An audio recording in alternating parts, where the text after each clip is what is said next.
The story already starts with him at the hospital paying for the medication. The health insurance wouldn't pay for his sister's neural regeneration treatment. The guy was already getting worried since the insurance was very expensive and still didn't cover it. Pointing at the tablet screen, she shows the price of the medicine. Cost 5 million won, which converted is about $3,000. The amount was very high, and the doctor said she would only walk again if she took this medication. He goes to his sister's room to see if the girl was doing well.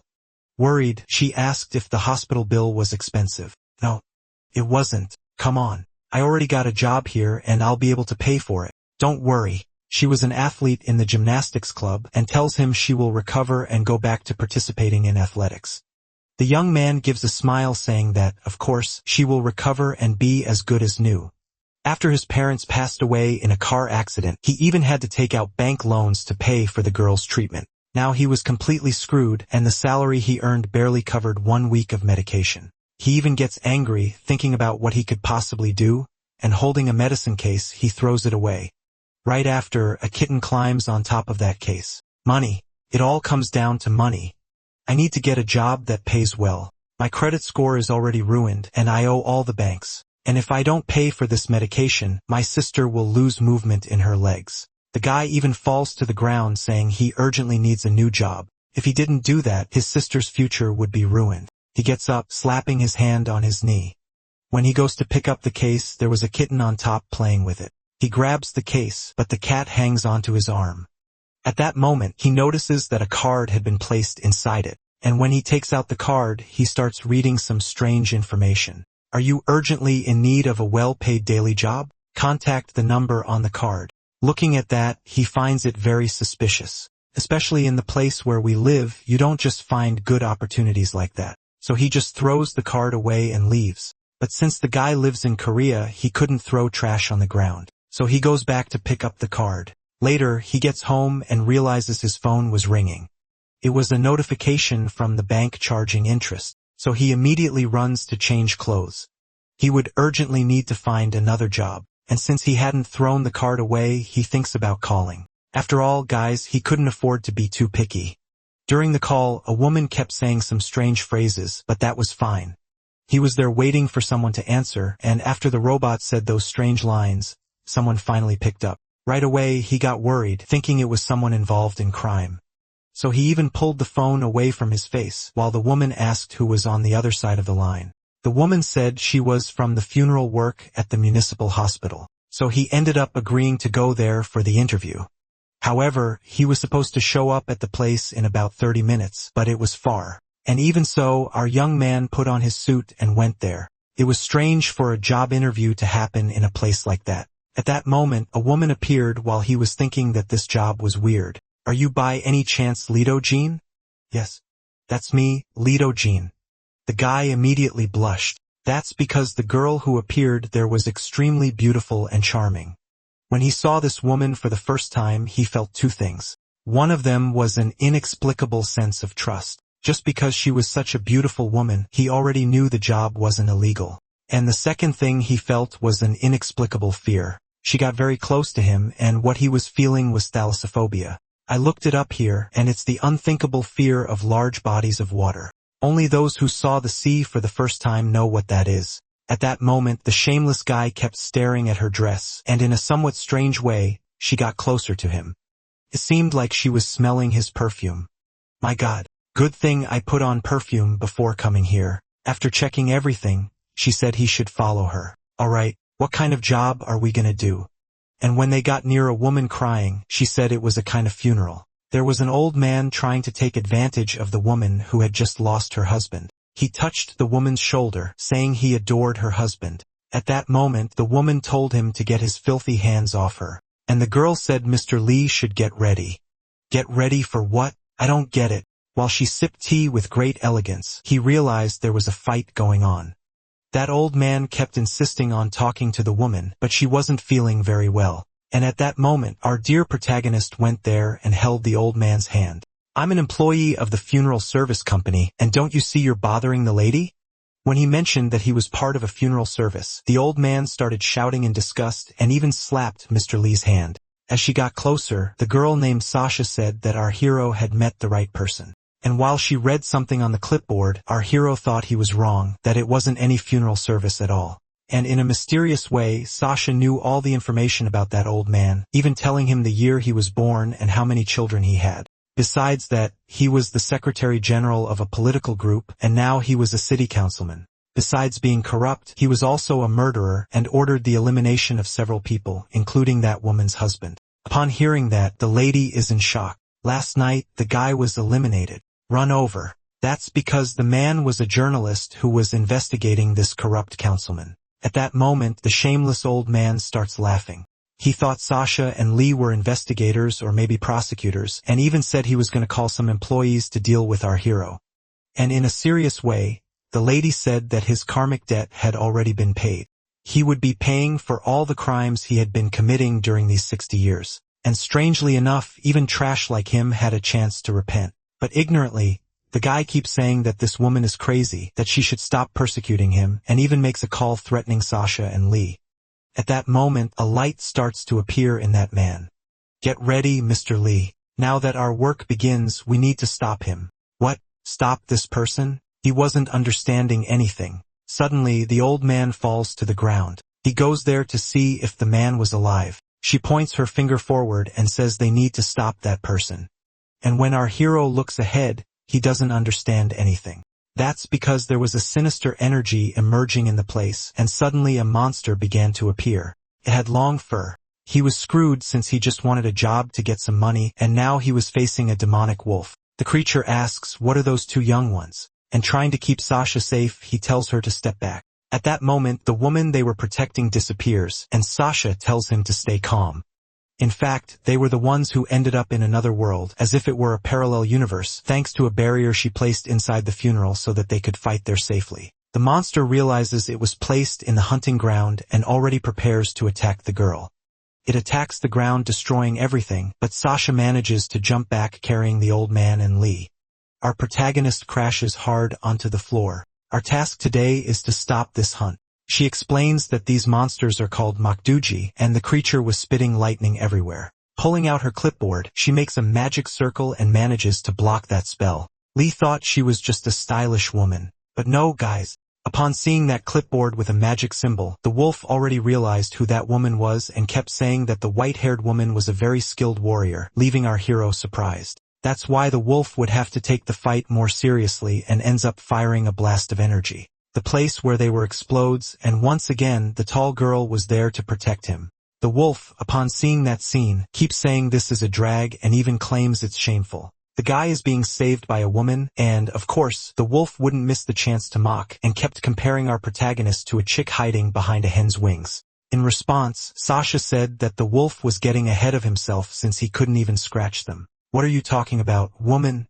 Stop provoking this beast. With that, she makes a proposal. She proposed a duel between the rookie boy and this monster. Whoever caused the first damage, even a small cut, would win the battle. Of course, the wolf found that an insult. That's why he accepted the duel, except the human was supposed to get a weapon first to make it fairer. What, you think? You really think I can win against this wolf? Don't worry, I'll help you. She sets him down as if he were a little prince and even keeps asking if he brought any weapon with him. Why do you think I'd have a weapon? I didn't even know I was going to fight monsters. You must have been part of the archery club, right? Yes. I was, but I won't be able to defeat him with a bow and arrow. Don't you have any weapon with you? No.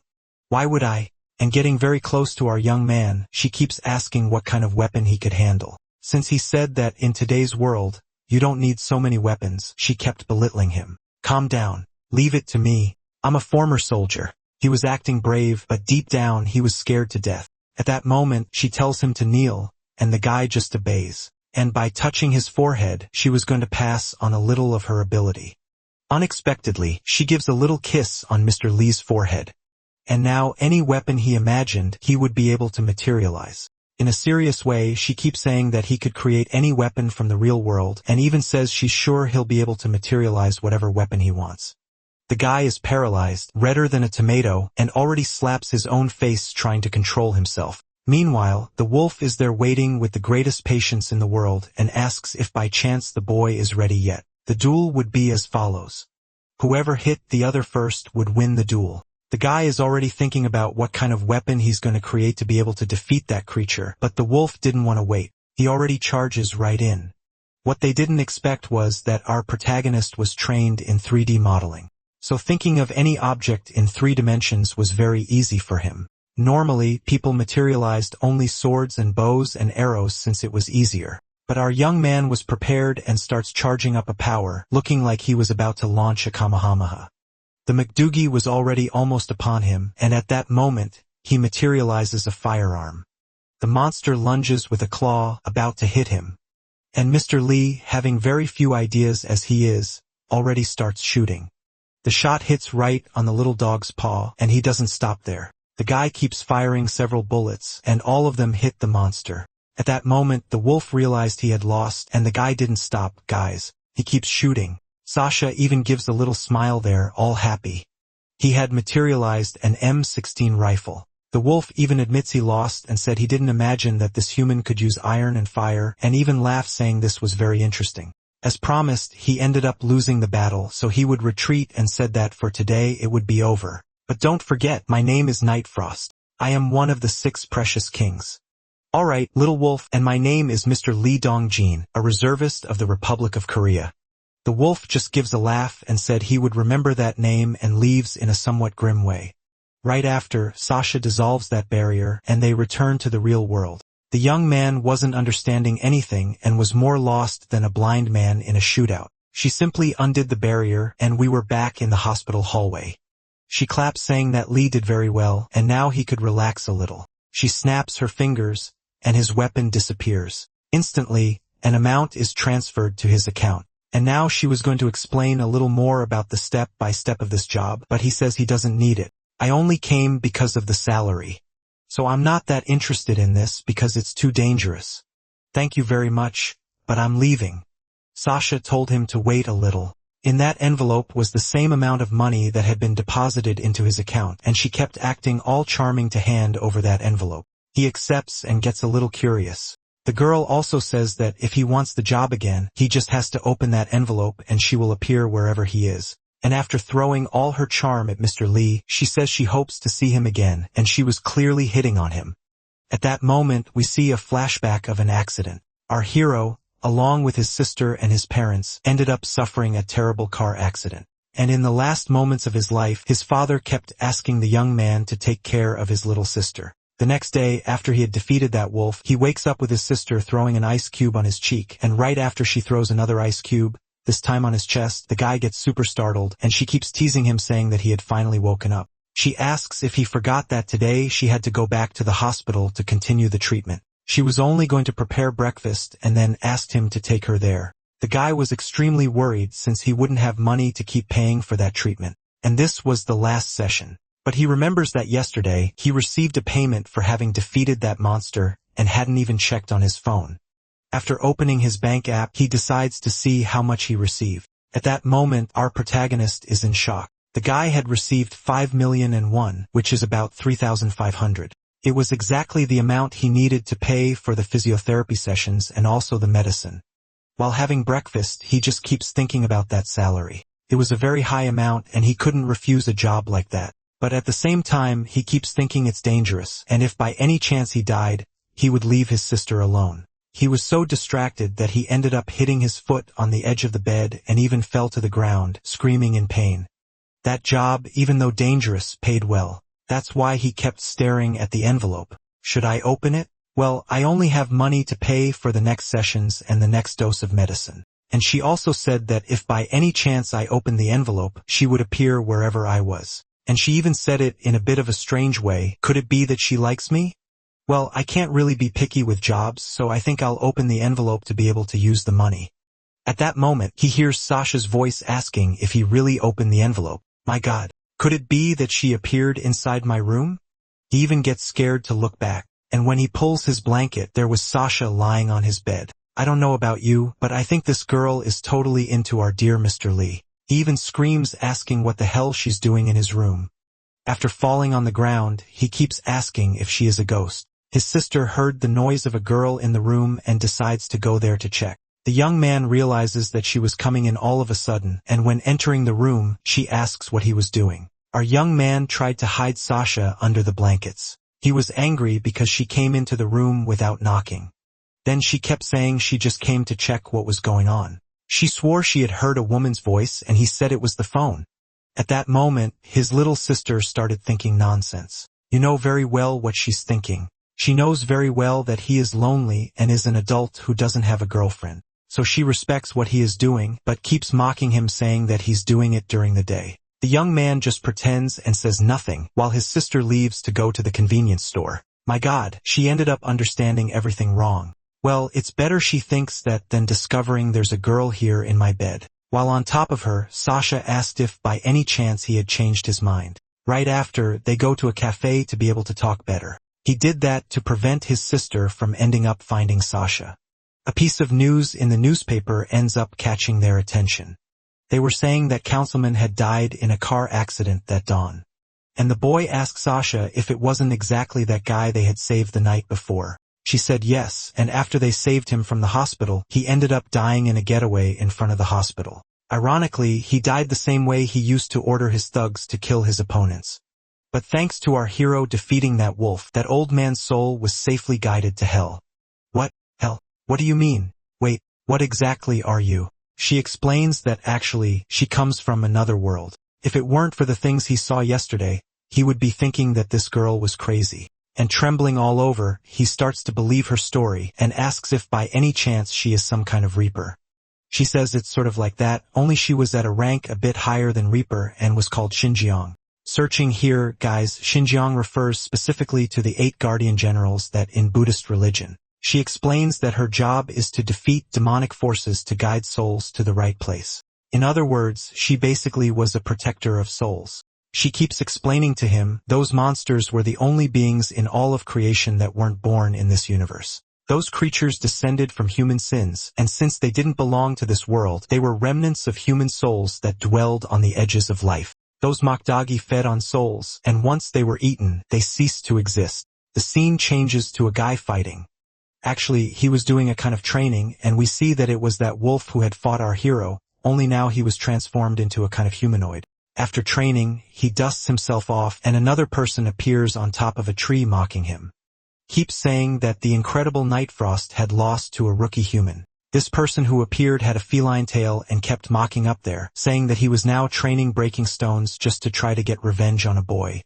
The man says that this kitty should be careful with the words, and winking, she keeps saying that this wolf was very sensitive. Jumping down from above, she keeps saying that he was very mediocre for having failed in his hunt. And in defense, he said that he didn't lose, he only fulfilled the promise. The cat acts like a Brazilian and starts playing soccer with the pebble and still keeps saying that Nightfrost is outdated and that he is no longer able to perform hunts efficiently. That's how the young people nowadays call the true warriors, and the cat keeps laughing there. But Nightfrost didn't like the joke very much and kept trying to threaten the cat. Well, anyway, the mother wanted to hear the reason for his failure. And sighing, he says that he will go there to visit her. The cat says goodbye, saying that there's more to do, and turning around asks if that boy really was strong. Back to the cafeteria, she says that people who did many evil deeds like that councilman end up staining their souls. And when the soul is stained, it becomes prone to being devoured by those evil creatures. Since it was the fault of the people themselves, our hero said that it doesn't make sense to protect these people who do bad things. But she says that this is to maintain the order of the universe. The souls that accumulated good deeds were fit to reincarnate and become better and virtuous beings in other dimensions. And that was the order of the universe, the law of the cosmos. That's why human souls were so valuable. It took hundreds of years for a new soul to be born. She explains this saying that the soul is the most precious and valuable thing in the whole universe. Now he realized why they needed to protect it so much. It was a little hard to accept all this, but it made sense, especially because he managed to materialize a weapon, and that wasn't the most common thing to do. When he thought about that power, he could feel that rifle in his hand again. The girl stands up and shows him a scroll with various information, explaining that according to a person's life, they accumulate several negative actions, and this ends up creating monstrous creatures like the one he had fought the previous night. And if they don't take the souls of negative people to be purified in hell, they will keep creating more monsters like those, and this could cause a gigantic catastrophe for the whole universe. He understands that this is really very important. But he didn't have time to worry about these things since his little sister was sick and he needed to pay the expensive hospital bills. So he thanks her for the explanation and says that he will leave. But he stops in the middle of the way because he had an idea. Wait a minute. Since you are a goddess, you can very well heal my sister, can't you? And why don't you also fight against these creatures? You need humans. She explains that she can very well fight against those creatures. But if she, who is a goddess, fights against that monster, she will destroy its soul. Humans are the only ones who can purify those creatures when they are defeated, since basically they are opposite forces. The weapons that she creates with her own power cannot destroy the Makduki. That's why the deities have made alliances with humans for thousands of years. She extends her hand and ends up holding the fingers of our hero, saying that she needs his ability. She knew that the boy was very talented. That's why he would be the hope to maintain balance in the universe. Our boy blushes, dying of embarrassment, and at that instant he sees his little sister passing by outside. He even lowers his face trying to hide. What is it? Why are you acting like this? No, it's nothing. If my sister sees that I'm going out with a girl, she will start asking lots of questions. For her to keep walking like she is doing, she would need physiotherapy and expensive medicines. And while Sasha was holding his hands, he wanted to ask another question. Since she is a goddess, she could very well heal his sister, and he asks if she could do this for him. If by chance she does this, he will accept this job. Sasha said that she was very sorry for his little sister, but she couldn't do this. The goddesses had an absolute prohibition of directly influencing the life of humans. And even if this divine miracle had good intentions, she would not be able to do this. She says she is sorry, and our boy gets sad. However, our hero already knew that this would be more difficult than expected. But to pay for all the medicines and physiotherapy, he would need a very high salary. In a serious way, he asks if by chance if he fights those monsters, she could pay for all his sister's treatment. Sasha agrees to do this. And our boy here, folks, he's no fool. Thinking about it, I would like you to also pay all the housing and food expenses. And Sasha keeps nodding her head. Could you also update my computer? I want a gaming PC that runs all the games. And she nods in agreement. And while the scene zooms out, he keeps asking for several things, like paying for his sister's college and also a trip abroad. This protagonist here is no fool, folks. Later, he returns home. He was eating rice peacefully, and meanwhile, his sister was reading a book. Sweating cold, he calls Yedin and asks if she misses dad and mom, and if by chance sometimes she cries at night missing them. The girl closes the book, puts it on the table and said no, since he has been filling the void that their parents left. This leaves the boy shocked because she was much more mature than him. Anyway, it was for their parents to be at peace wherever they were. And the girl keeps thinking that her brother plays the role of father, since he is very responsible. The scene goes to a mall and we see that cat messing with some CDs. It seems that she likes music, and while looking at the cover of a record, she keeps humming. In the empty space she left after removing that record, a rat appeared, and it was a somewhat evil little rat called by Miss Summer. And taking off her hat, she throws it on top of the rat, saying that this little bastard had scared her. Besides, ordinary people went crazy when they saw rats, so he wasn't supposed to do that kind of thing. Right after, she asks what had happened. The little mouse wanted to fight against that boy who defeated Nightfrost. And the girl asks if by any chance the mouse knows what kind of human that was. He says yes and says that the other monsters are all excited since the human even managed to defeat the king of beasts. The girl says that the mouse is too small and would be defeated even faster than Nightfrost, and that above all, courage was not enough. But the mouse had a strategy to defeat that boy. A mouse can be very weak, but a colony of individuals was practically indestructible. And he also states that the boy wouldn't have enough bullets to defeat the entire colony. Besides, they were determined to defeat that boy. With nothing much to say against it, the girl ends up agreeing, saying that since they made a promise, they are capable of fulfilling it, and even gives an evil smile, as if she wanted to use them to achieve her own goal. Then, does that mean you would be willing to die fighting against him?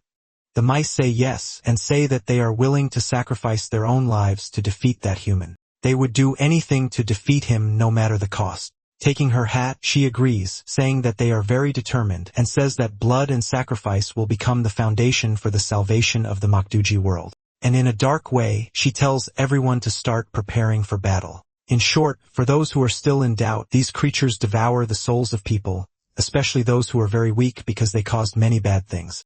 And our protagonist became an agent of that goddess who goes around saving these people who are about to be devoured. In other words, he is a very big obstacle for these Makduji.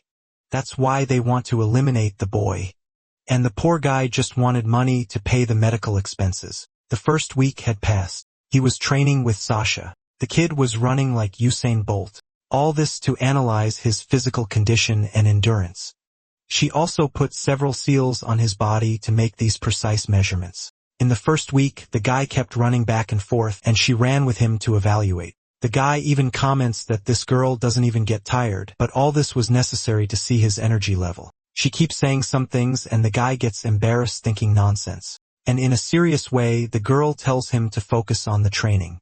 And there was the big guy running until he almost collapsed. In the second week, the training was different. He went to a gym to lift weights. The dude was almost dying from so much effort, and whatever he did, the girl wrote it down on her clipboard. Great job. Now let's increase this weight a little more. Okay. And she already throws a 50 kg altar at him. And in the third week, they measured his cardiorespiratory function. He was outdoors doing endurance tests without being able to breathe, with a bubble of water on his face. And finally, she made him climb a mountain. He hadn't given up yet, only because the salary was very high. And tell me, would you also risk your life to earn a good amount? After reaching the top, the guy falls to the ground exhausted. She comments that he was 2 minutes and 5 seconds slower than yesterday, and now he would need to run back to the mountain spring. Hours later, he arrives down there and keeps begging for rest. And she said that if he reached the next point within 10 minutes, she would grant him a wish.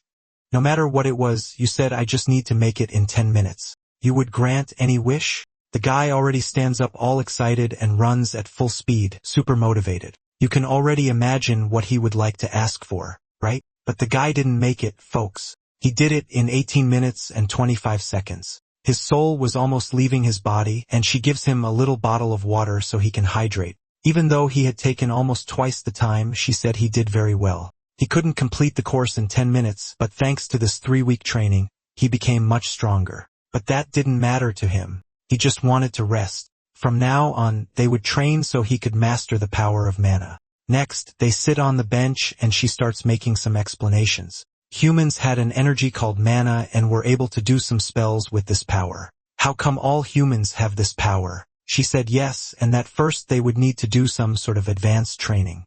With the seal in hand, she said that it was to measure the maximum power he had and ended up summoning Sarong, who was her assistant, to create a protective training barrier. Sarong, who was the assistant, made a barrier there on the spot, and little by little the barrier began to grow, filling the entire space. In moments, the entire sanctuary where they were was protected by that magical barrier. Sasha said that this was the moment for him to learn to use mana more precisely and explained that when he fought against those creatures, they were usually taken to another universe.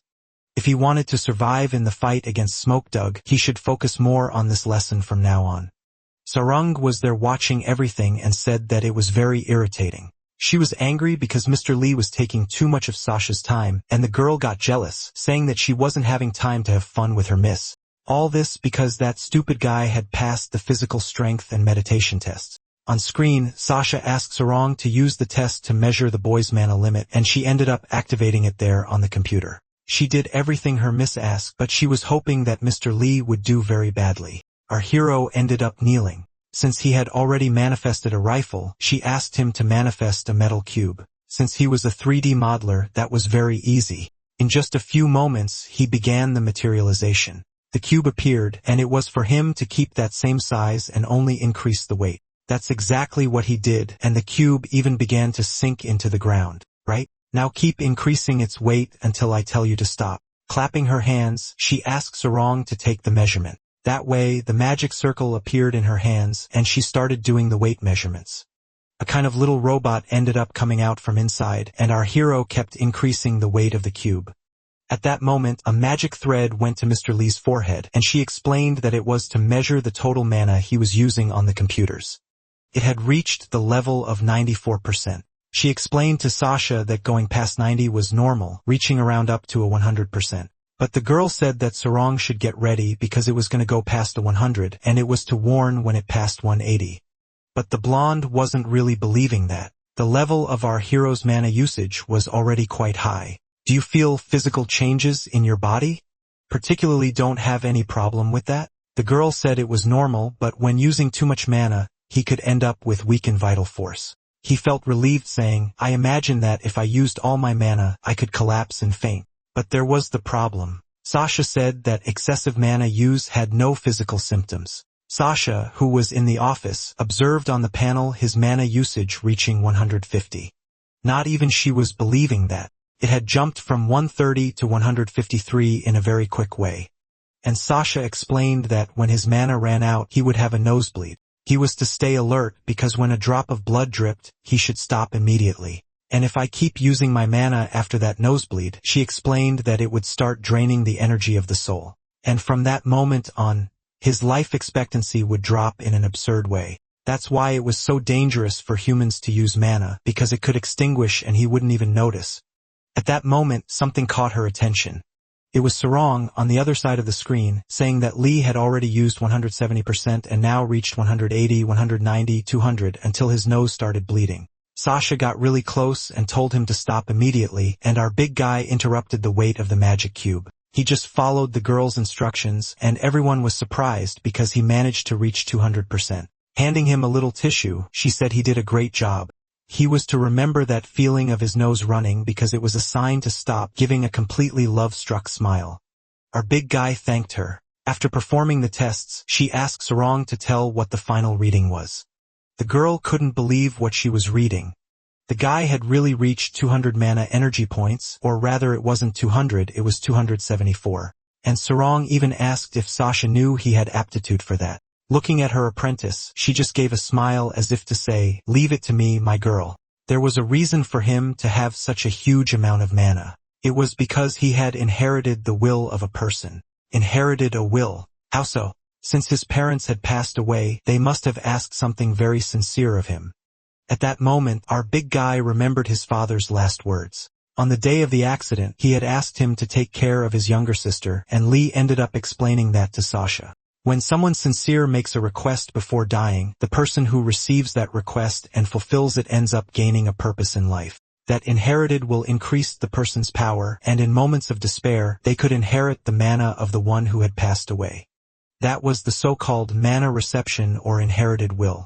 He crouched down to pick up the cube and realized that weight had been transmitted by his father and mother. Sasha crouched down and held our big guy's hand, telling him to take very good care of that power he received. And because of what happened, he could use it for good, saving countless people. The big guy was very moved, got up and ran to the water fountain. Getting there, he filled a cup of water, poured it on his head, and made an excuse to Sasha, saying that it was very hot, but in fact, it was because he was in love with her. All wet, he stood there trembling with cold and even apologized, saying he only threw that water because he was feeling very hot. Giving a sarcastic smile, she said that it really was very hot. She had already noticed that he liked her. For today, the training was over and he should study the rest at home. She even joked, telling him to put ice on his face because his cheeks were red. But the guy shouted, saying that he wasn't red at all. The next day, he woke up very early. His sister asked if he was going out again and even commented that by the clothes he was wearing, it was obvious he wasn't going to work. He said he was going to do physical exercises and she kept asking what for. And the big guy made an excuse, saying he was worried about his health. To prevent her from asking more questions, he quickly said goodbye, but she was worried and already imagined he must be up to something. Meanwhile, our hero was thinking about Sasha. She said that because of his parents' last wish, he got that absurd amount of mana. Looking at his own hands, he imagined that maybe it was his destiny to protect humanity. All that because when someone was about to die and made a wish, that wish could be passed to another person. So it was as if he was fulfilling his parents' wishes. That inherited will was with him. It wasn't just him and his sister who remained in this world. Since his parents' mana was also with him, that was another reason for him to want to continue in that job. He returned to that training barrier of Sarong, but now the barrier was much bigger. They made the barrier to prevent people from entering within a 500-meter radius. And all of that would be for him to learn to better control his mana. He looked kind of suspiciously at Sarong. Stop moving, kid. I'm measuring your physical conditions. Ah, okay.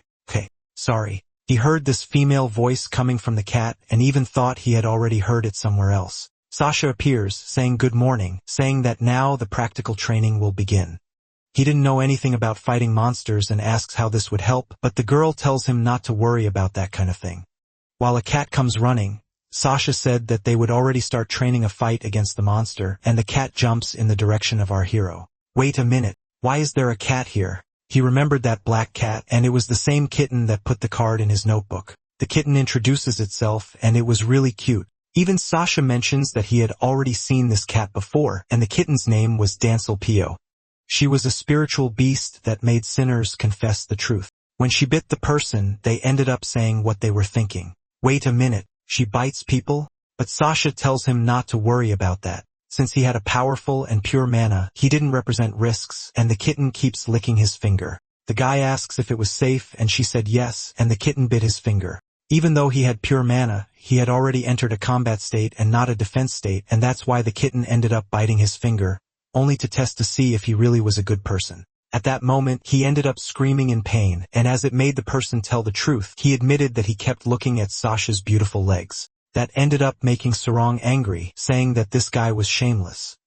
He flicked the cat's head, which let go of his finger, and he still got mad because that cat suddenly attacked his body. A little shyly, Sasha asked what he thought was so great about her legs. Wait a minute, I talked about your legs. I didn't even notice. And meanwhile, Sasha kept telling Pio to keep biting Lee to death, remembering that the kitten was a demonic cat and kept suspecting, thinking that this boy was worthless. However, Sasha calms them saying that the boy was in training phase and also says that in today's training, they would do some mana enhancements. But it was for him to stay calm because the initial training would be less dangerous. But the guy wasn't really trusting folks. He was wary, especially because look at the friendly face of that kitten. Soaring tells the cat to finish him, and the cat jumps. He was very fast, but our hero was willing to face him head-on. A few minutes pass, and our protagonist lost the battle, ending up with his body full of scratches.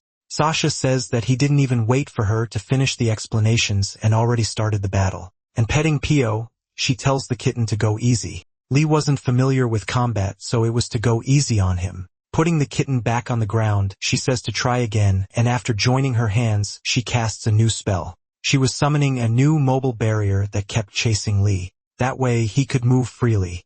The girl snaps her fingers and said she changed the training barrier mode to sparking mode. That way, he would have a spiritual body and would not suffer physical damage.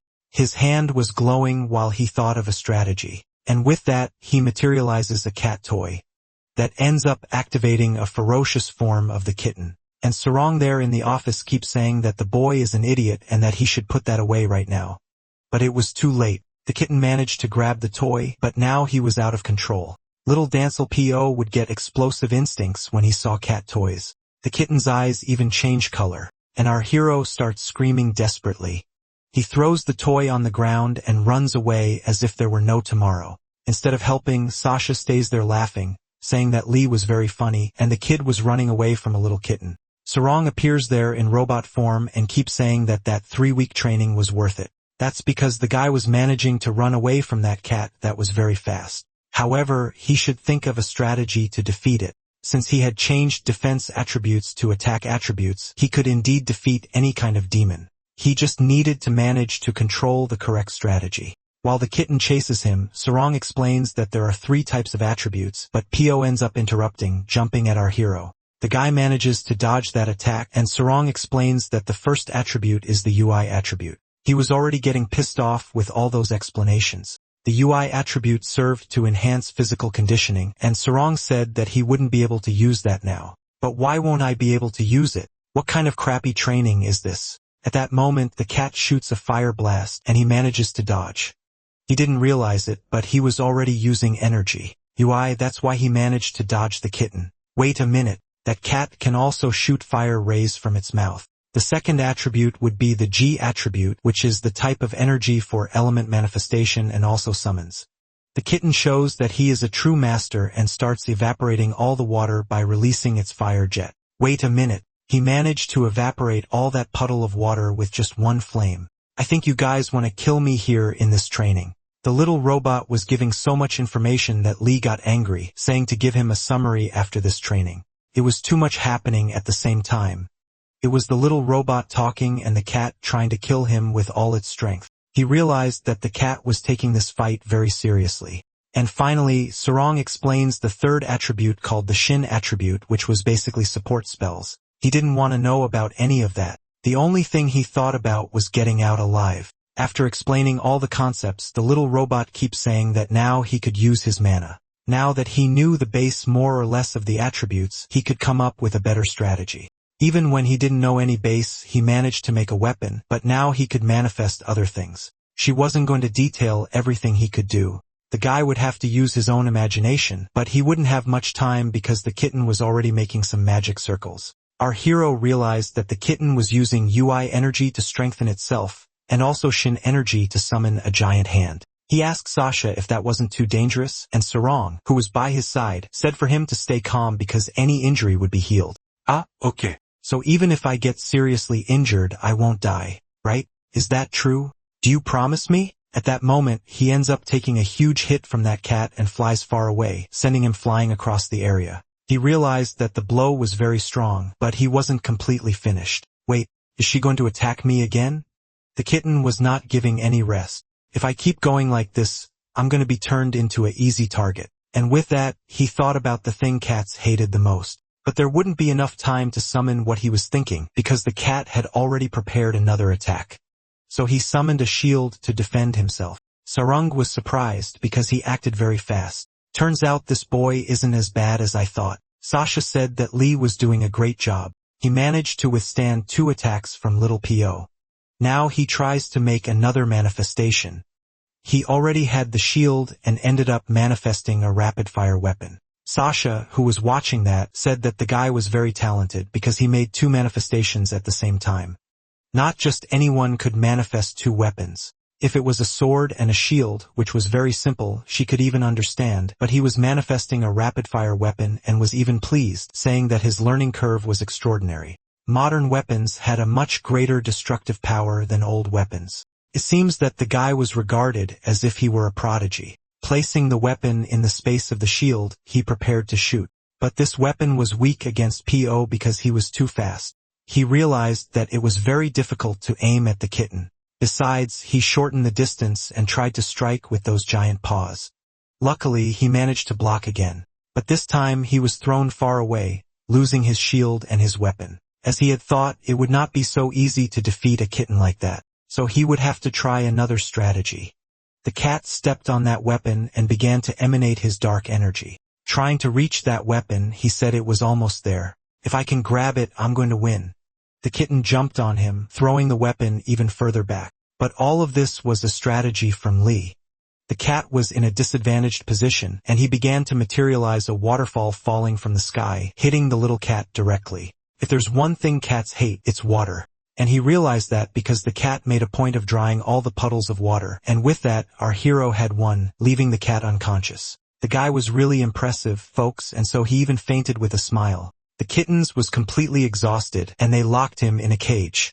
Sarong commented that that guy was really amazing. Besides manifesting weapons, he could create elements. Not to mention he did that using the Shin attribute he had just learned. Sarong asked Sasha how he could do that so quickly.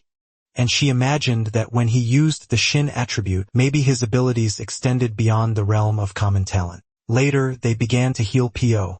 That's because the kitten had gotten very stressed. She couldn't believe our hero was capable of manifesting such a great power and even defeating P.O. He laughed, saying that it was luck and strategy, because the kitten didn't like water.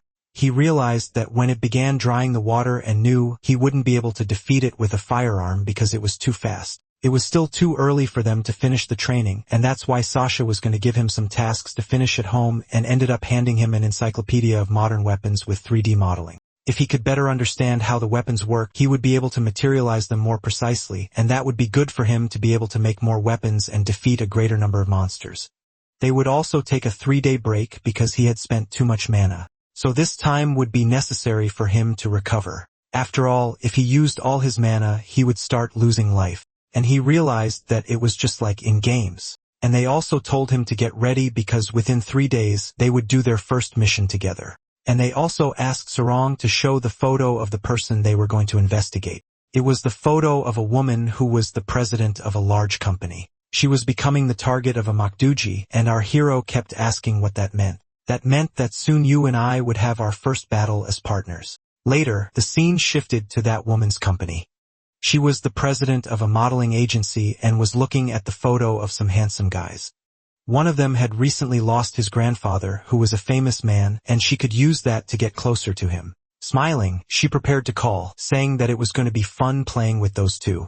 She called Director King and asked him to pass her the contact of the guy from photo number 3 and number 8. The man on the other end of the line said they were busy on a tour, but she didn't want to hear any of it. She had a hobby, manipulating those young men and then damaging their reputations. She got angry because the director said the guys couldn't get in touch with her. That left the woman irritated, looking for her next victim. She grabbed her bag and asked Secretary Park to tell the driver to prepare the car right away because she was already going to the club. As she approached the elevator, she was fiddling with her bag and checked to see if her little bag of suspicious powder was full and already started laughing.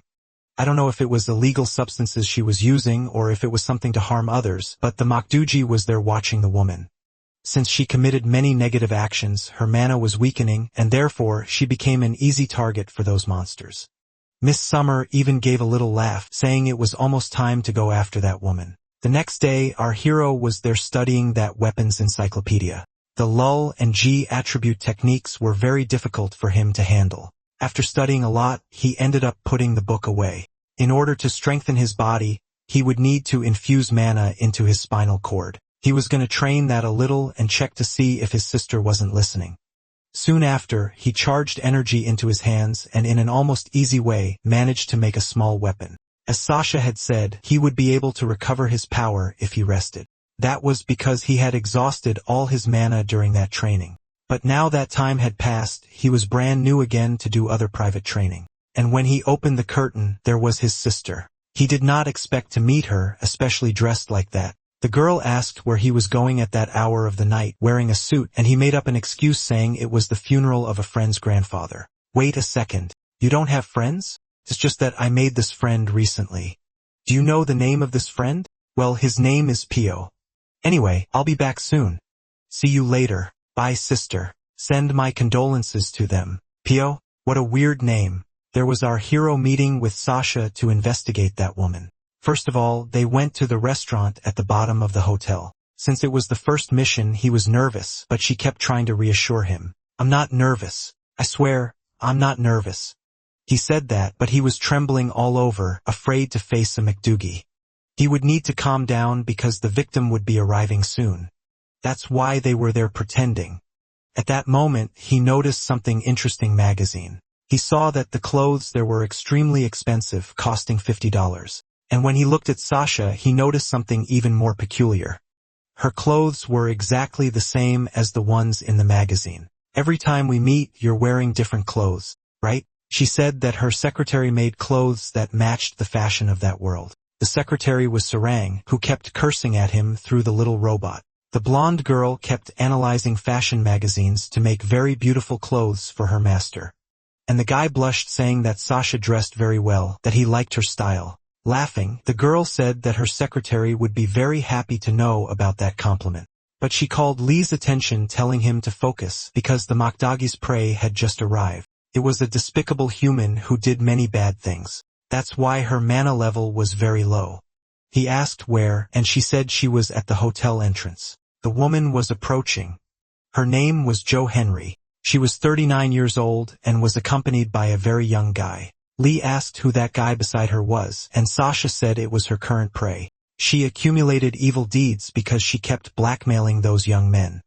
She selected people who were aspiring celebrities, and after using them, ended up discarding the poor fellows. She did that only out of malice because she had the desire to manipulate people. And since she was part of an agency, she controlled the media to speak badly about those people. Because of those negative deeds, she had greatly lowered the quality of her soul, and therefore lost the defensive capacity of her mana. Sasha said that's exactly it. And even humans who are strong and usually mistreat others can become weak because of those bad actions, and that opens the way for Makdagi to devour people. In other words, they are easy prey for those demons. Our boy asked if he should already intervene and help the woman, but she said no, that they should wait. She stood up, grabbed her clipboard, and said that they had 30 minutes left and should follow that woman. For now, she was not sensing signs of the makdugi inside the barrier. The woman along with her prey went to an elevator, and as it was closing, Sasha asked permission to hold the door. They entered the place and pressed the button.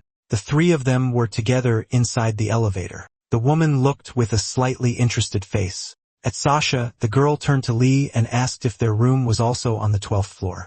At that moment, the woman introduced herself saying that she was part of an agency and really liked Sasha's style, even handed her a card asking if she wanted to become famous. She said she had a good eye for stars and that Sasha could become an incredible idol. Smiling, Sasha thanked her for the offer. However, she was going to marry this handsome man, and because of that, those dreams of becoming an idol would not be possible. The look on our protagonist's face gave a slightly embarrassed smile. The woman said that was a pity, and the boy stayed in the back trying to keep himself under control. The woman turned to the boy and started scolding him, saying he shouldn't be eating things with too many calories, and even asked him to get a coffee from a specific brand. And the guy was shocked because that brand belonged to her ex-boyfriend. Smiling, she asked if that was a problem and still said he was going to be in trouble and lose that brand, since the guy did very bad things. We see that this woman really only liked to manipulate people, and even Lee realized that she did not deserve to be saved. They reached the 12th floor and each went to a different side of the corridor. The goddesses could not know exactly when the person was going to die, only when the mana was going to end. Sasha said that's exactly it. It wasn't possible to know exactly the cause of death. That was because no one knew the future and much less could make a determined expectation. The only thing they knew was that the woman's mana was going to end in this hotel around midnight 15. But since this region was not full of reapers, Sasha said that probably there would not be many deaths. Lee began connecting the dots to try to understand what he could figure out with that information. His idea was that only that woman would die that night. That's why there was no reaper. And since she was predestined to die, maybe it wasn't even a makdugi that would eliminate her since she had acquired many enemies because of her bad attitudes. Wait a second. So if she is going to die today but not by a makdugi, then maybe that guy will try to do it. We have to stop it. And it's not even for the woman's life but to stop that guy from becoming a murderer. Sasha said that he understood very well, but he had to make a choice. If he decided to save her from being eliminated by that guy, then he would have to fight against the makdugi. But if by chance he let the murder happen, he would only have to fight to make sure her soul would not be taken to the wrong place. In other words, it would be easier to let someone eliminate the woman and only guide her soul to hell. That's why he had to make that choice, not prevent the death and collect the soul or prevent the death and fight against a makdugi. The boy was thoughtful because both options were complicated. Sasha said that if by chance they wanted to save that woman, they would need to reveal their information first. That way, the makdugi who had that woman as a target would start aiming at the two of them. That was because when they revealed themselves to a person as spiritual agents, that gave the makdugi the right to attack them. That's why he had to think of the best possible choice. The boy took a deep breath. Since it wasn't possible to know the exact place and exact time of death, then there was a chance to save her. And he was sure of that because she confirmed it moments before. Our boy didn't want to save that woman exclusively out of compassion. What he really wanted was to stop someone from becoming a murderer. So he ended up grabbing Sasha's shoulders tightly and asked if there really was a chance that the woman wouldn't be killed by a person. He thought it was much better for her to be killed by a makdugi than to be killed by a murderer. But maybe he could stop both. She would not die at all. Just having low mana was not a guarantee that a person would lose their life. This woman really deserved death. But that didn't mean the people who had been victims of her should be doomed to sin, and that was what he wanted to prevent. He didn't want those victims to act impulsively and ruin the rest of their lives. And he kept saying all these things, holding Sasha's shoulder tightly. Lee would try to save both people, both the would-be murderer and Miss Joe Henry. Our boy, he was a very good person. And even if someone was bad, he believed that person deserved to live. Upon hearing these words, Sasha smiled and said that since this was his choice, she would respect it. In this way, they made their way to the woman's room. Our boy was dying of embarrassment because he was still holding Sasha's arm. He even wondered if she felt offended, but in reality, she had grabbed his arm first in the elevator. Could she think I had improper intentions? Well, it's not like that's a lie. The girl looked at him with a mischievous expression. My daughter, we already know you like him. She said that he cared about the idols. This showed that he was a very empathetic person. He said yes and managed to escape, saying that it was really nice to have held her shoulder. Wait, shoulders. What are you talking about? No. It's nothing. But wait, can you read minds? Do you want me to read your mind? No. No need. Thank you very much. She also explained that Lee's good heart gave him an important advantage in the fight against monsters. That's because when a person does many good deeds, it ends up strengthening the mana present in their body. He wasn't even paying attention to these things she was saying. Did she read my thoughts? I guess it's good I keep my thoughts in order. Wow. I had so many shameless thoughts around her. She must have heard everything. Sasha still hadn't sensed any signs that a Makduji had passed the barrier.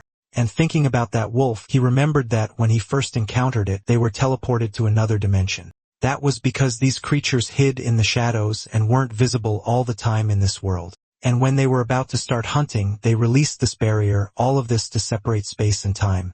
Sasha explained that he could stay hours and hours inside that barrier, but in the real world, only a few milliseconds would have passed. And they could identify when the Makduji was near because they would exit a barrier like that and end up emanating a dark energy. At that moment, the guy who was with the old woman ran down the corridor. Sasha already imagined that another idol had come to take revenge on the woman. She ended up casting a spell on that guy so he couldn't escape, and immediately he became sleepy and paralyzed. Our hero was surprised since she had so many spells. Next, Sasha told Sarong to erase that guy's memories and send him home saying, "Yes, mistress." She went immediately. Using a light magic spell, she ordered the guy to completely forget what had happened and go straight home.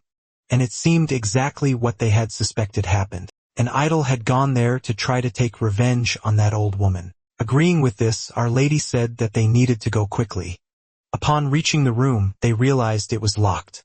He was imagining what kind of weapon he should create to destroy that door. He even started to materialize an axe to break the entire door, but Sasha was much better prepared and melted the entire doorknob. The guy was surprised because every moment she presented a new spell. You can come in, but be careful because it's still hot. Our boy went inside saying he was room service. However, he heard a cry for help. There was a hooded man on top of the woman trying to eliminate her. He was saying he would finish off this evil woman because she had ruined his life. Our hero went there and pulled the guy off the woman. "Let me go. This woman ruined my life. If you don't let me go, I'll eliminate you too." Sasha entered the room and realized the old woman was almost dying from lack of air. Lee tried to calm the guy, saying he would ruin his own life even more if he did something like that. Meanwhile, the old woman was cursing the boy with every name imaginable. When she looked forward, she realized that the girl from the elevator was there and even thought they were conspiring with this idol, and she immediately began threatening the guy who had just saved her life. "If I were our protagonist, I'd let that boy go at her." He was saying that this old woman had manipulated the media to say he had used illicit products. And she defended herself saying she hadn't manipulated any media and it wasn't her fault he was found with those products in the car. And she already started acting crazy, saying she would ruin his life because he tried to attack her. "Hey, old lady, help out too. Stop provoking the boy." She kept provoking, saying he had no talent at all and now was trying to get revenge on her because he was a failure. The boy desperately wanted to go after the old woman, but our hero was holding him back. He even told the boy that he couldn't attack this woman because she was going to die today anyway, and everyone there was shocked. The people turned to him and asked what the hell he was saying. At that moment, Sasha placed a seal on the boy.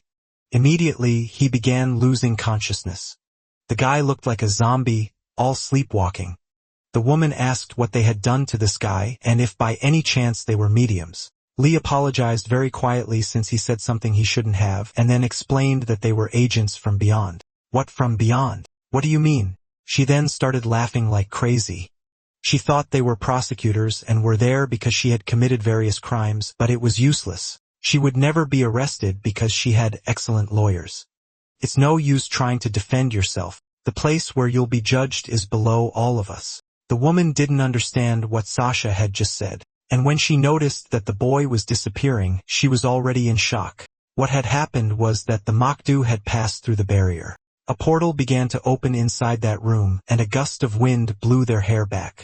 In a serious tone, Sasha told him to make a mana shield in front of her. She was sensing a malicious intent, so he had to make a shield capable of protecting all three of them. She immediately grabbed the little paper from her clipboard and slapped that seal on the old woman's face. If she didn't want her soul to be taken by the demons, she had to remain silent. They would give their best to ensure her energy reached hell safely. The woman ended up fainting in Sasha's arms, and after placing her under the bed, our hero already had the shields deployed. At that moment, he realized that a shot hit the shield and pointed the passenger there like a fool. What had pierced the shield was not a simple bullet, but a knife. Hey, duck down. Are you crazy? Sticking your head out there. Get ready. This is just the beginning. The glass started breaking and numerous blades were thrown into the room. The boy kept saying that the shield was being pushed backward. And really, guys, it was a rain of blades. Some of them passed through the shield, injuring his body. And Sasha, right next to him, noticed that he was quite resilient. Hey Sasha, is there any work compensation or better life insurance? If there is, put my sister as the beneficiary. She performed a spell, opening a portal and summoning the mirror that reflects demons. In this way, the blades were stopped in the air. That magical mirror could reflect everything under 10 inches long. And after she did that, the blades were stopped in mid-air. The boy asked if it was over yet. While waiting, they were tense, wondering what kind of monster was coming. Two people appeared, saying that this newbie's mana was truly magnificent. It was Miss Summer, saying she was impressed with this newbie and even made a joke, saying he had made an excessively large shield. Feigning sympathy, Summer said that if Sasha simply handed over that woman, they would leave. He recognized Summer, who was that cat demon, but our hero wasn't kidding around. He already thrust the gun outward and began firing multiple shots, saying there would be no negotiation. The cat was very tricky and managed to dodge.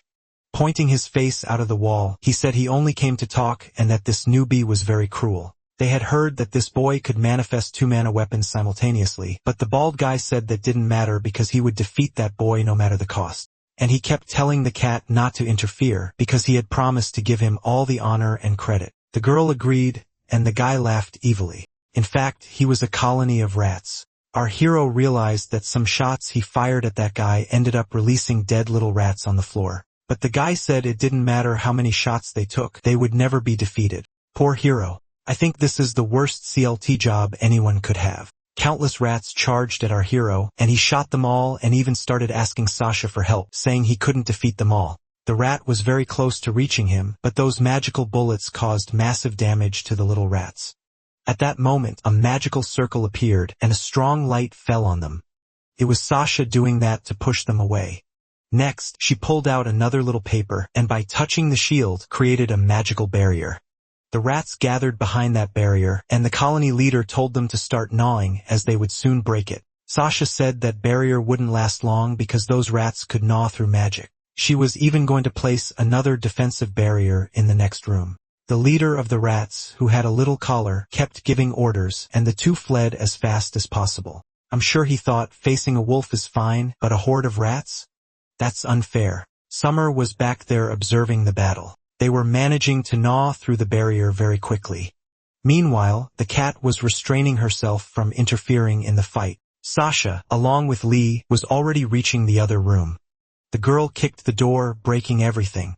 They would need to escape because the rats were already approaching. There were the little rats almost breaking the barrier. The boy aimed his weapon at the other apartment and got ready. He asked if she couldn't use that mirror to slow down the rats, but she said those weren't projectiles. Wait, you're telling me that each of those little rats is a Bokdug? Yes. Exactly. They were part of a colony. They were individual beings living in a colony, but seemed to perform very well as a group. It was as if they all shared a single consciousness. She pulled another paper from her clipboard and then cast multiple seals into the air. That was to generate an even more powerful protective barrier, and she succeeded, blocking that door. Next, she asked if he could manifest a weapon that could deal more damage to those creatures. She thought about it for a bit, but at that moment couldn't think of another weapon. He had even read that encyclopedia of weapons, but hadn't memorized all the objects. She knew that would be too much for his mind. But one way for him to create more complex and powerful weapons was by performing a sort of power unlocking. The boy said it was fine. She could do it, no problem at all, since they would die if they stayed there. It would be risky, so she asked him to sit on that bed. The little rats were almost breaking the first barrier, and the leader kept ordering them not to stop for even a second. Sasha explained that by unlocking his mind, the boy would be able to use 100% of his brain capacity and thus manifest a more powerful weapon and strengthen his mana cultivation, but it was very risky. Unlike the usual weapon manifestation which used a small mana base, this mental release unleashed much more mana. In other words, if he maxed out his mana limit, he could die. This technique was called hyper-awakening. The boy was sweating, but had no other choice. If they didn't do this, those rats could devour them alive. Sasha explained that to use hyper-awakening on his brain, he needed a mind free of negative thoughts.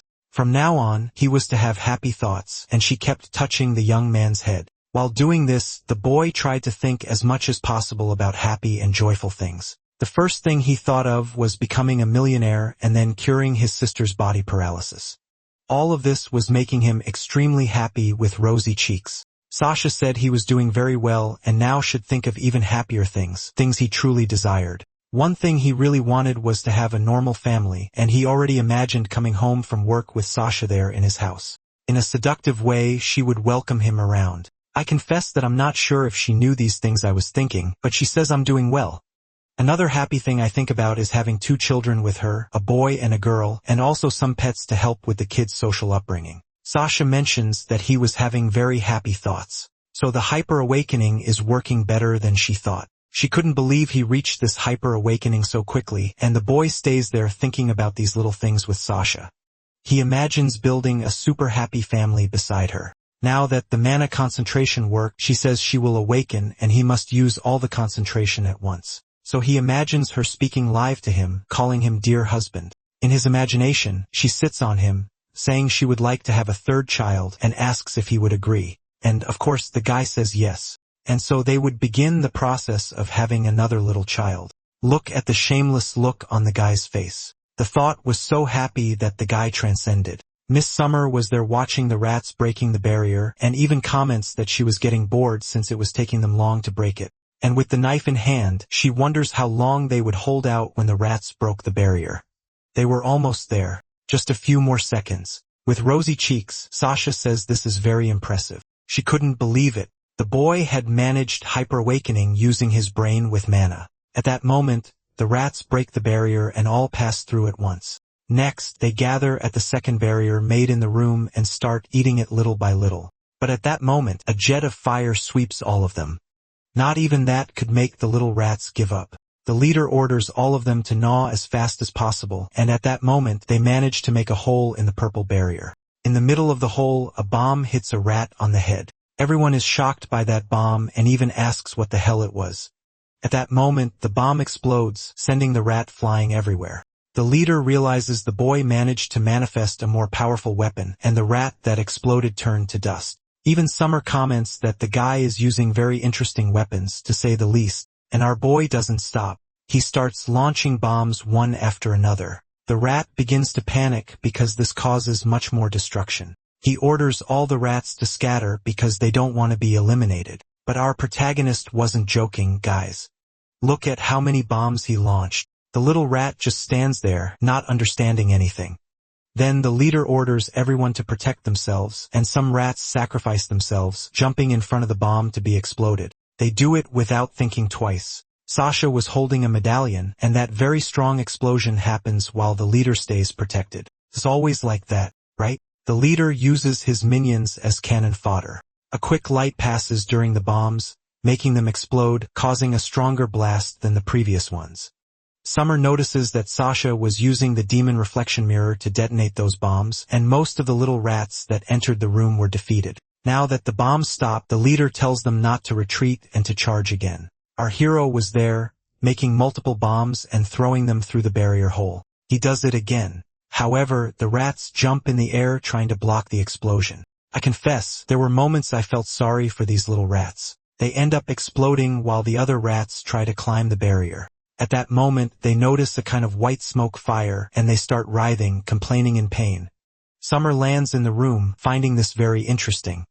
This is because demons were weak against this type of white fire, and she also mentions that the boy was surprising her. With every passing moment, he uses a new technique. Yes.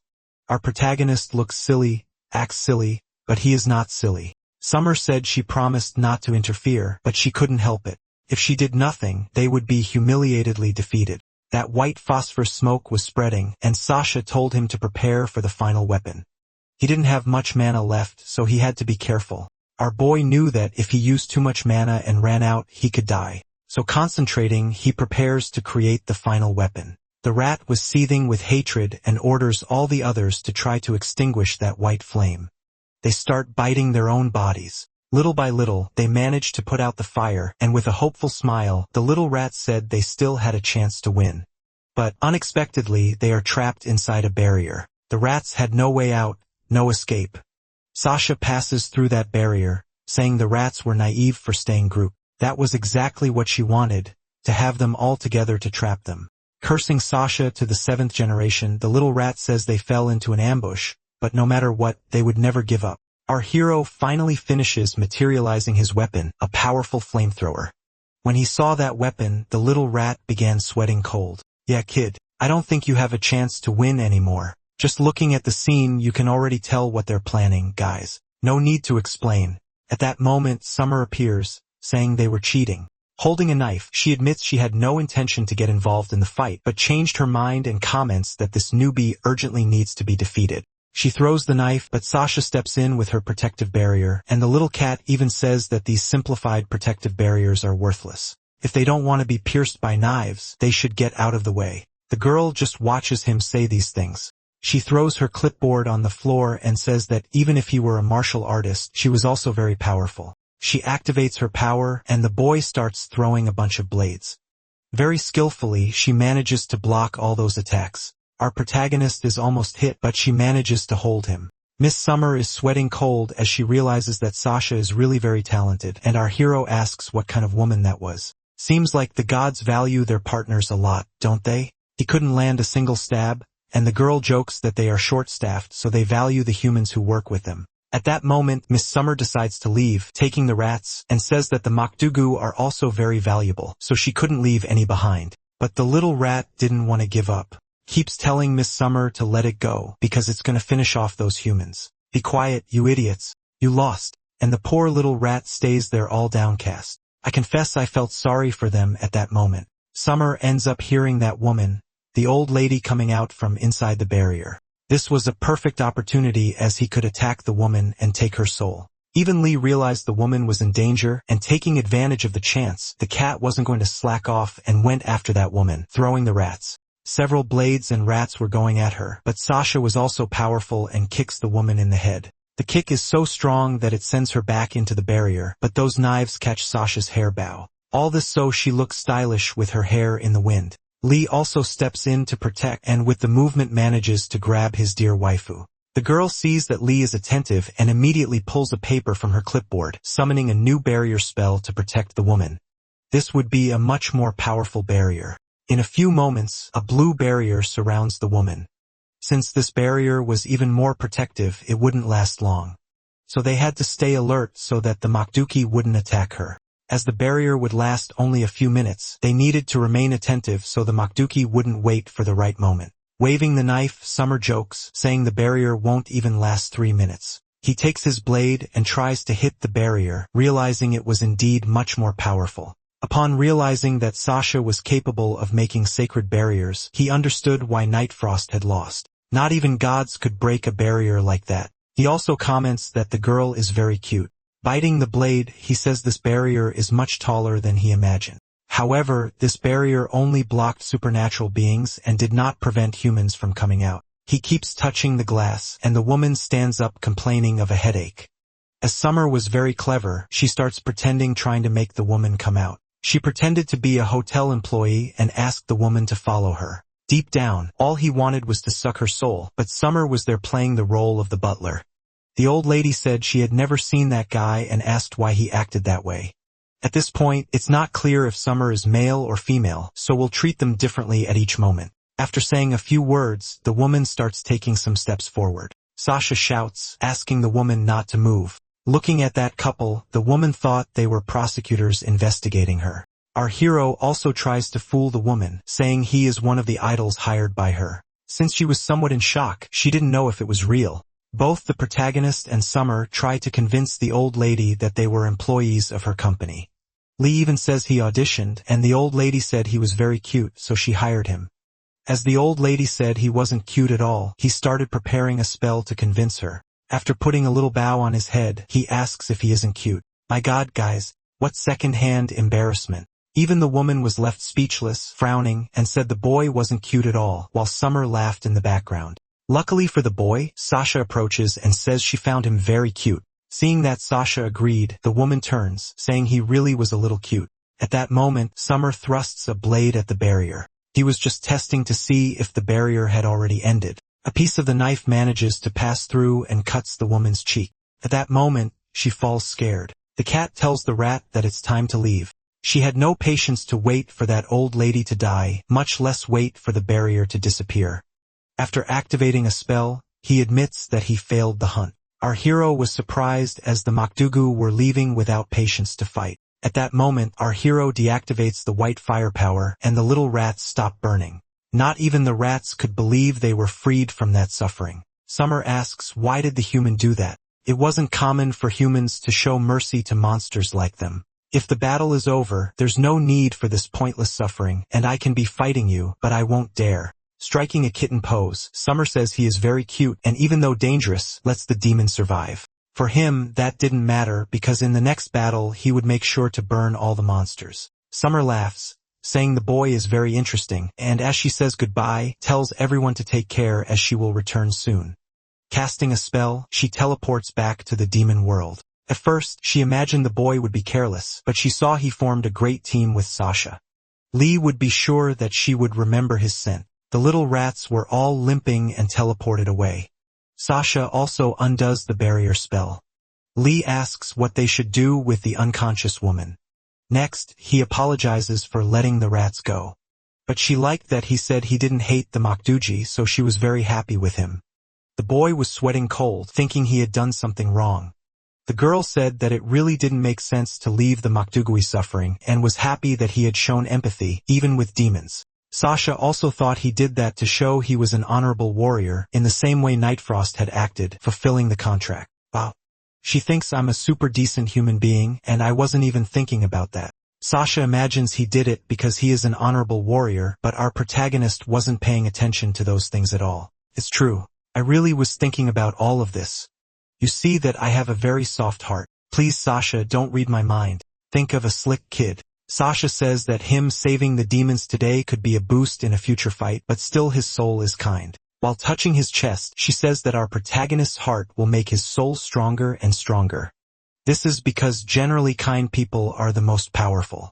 He is surprised to hear her words, and the girl continues saying that kind people like him end up enchanting her. My boy, I think that was a declaration of love. Meanwhile, the little rats were there, carrying each other and fleeing the place. The rat leader felt very bad for having been defeated, but Summer told them not to blame themselves, as they had fought in an exemplary way. They felt no shame and didn't retreat. The little rat feels very flattered, having been praised. Moreover, that human doesn't fight with spears or swords. They use modern weapons against which we are weak. I feel that from now on, things are going to get more interesting. Next, Sarong was there erasing the memories of that guy who tried to kill the old lady. The woman still hadn't woken up, and after erasing the boy's memories, she orders him to go home. She did all of this straight from the office and passed the information to Sasha, our dear goddess. She also congratulates Sarong. At that moment, our hero's phone rings, and it's a message from his sister. She asked him to buy a toothbrush because hers had broken. He wonders what the hell she was doing to break a toothbrush. I can't even imagine what this girl was doing at this hour of the night, guys. At that moment, Sarong tells Sasha that that woman, Jor, had just passed away. The boy asks the cause of death, and Sarong starts getting mad at him. Who do you think you are, you bastard? Asking this kind of thing, you are nobody. You just got here. Poor Lee didn't want to be rude, so he keeps apologizing. Sarong gives him a moral lesson, saying that she is Sasha's first disciple, so he shouldn't get conceited. The girl was jealous, guys. When Sasha asks what happened for the old lady to lose her life, Sarong is very happy to give the information. She said that the cause of death was acute respiratory failure. Because of the hallucinations she had, having witnessed everything recently, she ended up taking some strong medicines that were in her bag, most likely illegal. Our hero realizes that, in the end, she was already destined to die, so there wasn't much to do. He even jokes, saying that maybe his work wasn't worth that much. It was just a joke, but Sarong got very mad, giving the biggest moral lesson for the second time. She also said that this boy knows nothing. She, on the contrary, had been there a long time as Sasha's ally, so the boy shouldn't get conceited. To try to calm her disciple, Sasha says that when she returns, she will bring ice cream. This makes the little blonde very excited, saying that Master Sasha is the best of all. At that moment, her little robot simply disappears. I think Sarong doesn't like humans very much. Right? But Sasha says it's nothing like that. She's just excited to have another companion, and so they decide to go to a convenience store to buy ice cream. Our hero goes along with her, since he needed to buy the toothbrush for his sister.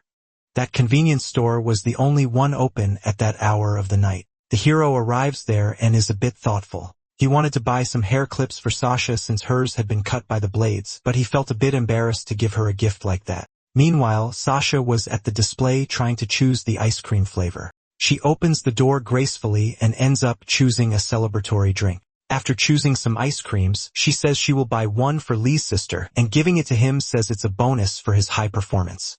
Since he also got a gift, he feels more comfortable buying the clips for her. Giving an awkward smile, he says that his sister will really like it since the ice cream was strawberry.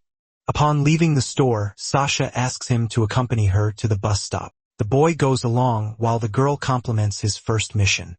He should be tired from the first hard day of work, but there was something she wanted to talk about: retirement. In conventional jobs, people retire based on years of service, but in this work of fighting the Makduji, retirement worked differently. Looking at him, she said that retirement was basically death. It was very difficult for someone in his position to live for a long time, so he could run away whenever he felt in danger. When he noticed the combat was getting dangerous, it wasn't shameful to flee because nothing was more important than human life. So he couldn't keep risking himself. I think she's saying this guy's just because she likes him, but Lee stays quietly listening to everything. In fact, he needed money to pay for his sister's treatment. He didn't know the motivation of the other hunters, but his motivation was to save his little sister's life. Sasha says she doesn't really know the reason why the other guardians work for so long. She had received a higher rank and meanwhile fought many monsters and did this work for a long time. But after receiving another promotion to fight the Makdugu, who are these demons, she had to have an ally, and this is the first time she has a human as a partner. She had never fought these demons alone. Upon hearing that he was her first companion, the boy became very emotional. For those who didn't understand, guys, goddesses don't fight these Makdagi. They can fight other normal monsters, but not the Makdagi. That's why they need human allies, because only humans have the mana necessary to defeat these creatures without damaging one of them. Standing under the sky, the girl says she really hopes his retirement comes with time and not with death. She would even bet her divine life, saying she would do everything to keep him alive. It seemed like a declaration of love, and he even mentions that he couldn't say anything at that moment. He was only doing this work to earn enough money to pay the bills. There was no other noble reason, but now there was a new reason: Sasha's company. Yeah, guys, the boy is in love. He says he hopes to work with her, and the girl mentions that she is enjoying working with him, and so they continue walking to the bus stop. But there was something she wanted to do before they separated, and the guy was sweating cold. Li Dongjing, please answer the first thing that comes to your mind when I ask this question.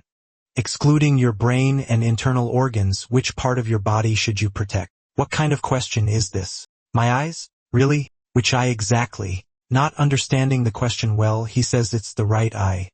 She tears a small paper from her clipboard and says she is going to engrave it on his right eye. Wait a minute. Engrave it inside my eye? She said it would be better to go to a dark place because staying there in the middle of the street could attract attention. Wait, I think I made the wrong choice. Can I change my suggestion? Making a gesture with her hand, she said he couldn't. You're very tall, Mr. Lee. Could you bend a little?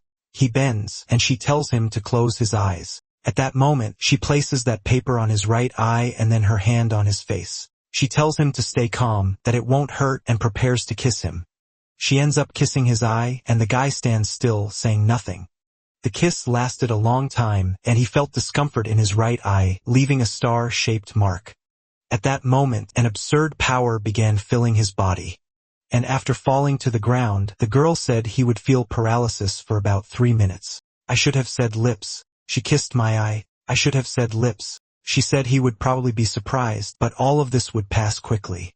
Since the old lady had died, Sarong said Sasha needed to return quickly to take care of the paperwork. As there wouldn't be time to help the hero, she apologized, saying she had to leave. It would take about 3 days for him to be fully recovered, so the training would be in exactly 3 days. She gives him the ice cream and says she used her magic so it wouldn't melt. The woman leaves, leaving the poor guy lying in the middle of the street. Guys, no man, move to the other side. She doesn't have any consideration for you. No. He asks her to wait, showing the hair elastics he bought at the store. The poor guy couldn't speak properly and even cried because of the pain in his eye. She picks up the hair elastic and remembers it was cut by Summer's knives. I don't know about you guys, but I didn't find this gift delivery very romantic. She crouches down, saying it's the first human gift she has received, and she's very happy.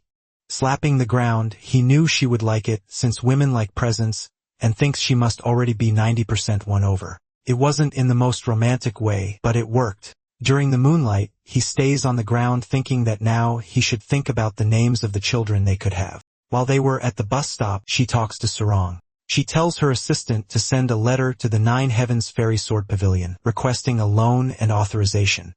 This is because they would need to use a sacred sword in the next battle. It was a powerful sword for fighting the Makdugi. Since the hero had enormous potential, she knew the demons would gather forces to try to eliminate him. And to prevent the boy from dying in the next battle, she said she would train him to make him stronger. Therefore, it was very important that Sarong did what she was asking. She ends up taking the other hair tie that hadn't been damaged and uses it to tie her hair into a ponytail. She was happy to have received those elastics from Lee and comments that she hopes the life force of this world leaves that hair elastic quickly, implying she couldn't use them because they were items from the human world. But she was very happy that he had thought of her and bought this gift. After getting up carrying the hair elastics, she tells Sarong that she is leaving, taking ice creams. It's funny that she can appear on top of our hero's bed, but to leave, she has to take the bus. The scene returns to our hero's apartment. He had brought the toothbrush and also a tub of ice cream. The girl asks what he was doing and says it couldn't be work, but he makes an excuse, saying he was working like that. Then tell me the name of the company you work for. He said it was funeral services, but the girl said that was a lie. Upon noticing he was using a contact lens, she imagines he went out with some friends who like cosplay. Did my eye change color and I didn't notice? Yeah, kid, changed. Go look in the mirror. He puts his hand on his eye, asking what the hell was happening. After running to the bathroom, he notices his eye was normal and even asks how she saw that his eye was different. But the girl kept making jokes, saying he was smelly. Since he didn't want her to know he was a soul guardian, he played along, pretending he really was an otaku and was with cosplay friends. She says this is amazing because she knows he has a new hobby. And there was our boy saying aloud some embarrassing otaku words. The scene shifts to the Makduki world, and we see a house in the middle of a forest, and inside it was snowing. We are also shown a sword that seemed to be legendary. Summer enters that barrier where it was snowing and comments that it is very annoying because snow even fell in her hair. She had gone to the house of another Makdugi. The guy says he likes to read in winter, and that's why he cast a spell to make it snow outside. Summer only came to this place because actually their mother assigned the guy, Aurora of the Rain, to carry out a hunt. This Aurora of the Rain had no interest in hunting human souls, but was already spreading news that there was a rookie human, a guardian, who was giving them trouble. Aurora asks if this human happened to be the one who defeated Nightfrost. Laughing awkwardly, Summer says yes, and that she fought against him the previous night. Aurora ends up throwing a towel to Summer, and upon catching the towel, she starts drying her hair. Having discovered that he was the one dealing with the human who defeated Nightfrost, she said she was interested.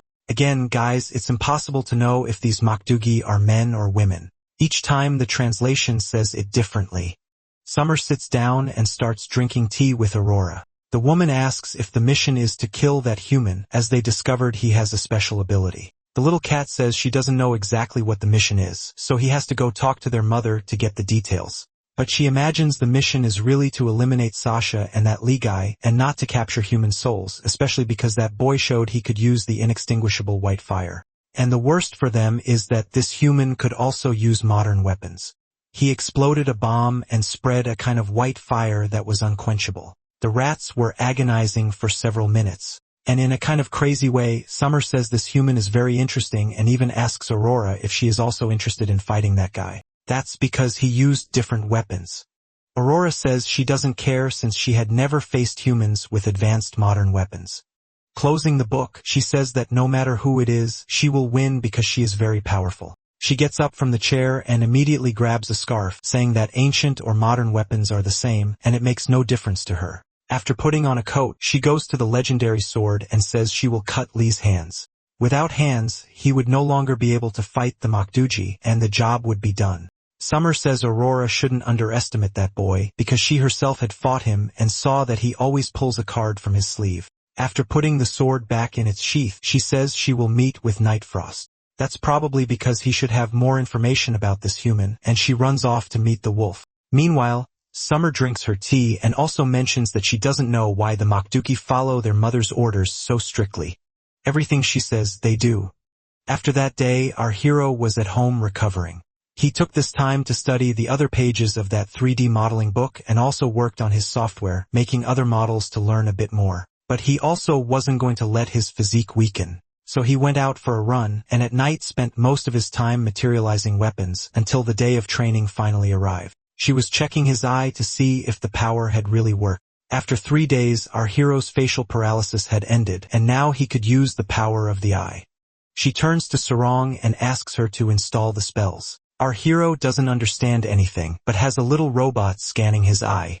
Sasha explains that 5 divine-level spells were recorded. He could use some recorders to record the magical words and perform the spell. This magical eye was an extension of his power. And Sarong explains that because he is very old, he won't be able to learn these powers practically. That's why they are doing this. Taking advantage of the fact that he has a lot of mana and can use kingdom-level spells, he could use the eye to do it more simply. Some younger humans hired as guardians can use Gi attribute spells. They manipulate wind, fire, earth, and other elements freely. They don't need to use divine-level spells. That's because they learned from a young age, but our hero was already old. In other words, he had a lot of mana, but didn't have the potential to memorize all possible spells. He apologizes for being so absent-minded, and Sasha smiles saying it's no problem, because they already solved that issue. She mentions that Sarong and Lee are getting along, and they sit there dying of embarrassment. Taking advantage of the sunny day, they would start training. Sarong made a bigger barrier so they could train. She mentions that even with a lot of mana, our hero had many blind spots and was vulnerable. And since he used long-range weapons, it left even more openings. That's why he became an easy target for anyone attacking from behind. Because of that, they would do some spells. The first one she presents is the map of mountains and rivers. It was like a sharper vision that stayed in front of his eyes. How cool. And what's the second spell? However, he wasn't supposed to be in such a hurry because she was going to explain more about hand-to-hand combat. Even if he activated that map and knew where the attacks were coming from, he couldn't block them, and she even simulates him getting hit by a hammer and flying away. His body was good for attacking, but terrible for defense. That's why she teaches him an emergency spell so he can escape. This spell was called the Sky-Piercing Seal. The girl explains that he could swap places with any object he sees within a 500-meter radius. After mentioning that her defense was great, she suggests he swap places with her. She jumps back, staying far from him, and tells him to activate the seal to swap places. After saying the words, the boy really swaps places with Sasha, ending up on top of the wall where she had jumped. Next, she jumps and stops beside him. This spell would be useful for him to escape in dangerous situations. She says she also has the spell so she could swap places with him too. But our boy was suspicious, thinking he could put her at a disadvantage and in danger. I bet he thought, damn, I'm the man, and who I'm going to protect is a delicate girl. And that's exactly what he said, guys. He said she couldn't put herself at risk because of him. Giving a slightly charming smile, Sasha said she would never put herself in danger because she was very powerful.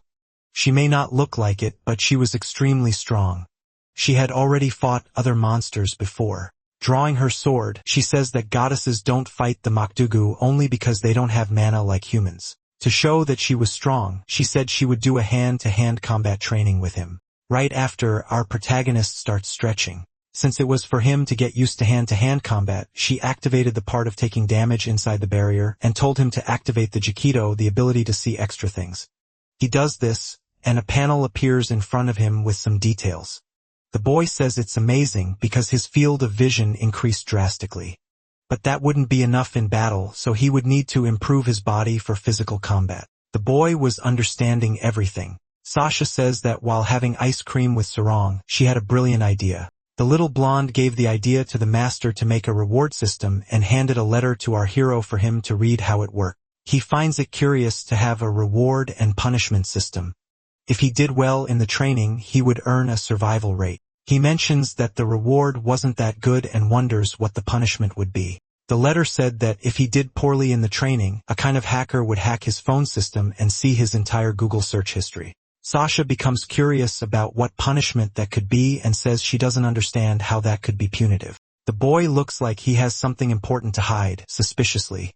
Sarong appears beside him and mentions that there was a small yellow paper hidden underneath. The boy tenses and prepares to grab the paper. Down there it was written not to mock her. Sasha didn't understand anything, but Sarong knew that our protagonist researched indecent things to say the least. Yeah guys, it's no use saying anything. I know very well what you search for. The scene shifts to the world of the Makduji. Aurora is coming toward the wolf. Night Frost notices that there's a guy coming with a large sword. Aurora starts provoking the little wolf, saying he returned from the hunt empty-handed. But Night Frost tells Aurora to be careful with her words. He didn't want to cause trouble in their mother's house. Aurora continues provoking, asking if he was punished by their mother, but the wolf replies no, because their mother was very kind.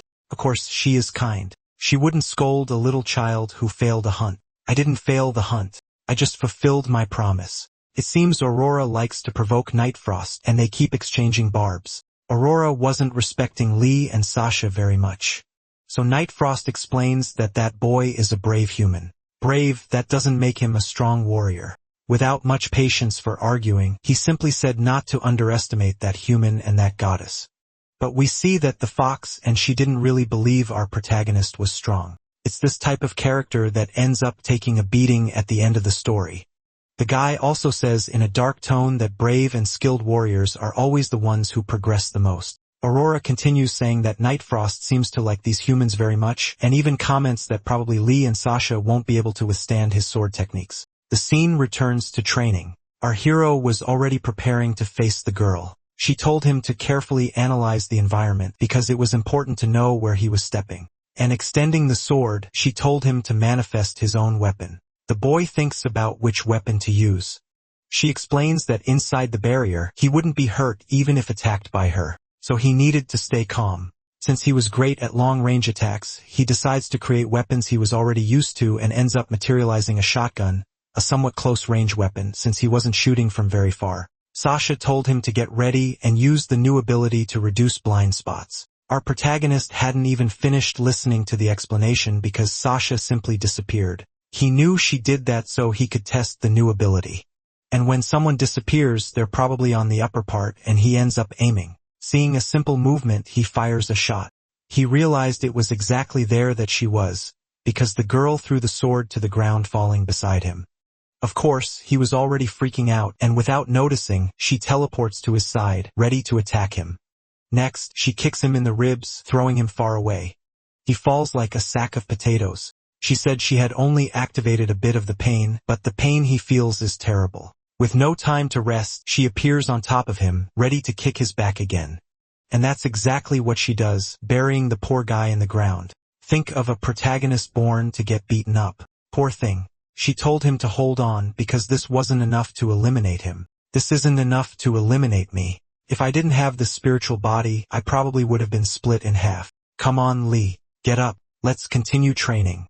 Hold on, woman. My back hurts. I applied a pain reduction just so you wouldn't die. All the pain you feel will be necessary to improve your hand-to-hand combat. Holding the weapon, he said he wouldn't give up and asked to start the training again. Smiling, the girl said that was exactly what she wanted to hear from his mouth. Beating me is almost impossible. In today's training you will continue losing, so start getting used to it. And that's exactly what happened for several minutes. But our boy wasn't going to keep getting beaten forever. He was already preparing another strategy, trying to motivate him. She said all this training would bear fruit. You will become a great guardian. The training continued with Sasha giving several punches to the protagonist. The poor guy was getting beaten more than a 90s anime protagonist and ended up suffering 6 consecutive defeats. The duration of each battle was about 10 seconds on average. The place inside the training barrier was completely destroyed. After a while, she congratulated him because he managed to last more than 10 seconds. With tears in his eyes, he thanks her, but in reality, he was dying of embarrassment. Extending the sword, she said she would stop training for today and that he should improve a little more. She tells him to try to block her sword, and he ends up protecting himself with his weapon.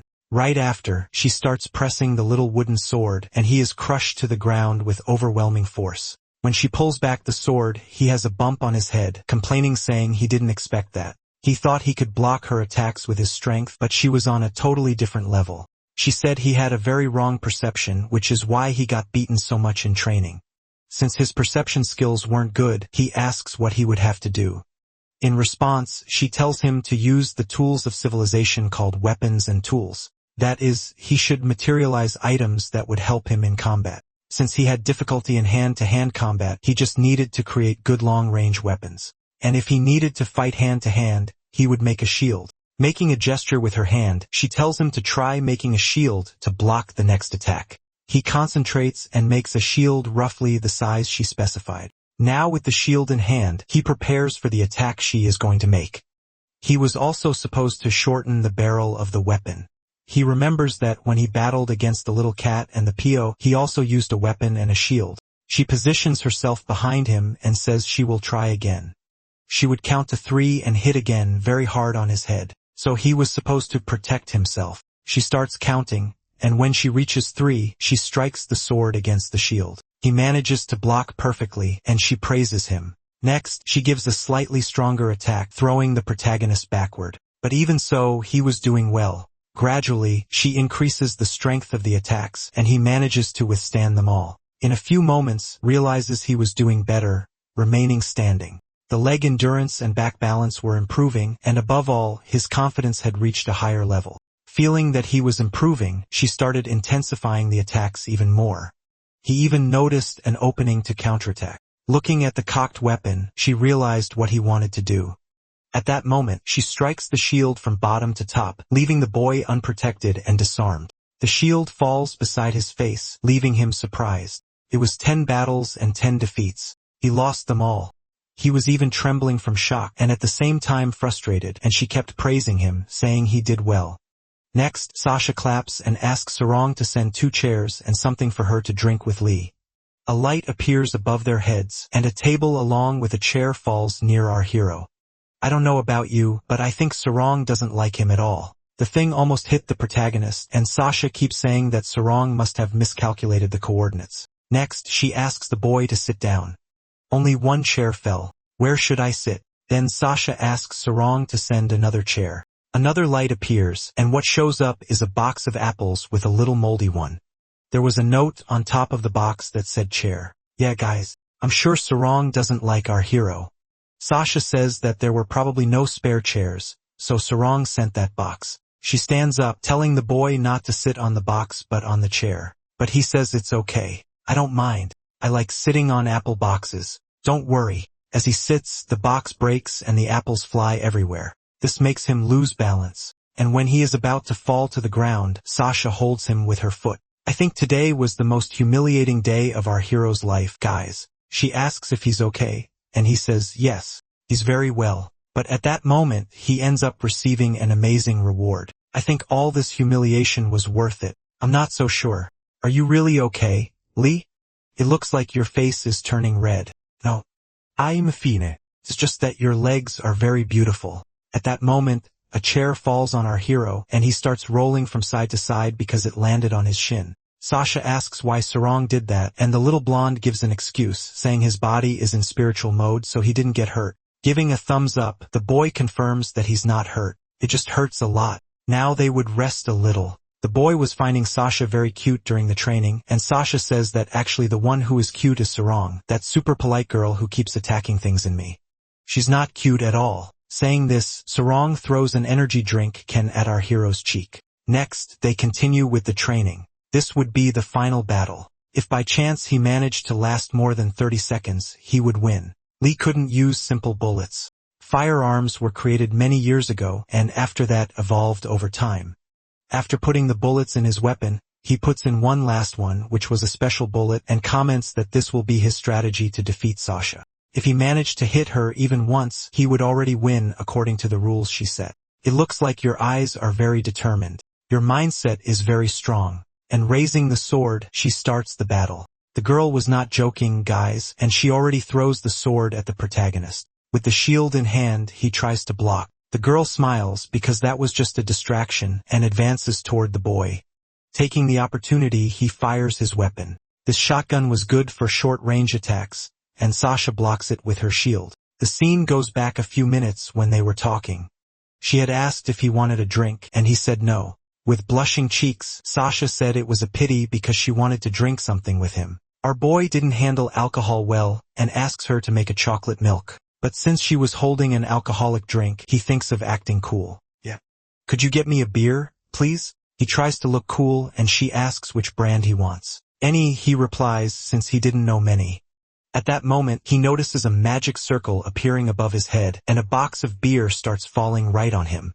Sasha climbs onto the table and holds the box so it doesn't crush the protagonist's head. Strange, Sarong usually doesn't miscalculate the coordinates. She asks if the little girl was feeling unwell, and she says she was sleepy because she stayed up all night gaming. That's a bit suspicious. All the magic circles she made were above my head. Still on the table, Sasha says that Sarong is very kind because she sent a whole box full of beer. At that moment, the boy starts connecting the dots. She had been treating him badly for quite some time, and the only explanation for all of this was jealousy. Only now did this fool realize it, guys. She opens the box and hands a drink to the hero. The boy notices that she was laughing. Then he asks if by any chance she was reading his thoughts. In a very cute way she says no. She just remembered a habit of Sarong. She had difficulties opening drink cans, so she always asked her master to open them. Back in the present, Sasha continues to push our hero hard. He tries to block the attack with the shield, but Sasha's sword technique is very refined and ends up cutting the metal shield. The bottom part of the iron plate falls completely. He knew that her magical protective barrier was far more powerful than the hand shield. She managed to cut the shield with a wooden sword, and when tossing the shield upwards, he still hadn't finished all his strategies. The girl cuts the shield that was thrown at her, and now that he was close, she said he had entered her contact area. There were still 20 seconds left for him to last in the battle. But the boy was betting everything on his last bullet.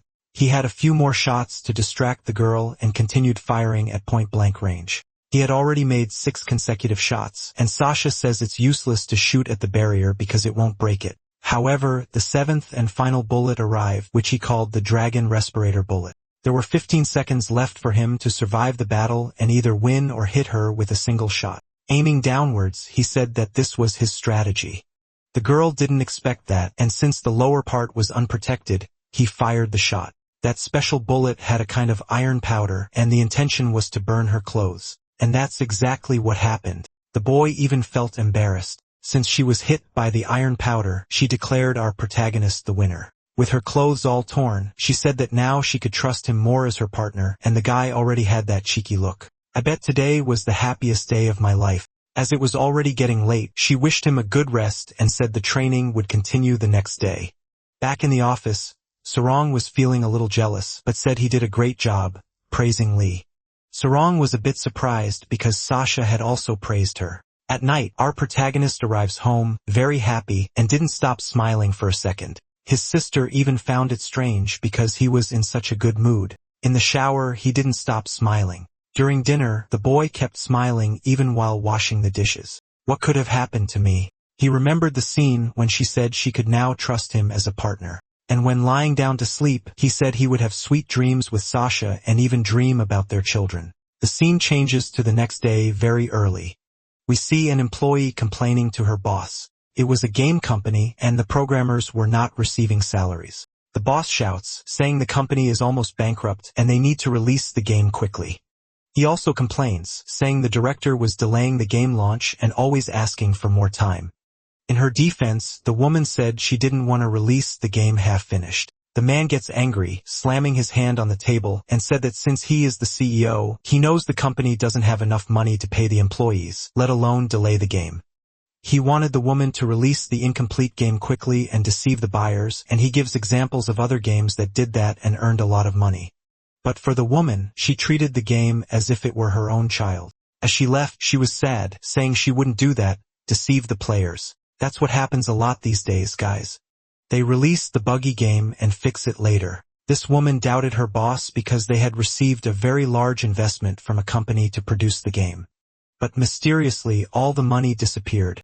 With her hand on her head, she wondered what to do, because if they abandoned the game, they would have wasted several years of their life. The scene returns to that old man playing golf. Just by looking at his face, you can tell he's worthless. He said that young people today have no loyalty and only think about salaries. Why is that, old smelly man? Actually, he exploits the company to the maximum and after filling his pockets, declares bankruptcy. Later, the woman eunuch goes to the bar. She was drinking and sad, saying her company was going to fail. She had fought a long time to get the position and produce the game she wanted. By mentioning that the game was like a child, she tried to disguise it, saying she wasn't married and that it was symbolic. She vented to Barming, who was actually our protagonist in disguise. She decides to show some photos to the hero and says she had already won some game developer championships.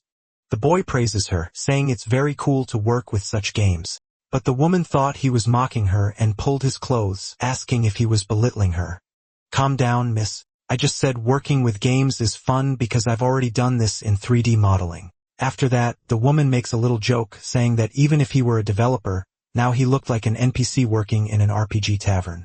Lee noticed she wasn't doing well and decided to put the teasing aside. What he really wanted to know was why Sasha put him as an infiltrator in a bar. She said it was for him to use Sarong's little robot for memory manipulation.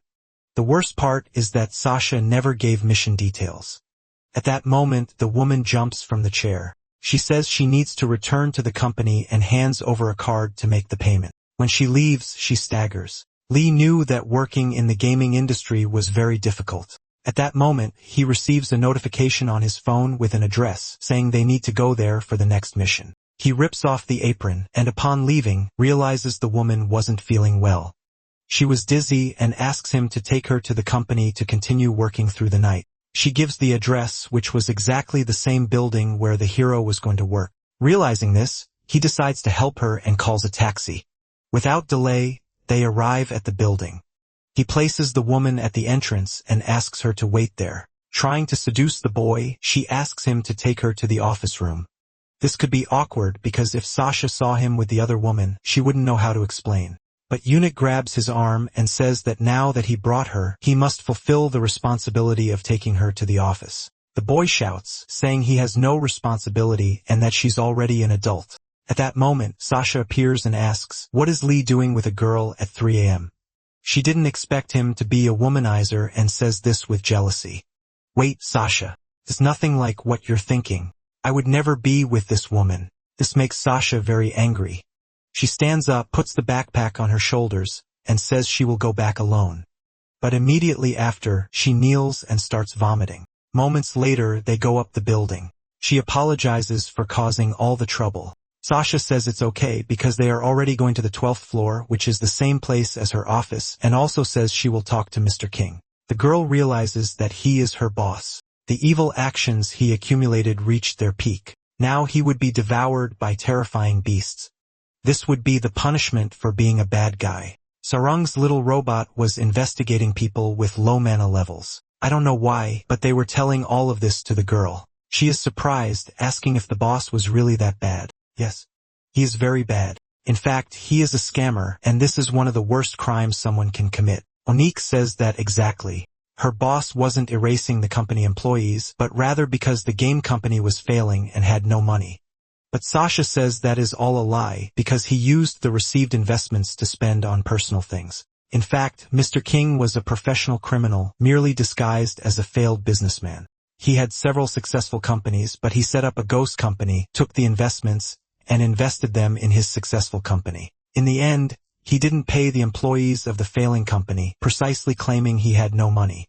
Upon hearing this story, Onyx starts connecting the dots and realizes it makes sense. Sasha also says that in the end, he would place a ghost president to take all the punishment in his place. That's exactly what he usually does. He transfers all his responsibility to another person who has nothing to do with it. Anik realizes this makes a lot of sense, gets traumatized, and asks what happened to the investment money. According to research, Sasha said that he bought real estate in his name and made an even greater fortune with all the diverted investments. Akei had worked for many years to produce the game she dreamed of and couldn't believe a guy like that would do this. She ended up asking to go to the bathroom. She was already feeling unwell, and upon hearing this news felt even worse. While waiting outside, Sasha said that there is no accidental fraud. Of course, everyone can make some mistakes and bankrupt companies, but in his case, he did it on purpose. Sasha then told our hero that she had put him as an infiltrator in that bar, so he could befriend Anik and thus reach Mr. King. But she didn't expect the boy to get Anik drunk, that he is much more of a womanizer than she imagined, and that in the end, the two of them on the stairs seemed quite intimate. Lee becomes desperate, saying he didn't offer any drinks, and that the girl who was grabbing his clothes was out of control. He made excuses so Sasha wouldn't get jealous, and upon realizing she was joking, apologized. Laughing, she said she was just joking and that he didn't need to be so desperate. She trusted that he was an honest and honorable guy and that he wouldn't do that kind of thing to women. Next, Nick comes out of the bathroom, apologizing for the delay. Since Sasha was going to talk to her boss, the girl couldn't accompany her. Instead, she had prepared something for her. What do you mean prepared something for me? What does she mean?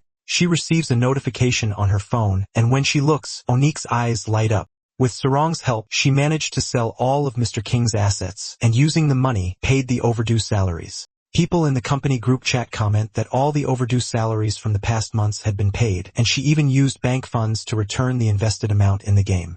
Now she could lovingly create the game she had always dreamed of. After saying these words, Sasha begins to disappear along with Lee, who keeps asking how this is possible.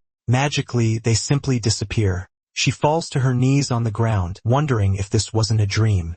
Am I drunk and hallucinating? Next, they appear in another place. Our hero was already on alert because Makduji appeared. The barrier had been created, but they didn't find any monsters in these corridors. Sasha mentions that they probably fell into some trap. With weapon and shield in hand, the protagonist says they cannot give advantage to the Makdugis. This barrier was a kind of notification or declaration of war. Seriously, the girl said she doesn't like surprise attacks because they seem dishonorable. Therefore, they should fight fairly without surprise attacks. She had confidence that the protagonist could defeat all the monsters. Aurora appears and says she wasn't trying to underestimate the two. Lee is startled, and Aurora ends up throwing someone on top of the protagonist. It was precisely Mr. King who hits his back against the wall. The old man was unconscious and basically paying for all the sins he had committed. Aurora says that the old man, even though about to die, was not dead, and she feels disgusted for having touched a human, removing her glove. Our hero asks why that Makdugi threw the human on them since the monster's goal is to devour human souls. Burning the glove, Aurora responds that her goal is not that, introduces herself and says her name is Aurora, the name she received from her mother, and that by her mother's order, she came there only to eliminate this boy. Aurora says it's a pleasure to meet them and keeps adjusting his glasses, saying that this was the name given by his mother. And also by her orders, he came to eliminate our protagonist and immediately draws his sword, saying that this might be a little cliché, but he wanted to give Lee the chance to say his final words before dying. Of course, our hero acts all sarcastic. He was already using his analysis technique and said he wouldn't let this Aurora return empty-handed, especially because when he got back to the world of the mock ducks, he'd arrived there all beaten up. Adjusting his sword, Aurora keeps saying that this boy seems very confident. Quickly, he removes the sword sheath saying he's going to deliver a precise strike. And in a surprising way, the guy simply throws the sheath at Lee. Our hero manages to block it with his shield. It was a bit strange that the guy used the sheath as a way to attack. Luckily, Lee's protective barrier was very resistant, but Aurora had another card up his sleeve and would use the back part of his sword. All that to perform the foxfire technique. Aurora was just watching our protagonist using defensive techniques, so he decided to help. And with that, she cast a spell to block Aurora's flames. The guy lets out a small laugh since he saw that this girl was really powerful, and then she uses a technique to cut through all that blue flame. The fox was underestimating our hero along with Sasha, so now he was going to use a slightly stronger technique called Peony Foxfire. And once again, Sasha appears to protect our hero. They formed a very powerful duo and fought in complete sync.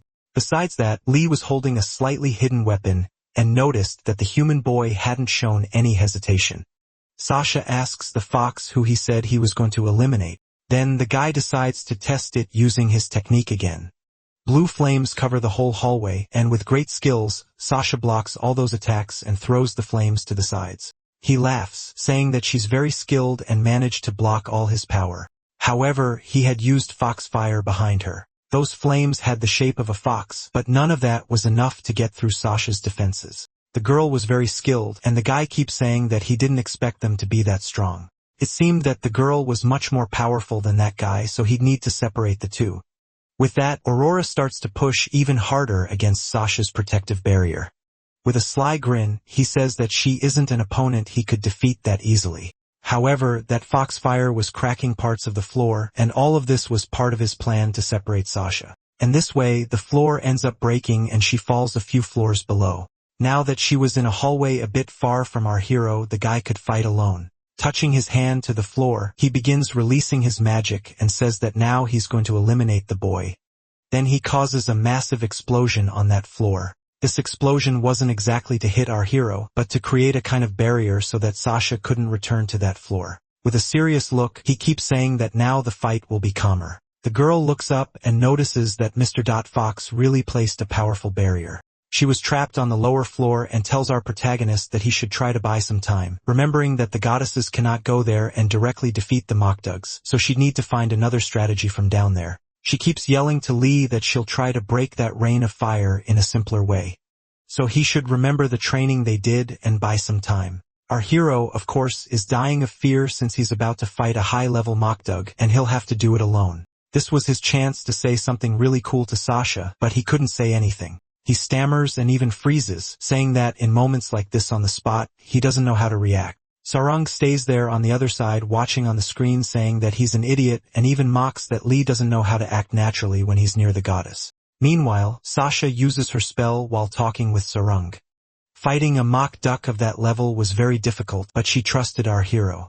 Mr. Fox keeps taunting our protagonist, saying that now that the goddess has disappeared, he'll lose easily. And using provocative words, he tries to make our hero lose focus. But Lee was very concentrated. "Yeah, girl. Now we can fight just the two of us, and I'll make great use of that." Of course, our protagonist thought he was making some double-meaning joke and immediately started shooting.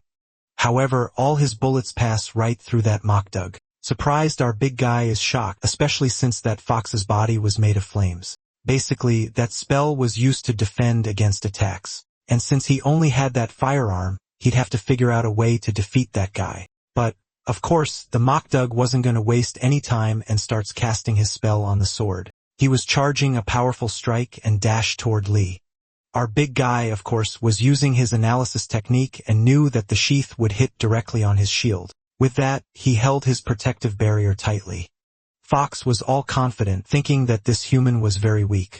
And instead of simply defeating our hero, he wanted to humiliate him by breaking his shield into pieces. At the moment he struck that shield, he realized that something strange was about to happen. That's because a huge explosion started, and that shield caused a reverse blast launching Mr. Fox far away. Surang, who was on the other side watching on the screen, began celebrating, saying that the plan worked and even joking that the mock dog had turned into barbecue.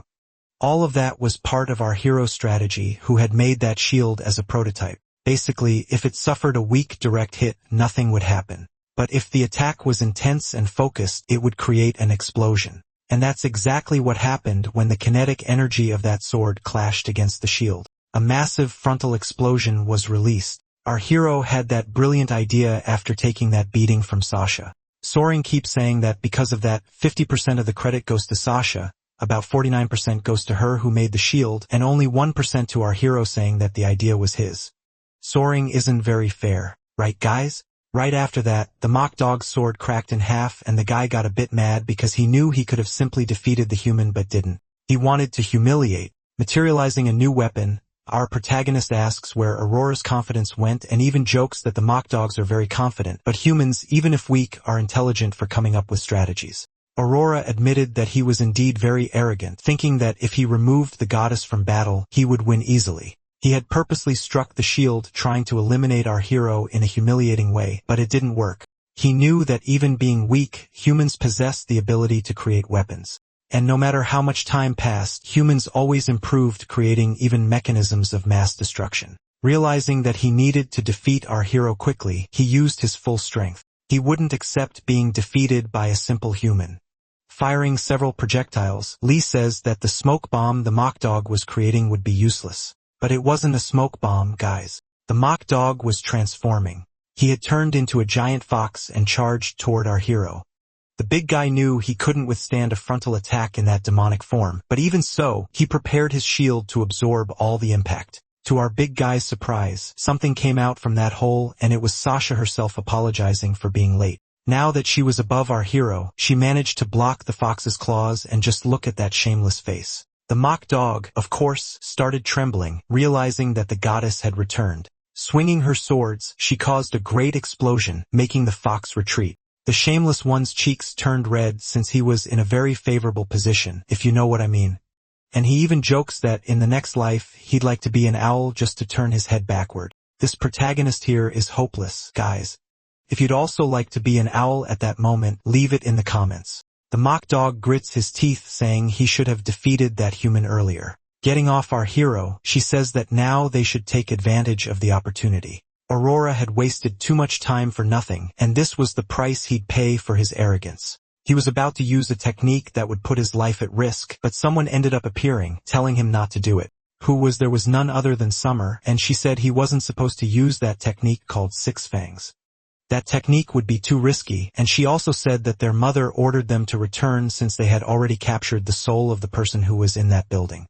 Lee noticed that Summer was there and got tense. When he looked back, he saw that the soul of that criminal had indeed been captured by the mock dogs. He became really furious. Aurora asks why she showed up there, and Summer chuckles, saying that their mother sent her only to stop Aurora from committing an atrocity. The fox felt humiliated because he had basically lost the battle. But since it was his mother's wish for him to return, and since they had already captured the soul, he would do so. Our hero was pointing his weapon suspicious, and the mock dogs ended up saying goodbye, claiming that next time he wouldn't lose and that he only faced humiliation because he had been too arrogant. The guy steps back into the portal, returning to the underworld, and Sasha realizes that in fact they were the ones defeated since the man's soul had been taken away. Pointing her finger at our hero, Summer says that this wasn't a misunderstanding and that she hadn't saved them. In truth, she only prevented them from dying because Aurora would have used a very dangerous technique. And since our hero had saved those little mice, basically says that their deal was paid. She didn't owe them anything anymore. By the way, our protagonist had gotten much stronger, and it would be interesting to see this human fight next time. As she says goodbye, she tells him that from now on, Lee earned the respect of the other mock dogs and would no longer be despised. With a small laugh, she says she thought the boy was weak, but she realized she was wrong. And that was sad because she preferred to fight weak people. Waving goodbye, she walks through the portal. That part of the building that was destroyed starts to regenerate since the barrier created by the mock dogs was undone. In just a few moments, the place looked brand new. Our hero looks back and sees that the corpse had disappeared, getting a bit angry because even though they won the fight, they failed the mission. They couldn't protect that person's soul. The guy gets upset and even apologizes to Sasha, saying it's all his fault for being weak. However, she says the one who was weak was her because she didn't focus on the right thing and ended up letting the mock ducks take the soul away. The guy was feeling down and Sasha tries to comfort him, especially since she prioritized their safety instead of Mr. King quotes comma, who was that man. The second mistake Sasha made, according to her, was not predicting the appearance of another mock duck. In other words, she made the wrong choices and the fault for the battle was completely hers. Our big guy gets surprised and asks if even the goddesses make mistakes and bad decisions. Of course, hearing those words, so Rang gets angry and immediately hits our hero, saying he shouldn't say things like that. Poor Mr. King flies away, and so Rang says that Sasha only said that to comfort him and that he was actually the one to blame for everything. The poor guy didn't have a single moment of peace. The girl keeps saying to the little robot that actually the leader goddesses, in quotes, are never wrong and that the wrong ones are always the humans. Sasha goes over there, holds Sarang's robot and tells her to calm down. Then she even hugs the girl's little robot, saying she needs to be more patient with Lee, trying to explain himself. Mr. Lee says he wasn't being sarcastic. He was just surprised. He thought the goddesses never did anything wrong and were always right. In a cute and patient way, Sasha explains that the goddesses are just administrators of a system called sarung.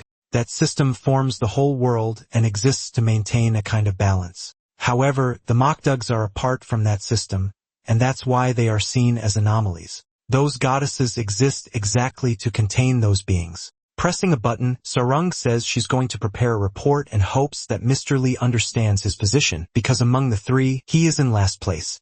She gets really mad because he was in quotes disrespecting Miss Sasha. She starts sending the files to our beloved goddess. While holding the little robot, our protagonist asks a question. He wants to know what happens when they fail in the mission to protect a soul. The girl says she has to make a handwritten report and even mentions that it will take her 2 days to write that report, leaving our protagonist surprised. He asks how many pages that report has, and she says 2 trillion pages. The guy already kneels on the floor, apologizing and saying it's all his fault. Sweetly, she also kneels down and says he doesn't need to feel guilty, because for her, time in that room passes differently, so it would be quick. The guy keeps feeling guilty, crying. Gently, she says she's very grateful to him for risking his own life in this job. Hearing that, he gets all smitten and motivated, asks if there's anything he can do to help her. She says yes, there is something. Since she'll spend 2 days writing that report, she says she'd like to find a room, and even asks if by any chance he's free tomorrow to help her find that place. Logically, the boy gets all excited saying he's freer than ever, so the meeting was set. He would go out with her to find a place. The guy even starts sweating cold thinking it was a romantic date. At night, she sends a message to our hero saying she won't be able to make it to the meeting tomorrow morning, and that she'll send Sarung in her place. The guy had never seen that girl before, so Sasha ends up sending a photo. The next day very early, he wakes up to go to that so-called meeting with Sarung, and his sister asks what he's going to do. He tells his little sister that he's going on a date, and when she asks with whom, our hero answers that it's with a girl and leaves, slamming the door. The sister blushes, thinking that he finally got himself a girlfriend. The day was beautiful for a romantic date, and he keeps looking at his phone, imagining what a date with Sasha would be like. But unfortunately, it would be with Soaring. At that moment, someone shows up saying hello, calling him an idiot, and the big guy realizes that this was Miss So-Rang, exactly the girl from the photo. He even thinks that if she's as angry in person as she is with the little robot, he's doomed. Extending his hands, he introduces himself, but she gets mad, saying she already knows his name and even says she knows a lot more than just the name. Whispering, she says she even knows the things he searches on those adult sites and finds his search words weird, saying he has a peculiar taste. She basically had been spying on him at night, and the guy gets angry saying it's wrong to watch employees. The girl starts saying all that out loud in public, leaving our protagonist frozen. With tears in her eyes, she says she's very disappointed to know that Miss Sasha's partner is a shameless guy like him. She says that very loudly, drawing everyone's attention, and people around start looking. Our big guy realizes there's no way to win this argument with the blonde. While they're arguing, Sasha is writing that 2 trillion page report. And yes, the poor thing really was doing it. The little girl had talked to Sasha a little earlier, saying it wasn't necessary for her to do that. However, a human soul was very valuable. What she did was something very wrong. Maybe losing those human souls wouldn't bring immediate destruction, but it could in billions of years. Sasha understood Sarung's frustration very well and said she should calm down. Several shaman families around the world spent many years improving techniques to fight the Makdugs, all that to prevent human souls from being devoured by those demons. That's why their job was so important, and Sasha gently caressed Sarung's cheek. It was essential for them to understand the seriousness of that work. She wanted our protagonist and Sarung to get along and build a good friendship. But the little girl didn't want that at all and kept telling the boy to follow her. They would go to the place where Sasha's clothes would be made. Our hero says that place looks abandoned. He even points to the store saying it's empty, but the girl tells him to shut up because that was the right place. At the entrance, there was a little sign in a bag with a newspaper. He decides to check the newspaper to see if it was from today. When he picks it up, he realizes it's from a very old date about a year ago. Stretching out her hands, Sarung casts a spell to open the door, and immediately the little sign spins, allowing them to enter the place. Our hero still doubts it, thinking it's just an abandoned place. But when he goes through the door, he realizes there's a magical barrier. Inside, the place is extremely luxurious and beautiful. The girl tells him to move already and stop standing there like an idiot. Then she walks up to a bird and tells it to replace the newspaper at the door because it was too old and could attract attention. Looking at the bird, our hero finds it strange, and she keeps scolding the creature, which keeps tilting its head from side to side. At that moment, the boy hears a purring sound, and when he looks back, he sees Pio, that little black cat. He goes over to pet it, but the cat didn't like being woken up while sleeping, and the blonde girl already warns him not to mess with it. Even the bird waves its wing telling him not to bother the cat. So our hero turns and asks, "Why is this bird so weird?" The girl says its original name was Shuyo, but that didn't matter because the bird wasn't important. She calls him to come into another room. When he enters, he's surprised because the building's facade was small, but inside the space was huge. There was a gigantic library, and Sarung says that was her workspace. It was the girl's workshop where she made clothes and also the weapons used by the king. All the consumable items were made there. She says Sasha's stylish clothes are entirely created by her. Out of nowhere, Sarung grabs a little cookie, and our hero finds it odd, wondering why she's eating that right now. When he looks to the side, he sees a pile of snacks. Sarung justifies her sweet addiction by saying it's to stimulate her thinking, but he notices it's all processed food and jokes, saying that's not healthy. With blushing cheeks and a dirty mouth, she says she really likes snacks, but that wasn't so important. Our hero asks how she makes Sasha's clothes, showing a brush. She says it's with that artifact. The brush was used by a legendary artist and had a magical effect. Basically, it drew what the person was thinking. Opening a bag of chips, she says she needs to eat to have more creativity. At that moment, he realizes she wasn't just addicted to sweets, but also to chips. Personally, I prefer chips, guys. And you? To show how the brush worked, she starts drawing a few things. Our hero gives some clothing suggestions for Sasha and says it would be nice to add some pockets so she could store talismans. The blonde girl finds that amazing and says she'll add those pockets to the outfit. In just a few moments, she had made a maid cosplay for dear Sasha. And, of course, our shameless hero found that awesome, but also weird because he had a taste very similar to Sarung's.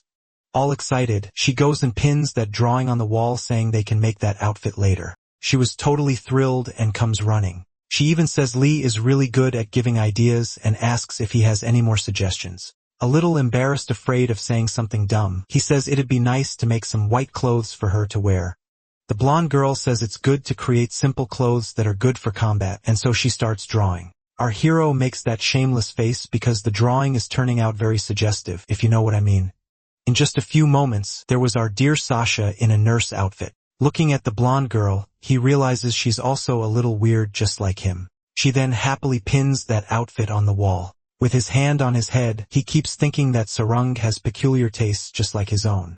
All excited, he says it's his turn now to make a new outfit. Sarung says that since he's a rookie, he might not manage to make a decent outfit but admits he has good taste. Grabbing that brush, he thinks he's never done anything like this before. He couldn't think of anything too indecent, if you know what I mean, so he decides not to fool around and to make a serious outfit for real. The guy starts giving his best, and the paper even begins to glow with the golden light. In just a few moments, the drawing is done, and the blonde girl gets furious. When she looks at the drawing, she realizes our hero is way more shameless than she thought and starts accusing him of being a pervert. She doesn't understand why her master chose such a brazen partner, and even mentions she could have easily picked the spear priestess. When the poster of Sasha is pinned to the wall, you can clearly see from afar what kind of outfit he designed. The guy asks who that spear priestess she mentioned is, but the blonde doesn't want to talk. Then he gets a brilliant idea to make her spill it. He shows a picture of a cafe full of sweets and says he'll take her there if she tells the story. Seeing that, she feels very tempted, especially since that cafe sells the best desserts in town, and she even starts drooling. That way, our protagonist manages to buy Sarang off and takes her there. Upon arriving at the cafe, she's completely enchanted, so he goes ahead and asks who that spear priestess Sasha could have chosen is. The blonde explains that there are shaman families spread all over the world. They create perfect partners so the goddesses can fight against the mocha ducks. With her mouth covered in sweets, she also explains that those shaman families adopt orphan girls. After adoption, they go through intense training to fight ghosts. They drink lots of purified water to become strong against those demons and do that for a long time until they become great warriors. Since they've been trained since childhood, they already possess a very high cultivation level. And it doesn't matter which religion the girl follows, they all go through a final training. Our hero asks if those shaman sects don't have their own religions. So Rang replies that it doesn't matter if they're Catholic, Buddhist, or Protestant. In the end, what truly shows their power is if they have a Christian vow. It's kind of contradictory, guys, but after finishing their training, they go to a church and perform a sort of baptism. Among all the created priestesses, they always possess much more mana than normal humans, and that's why they are perfect choices to become companions for the goddesses. In other words, even a weak priestess would still be much stronger than our hero. She says that while pointing her finger at him, of course, he feels humiliated since he wasn't good enough to be Sasha's partner. But it was strange, why did Sasha choose him as her companion instead of a spear priestess? The scene changes to a little later, and we see that Mokdug knocking on a door. He was waiting outside an apartment and heard the little cat singing inside. Then he starts knocking harder, and who shows up is none other than Summer. The little cat tells him to ring the bell instead of banging on the door. The guy says he doesn't like annoying stuff like injections, because he's tired of missions. The kitty then says that if he's tired, he can sleep in her bed, and she won't charge him this time. She was making a double-meaning joke, if you know what I mean. That makes the guy mad. And he even says that being a guy wearing women's clothes, he looks way too much like a woman. And she jokes back saying that's exactly what she wanted. Yeah, guys, I was caught off guard. I really thought that character was a woman the whole time, but alright, right? The wolf keeps saying it's not normal for a man to wear women's clothes and that he should dress like a man, especially since no man wears an apron to cook. And when he looks ahead, he sees it's actually Mr. Fox wearing the apron. And it was a really cute apron, which makes him mock the guy. Moments later, they're all having lunch and the wolf says they should quickly talk about the reason for this meeting. They needed to deal with that human who was getting stronger thanks to Sasha, but Aurora says it's better to talk about that later and enjoy the meal. The wolf says they're acting too much like humans doing this kind of thing and even comments that the fox is becoming more and more human, forgetting his origins. That way they start throwing barbs at each other. The fox says the wolf is very weak since he was humiliated last time.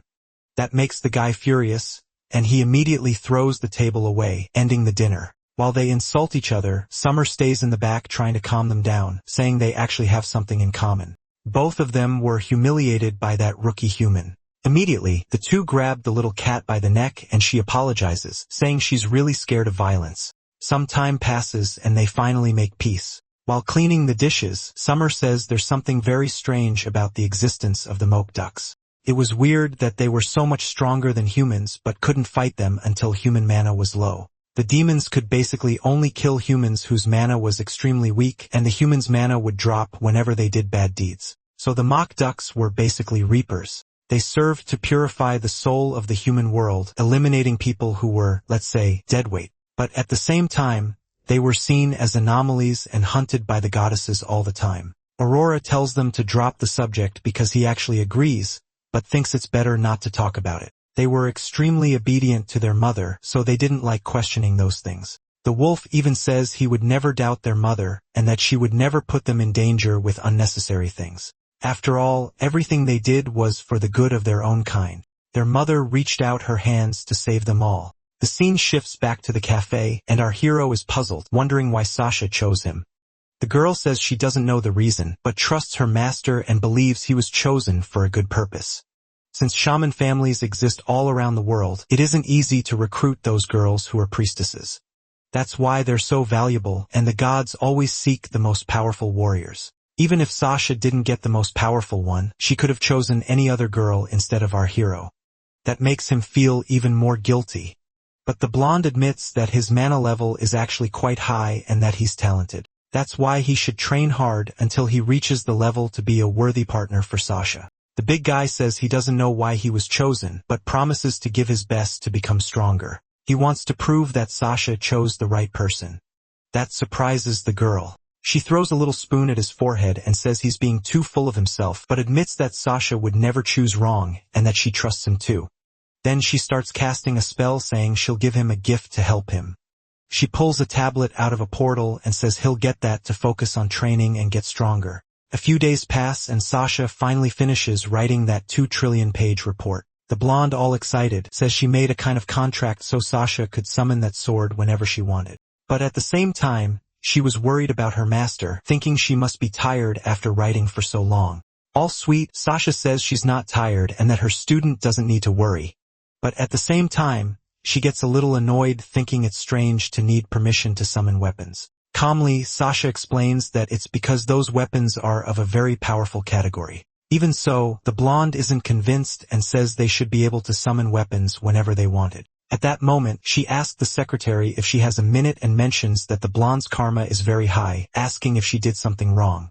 That's when she realizes she might have broken some rule. It was exactly when she pulled out that tablet with magic, saying she'd give a gift to our hero. In truth, she just wanted to help him since he was living in a studio with his sister. To help him focus more on training, she was offering the guy an apartment to live in with his little sister. He gets a bit upset saying he couldn't accept that because it was too much. But the girl gets even angrier saying he should accept any kind of gift, especially since he had a lot of financial problems and couldn't fully focus on training.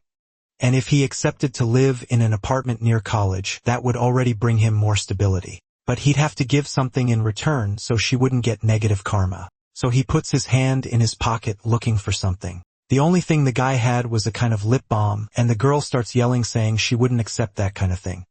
Back to the present, she finally understands why she had that negative karma in her body. Sasha explains to the girl that this kind of bad karma doesn't go away easily, and that it's forbidden for gods to do such kind acts for humans since that would be interference. That sarang system existed to maintain a sort of balance in the universe. The goddesses watched from afar as humans suffered through wars and disasters, and even if they wanted to save people, they couldn't interfere.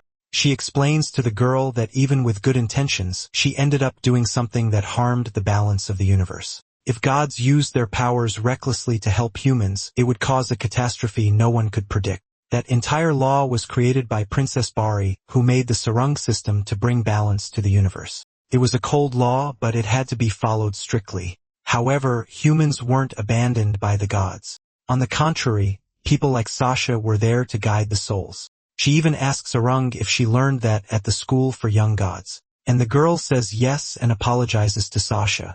Sasha smiles, says it's all right, and invites the girl to sit beside her. The emotional blonde gently rests her head against Sasha. Then Sasha asks the girl to wait a moment and begins drawing out a crimson energy. The blonde asks what the red orb is, and Sasha explains that it contains all the karma within the girl's body. The blonde realizes Sasha is absorbing the negative karma to purify it. The girl becomes worried, saying her master shouldn't carry that burden, but Sasha explains the girl isn't strong enough to purify it herself yet. Feeling guilty, the blonde begins crying, saying she doesn't want her master to bear that burden. Sasha gently pats her head and reassures her. As a high-level goddess, she says she can purify it within a few days. The blonde keeps apologizing, saying she never expected it would have such consequences. Sasha warmly hugs her secretary and assures her everything is fine. She then asks what Lee received in exchange for the apartment. To Sasha's surprise, it was only a lip balm. The scene then shifts to the hospital. Lee's sister required an expensive treatment and needed to remain under hospital care around the clock. When they arrived, the receptionist informed them she had been assigned a private room. Lee is surprised and wonders who arranged such an expensive room. When they reach room 120, he's even more surprised. His sister asks if his boss covered all the expenses, and he confirms it. Opening the door, he discovers Sasha wearing the outfit Sarang prepared. Startled, he quickly closes the door, leaving his sister wondering who was inside. Trying to avoid questions, he asks her to buy a few drinks. She innocently asks what kind, but he says anything is fine. After walking her to the elevator, he heads back. He returns to the room. Smiling, Sasha says she's wearing the outfit he designed. Caught off guard, he accidentally knocks over a chair. He gently asks why she's wearing that version of the outfit. Flustered, he says it looks much more revealing than he intended. He quickly explains that wasn't the design he had in mind. He offers his jacket so she can feel a little more comfortable. At that exact moment, his sister walks in. Perfect timing. Embarrassed, Sasha politely greets Lee's sister. Seeing the unexpected scene, the sister blushes and immediately jumps to the wrong conclusion. She asks what her brother is doing with a young woman wearing such a revealing outfit, reminding him about the strange videos he used to watch. Lee repeatedly tells her to calm down. With his jacket tangled around him, he insists she's completely mistaken. A few minutes later, the misunderstanding is finally cleared up. His sister apologizes after learning Sasha is actually his boss. Teasing him a little, Sasha says she's only wearing the outfit because Lee suggested it. His sister immediately scolds him and grabs him by the shirt. She says he should stop getting strange ideas and behave professionally around his boss. Lee keeps asking her to stop bringing up those old stories. Sasha steps in and explains that it was all a misunderstanding. She says Lee never pressured her. She simply chose to wear an outfit designed by his secretary. After apologizing, Sasha explains that Lee's original design was actually a swimsuit rather than a nurse uniform. She chose the nurse outfit instead because it felt more appropriate for visiting a hospital. At that moment, the girl was sure her brother was a pervert and ends up punching him, calling him shameless. A few minutes later, the hero's sister was medicated and had already fallen into a deep sleep. The nurse was making some preparations and said that since the medicine was strong, she'd stay sedated for 24 hours. Since that part of the hospital was private, they could only call the nurses through the intercom. After saying that, the nurse seems to get an idea. She was in front of a beautiful couple and gives a shy laugh, saying she feels jealous thinking of when she was younger. She says she met her husband in that very hospital and mentions that the doors are thick and soundproof so they could do whatever they wanted inside. Outside, she says loudly that they could relax because no one would bother them. The protagonist freezes, dying of embarrassment. Sasha comments that it's good to know those doors are soundproof. What could that naughty girl be planning, guys? Then she tells Sarung to release the drone, and the blonde's drone appears right there in the hospital. The big guy asks if their mission to hunt Mokdug will take place in that building. The girl answers yes. It will happen in a private room in the building next door. She also mentions that the idea of getting a private room for more safety was thanks to Sarung. She was the one who had that brilliant idea. The girl gets all shy and says she did it for the well-being of the hero's sister, not because of him. Sasha says that Sarung wanted to do something good for the hero, but it had to be something that wouldn't bring negative karma. That's why she spent the whole night reading the Book of Divine Laws until she found something that was beneficial and wouldn't bring too much karma. But she gets angry saying she didn't do it because of him. Even so, Sasha feels happy because now the two were getting along. She comments that she's happy to meet the hero's sister, since she has a rare soul. Eden basically was a new soul, extremely clean. The boy doesn't understand anything. How come a newborn soul? Then Sasha explains that the girl is a pure newly created soul. She hasn't gone through any reincarnation. It was a clean soul, free from both good and bad deeds. Spiritually, she was pure, like a blank sheet of paper. Creating souls like that happens all over the planet, but it's very rare. It happens once every million times. The protagonist is surprised and even asks if that's good or bad, and if by any chance there could be any negative effect. Sasha says that newly created souls are kind of normal, but they have no advantage or disadvantage. Basically, his sister's soul is clean, like a blank canvas. Although that was normal and rare at the same time, it meant she was an ordinary girl. She had nothing bad nor anything good. Yeah guys, I know it sounds weird, but basically, she was a pure soul. Now they would focus on the wrongdoers whose mana was low nearby. Sasha explains that those wrongdoers are in the next building and that around 3A, Muthig will appear to eliminate them. Those people were accumulating negative karma and their mana was already very low. There would be 4 people and the hero gets a bit tense. Sasha explains that they lead a group formed by heirs of the 4th generation of famous businessmen. Those people were sharing some kind of illegal product. And you know what I mean? That sugar, let's call it that, was being brought to Korea in thousands of tons per year. And that girl, Jodam, who had lost her life was also involved in that. The hospital owner was the guy mixed up in those sugar schemes. The hero asks if they were going to harm his sister, and Sasha says no, but they were doing bad things to other patients. They made a kind of life insurance for the patients and soon after eliminated them. They put some kind of poison in the 4 bags and kept all the money, claiming the people died from medical errors.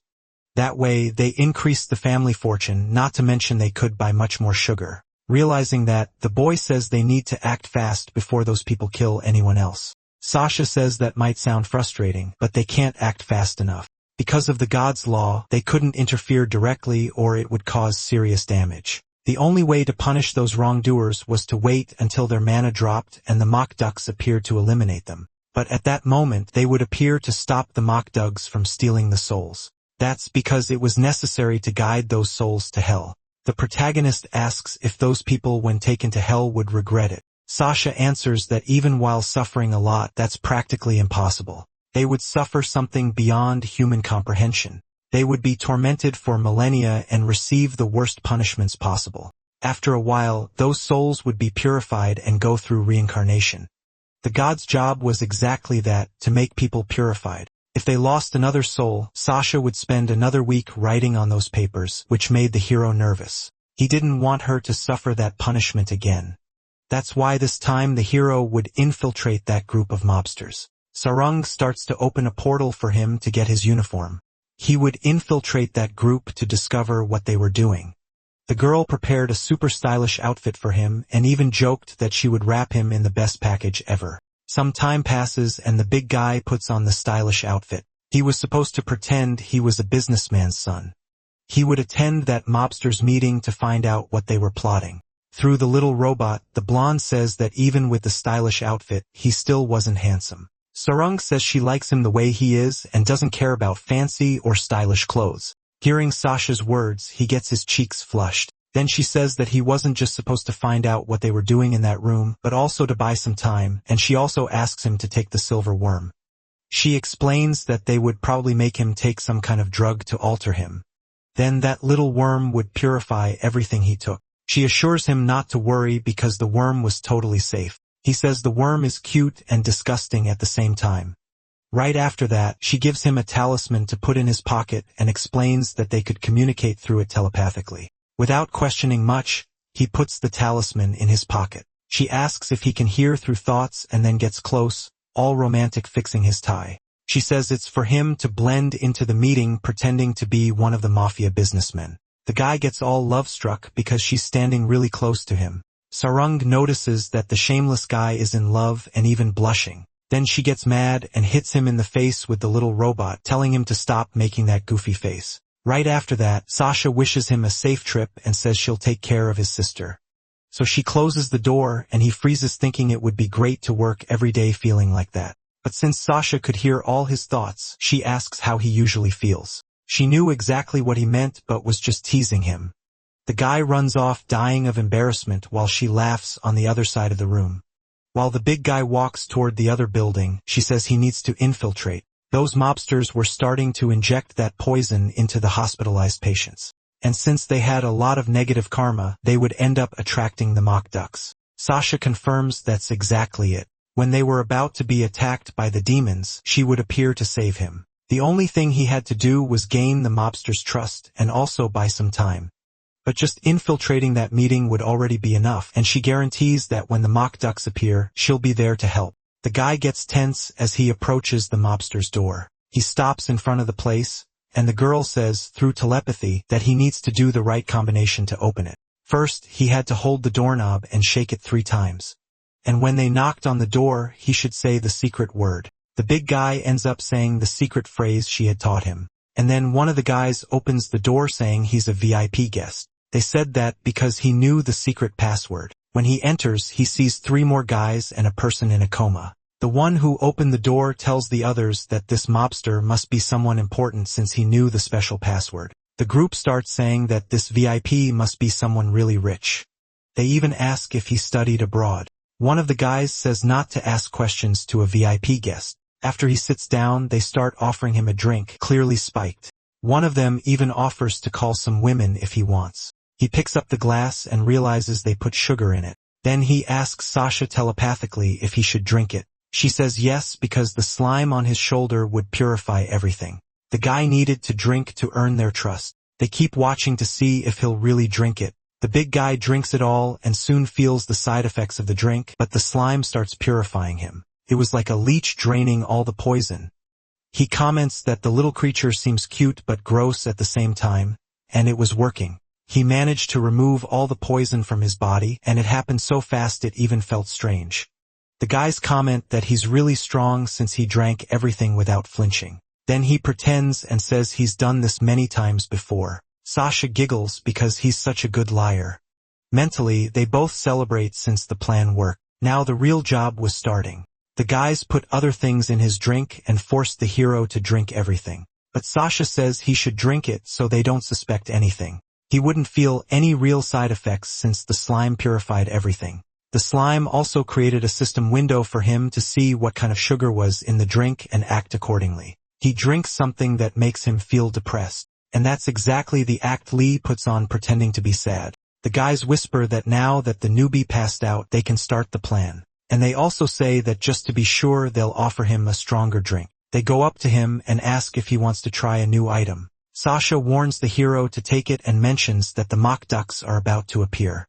She also says the connection with him will drop for a short moment. The big guy says that's fine and asks if she'll really show up to help if the demons appear. He takes the pill while asking how dangerous it would be if that happens. Sasha says he's doing really well and can relax because she'll appear to help him. It seemed he was still traumatized from the last fight. After taking it, the guys laugh saying that now he's gonna pass out. But the slime on his wrist absorbs all the poison. He doesn't feel any side effects from drinking that kind of stuff. At that moment, a system window pops up showing the pill's effects. In other words, he would feel strongly attracted to women. He gets tense wondering how he should act. It was obvious the mobsters wanted to get him out of the room to kill the man in a coma. And that's exactly what they did, guys. They made life insurance for people and then injected poison to keep the money.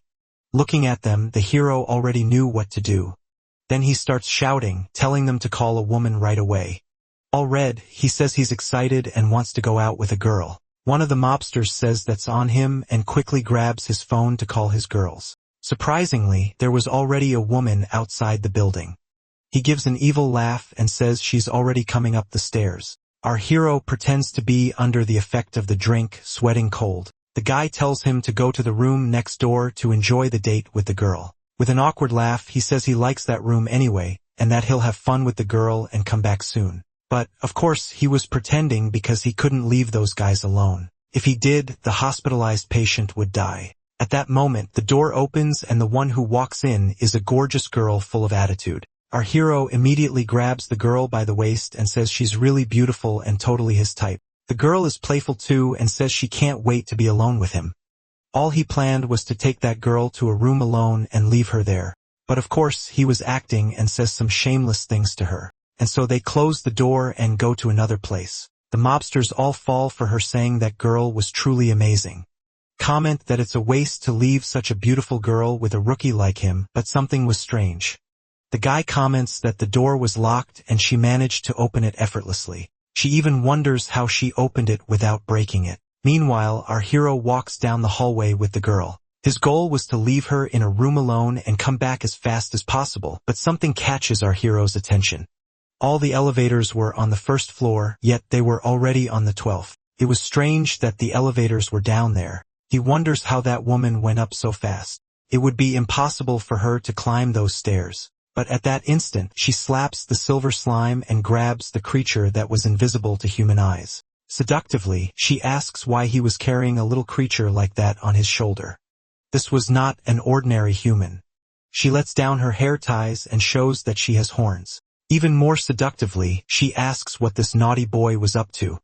After arriving outside, the girl asks Lee if he would like to have a chat with her. Wait a second. This girl managed to see the slime, so she must not be an ordinary human. She had not only seen the slime but was holding the poor thing and had even grabbed his tie. This woman, she is definitely a mock dog. What do I do? Should I keep my distance with my weapons? Isn't it too dangerous since she already grabbed my tie? And worst of all, she's keeping the little slime as a hostage in a sweet and delicate way. She tells him not to worry and to relax because she hadn't even put up her barrier, and since she is a lady, she would treat him very well. However, she was jealous and possessive, and that's why she didn't like him being together with other little monsters. After she let go of Lee's tie, he kept imagining that this girl must be kind of crazy in the head. I know there are people out there who like girls who are this crazy. If you're one of them, comment down below.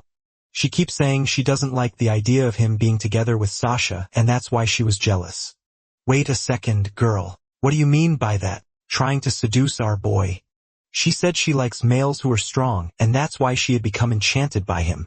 There were mock dogs who liked to battle, but she preferred to go straight to negotiations. At this moment, I'm sure you guys would abandon the side of the Shinigamis and join the side of the demons. And the girl, trying to convince Lee, keeps saying that the side of the mock dogs is much better, and he would be a happier person. After all, the Shinigamis didn't pay humans that well. With a serious look, Lee said he didn't care about the salary, and with a little smile, she said that a good salary wasn't the only thing she had to offer. You know very well what this girl is wanting, right guys? She wants mischief. And getting close to his ears, she said that she could form a post-VA bond with the boy. For thousands and thousands of years, the Mokdugs had accumulated unimaginable wealth. Be quiet, girl. Wealth isn't the most important thing for me. And touching our hero's chest, she says that if wealth isn't enough, she can offer something else. Since the Mokdugs live for a long time, she spent all these years of her life studying the human body, and that's why she could transform into any other woman. She acquired this ability because of her body studies, and while hugging our hero, she keeps trying to say that she could turn into a different girl each day and sleep with him, and she even keeps saying that she's gonna let him do whatever he wants. And while asking if he would like to experience her, a kind of purple liquid starts coming out of her ears. Don't fall for her sweet talk, Mr. Lee. You know she's trying to trick you. The girl stands on her tiptoes and keeps saying that she is using a neurotoxic mist. At that moment, our hero begins to be affected by the poison that was being released from the girl, and because of that, he started to feel attracted, saying that this succubus was really very beautiful. And with blushing cheeks, he started thinking silly thoughts. With that, she already prepared a kiss to reward him. However, the slime had the power to absorb toxic poisons and quickly did that to our hero. At that moment, he was freed from the girl's toxic illusion, and she was there preparing to land a kiss on our hero. Now that he wasn't under the illusion anymore, he ended up holding the girl and throwing her far away.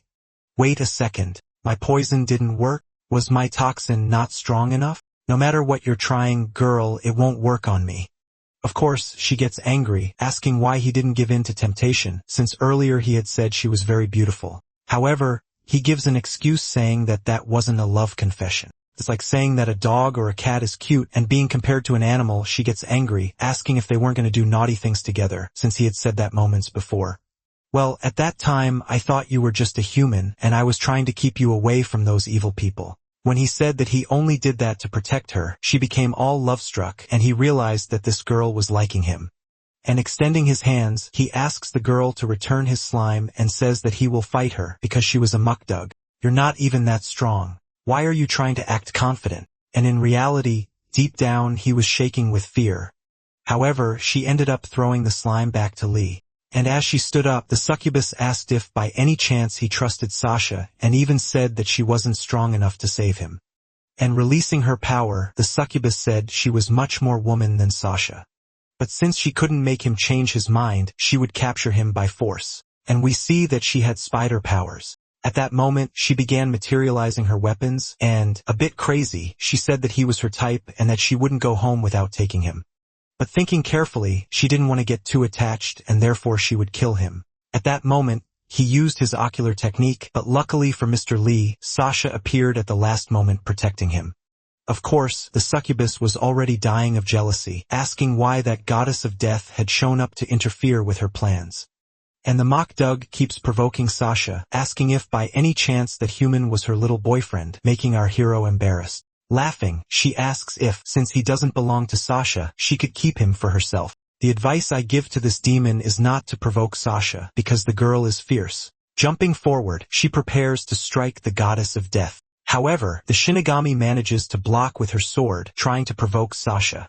The succubus keeps saying that the mana of the goddess of death wasn't that strong, since she was having a hard time blocking a simple attack. Taking the chance, our hero appears behind the girl and fires several shots with his weapon. After falling to the ground, the succubus says that weapons wouldn't work against her. Got it. So this human can manipulate weapons with his mana. It would definitely be a huge inconvenience to fight against both of them at the same time. That's why she kneels and takes out a sort of cylinder from her skirt. Don't ask me where that was stored. Winking, she uses a type of web coming out of that cylinder. That purple magic was heading toward our hero, but Sasha blocked it with a barrier.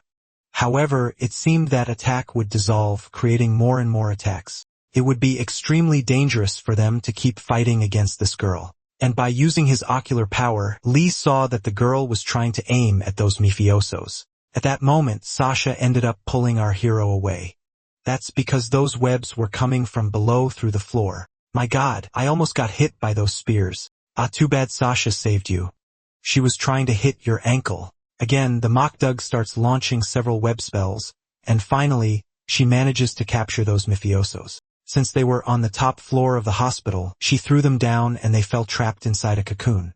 The girl says they shouldn't worry because even though they fell from the 12th floor, they were protected by those web cocoons. And with that, she created her barrier so she could use her powers calmly inside the hospital. Next, she summoned a gigantic demon outside. That demon opened a portal, and low-class demons she had created for research purposes began to come out. And these low-class demons possessed little intelligence, so they basically served smaller purposes. And the purpose was to draw Sasha's attention because little by little, they would eat through the webs and eventually kill those men. But the webs were very resistant, so it would take some time, and she said they had to run fast enough to get down there and save those humans. It was becoming obvious to our hero along with Sasha that this mock dog wanted to separate the two of them. And she was also doing this because she noticed there was a sacred magical barrier at the end of the hospital corridor. She didn't know why Sasha had placed that sacred barrier, and that's why she wanted to go there to see what it was. He only knew that at the end of the corridor, there was another building where his sister was hospitalized. She was receiving medical treatments, and the strangest thing of all was why she hadn't been repelled by the mock dog's barrier. Of course, the demon knew that, and that's why she was curious to know who was the person being protected and wanted to see who our hero would prefer to protect. The goddess of death asks the succubus if she could give them a moment there to decide, and the girl says she'll give them 3 minutes to choose. With a serious look, Sasha keeps thinking that she can't panic, and she must explain this to Lee carefully.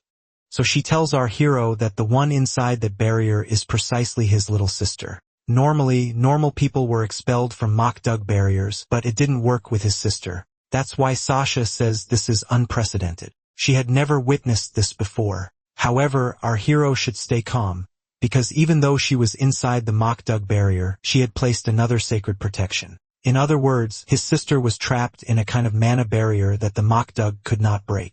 And since she was a goddess of death, her main mission was to keep people safe. Therefore, she guarantees that she herself will go there to keep the people safe, and our hero would need to stay here. While watching our protagonist talking with the Shinigami, the girl in the back keeps saying that he is very cute. Besides being strong, he was someone who showed mercy toward the rats, who were mock dug, and she also knew that he had lied when he said she was pretty while comparing her to an animal. He had really liked her because she was a mock dug, and demons can see the truth and lies of humans. With blushing cheeks, she says it's the first time she hears something somewhat romantic in her life, and when he said that she was pretty, the girl kinda got carried away, guys. She stays there looking at our protagonist, holding that weapon and saying that he is very handsome and also tall, the type of man she likes. Besides, the mana that was emanating from his body was very warm. That was proof that he was a gentle man. And smiling, she says he is the type of husband she always wanted. Besides, for a man, he had a very sharp tongue and was a bit bold, the perfect type she liked. Meanwhile, Lee was coordinating with Sasha and said that he himself would go down there to kill the demons. However, Sasha strikes her weapon on the ground and says that it is very dangerous there because there were powerful demons. Also, remembering that the Shinigamis cannot defeat the mock dogs because otherwise they would not purify their souls. That's why the gods of death, guys, they hire human beings because they would indeed be able to purify the demons. Using her 4-symbol sword, she was going to create a kind of protective spell for Lee, and so the sword began to emit a pink flame. This kind of protective barrier would block 10 attacks from that succubus. And the girl stays there from afar watching everything and realized that he had a kind of protective barrier. And she even comments to herself that this would be a waste of effort because it wouldn't help at all. Since it was taking too long, the girl kept saying that they should hurry because she hated feeling excluded. Sasha notices that the girl was impatient and said she would finish soon. With that, the Shinigami goes over the plan, saying that the intention is to make him withstand the fight as long as possible. Meanwhile, she would go down there destroying those demonic puppets and also saving those mafiosos. And finally, when she returned to the 12th floor, they could fight 2 against 1. And touching our hero's shoulder, she keeps repeating, telling him not to try to fight alone. But she trusted that he would be able to endure for quite some time. Since his protective shield could block 10 spells, he was supposed to count them and tell her, when it reached number 8, when 8 uses were spent, he was to call Sasha to come help him. Since the attacks from that succubus were extremely powerful, she left 2 spell blockers as the safe margin. And before going down there, she kept saying that his life was very precious, and he shouldn't put himself at risk. The big guy was happy to hear those words from Sasha, and so our beautiful tall girl ran down there and kicked the door open to take a shortcut. Sarung appears with her little robot and asks if everything is okay, leaving Lee alone, and the girl says that she had given him a kind of protective barrier. She couldn't let the Mokdugs take the souls of those 4 mafiosos, and much less take the soul of our hero and his sister. And what worried the Shinigami the most was that the sister of our protagonist might be discovered by the Mokdugs. She activates a magic in her hand and calls Sarung, saying that from now on, she should use the talismans, and ends up jumping down. She asks Sarung for the weapon hacks so she could help in the fight. And while throwing those talismans down, Sarung stays on the radio asking if her master was being serious. While the talisman cards hit the monsters, Sarung stays there trying to convince her master not to use those hacks. However, Sasha wanted to save as much power as possible and keep our hero safe. Their superior did not like the use of weapon hacks, and Sasha keeps saying that she would take full responsibility. And to convince her assistant even more, she keeps saying that she would grant any wish the girl wanted, and with that, the blonde gets all emotional and says she will launch the weapon hack right away. Thus, 2 portals appear in the sky and hit the Mokdud barrier directly, and with that, several weapons end up appearing near the monsters, and when a very bright light falls behind them, the creatures become a little scared. From now on, Sasha would have many weapons to defeat those demons. She asks Sarung to turn off her communication with her and connect her directly with Lee. She would also do this to reduce mana consumption, since she wanted to save some magic to fight that succubus, and even asked Sarung to send the little robot to help our boy. She did this, guys, because she truly cared about him.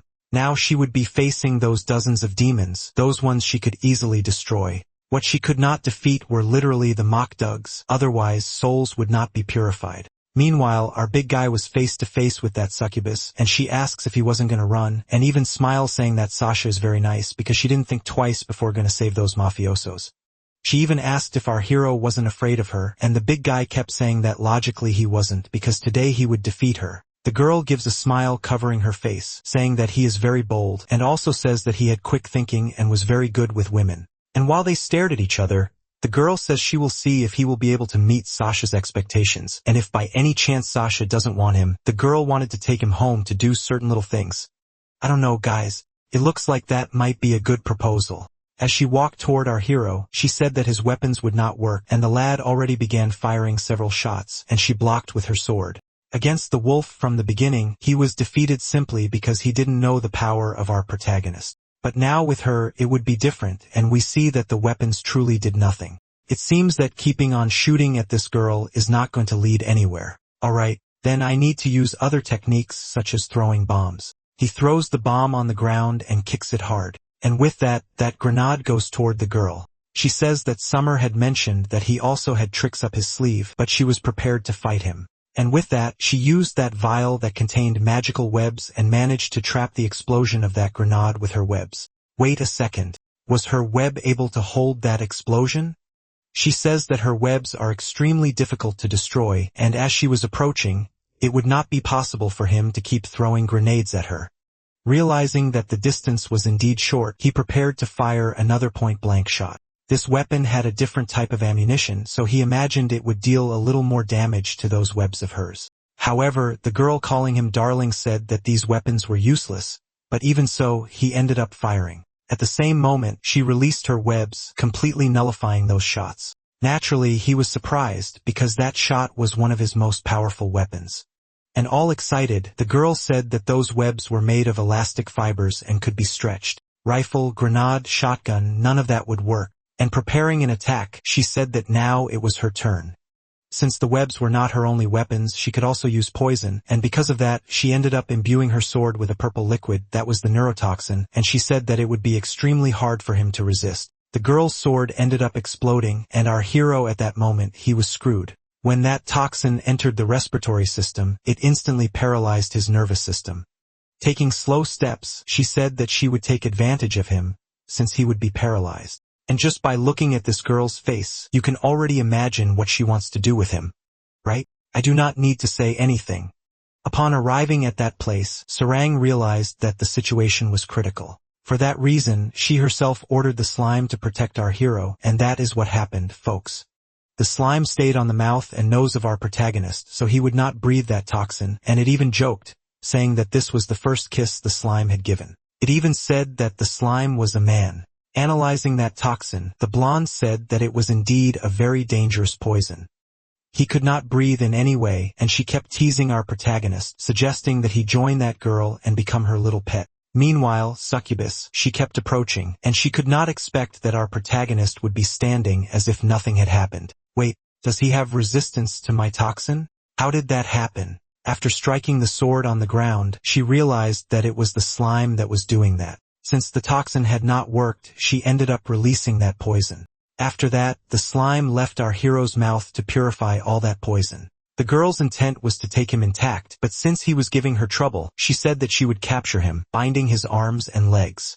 At that moment, the web ended up sticking to Lee's shield, and she did that by attaching that web's other end to her sword.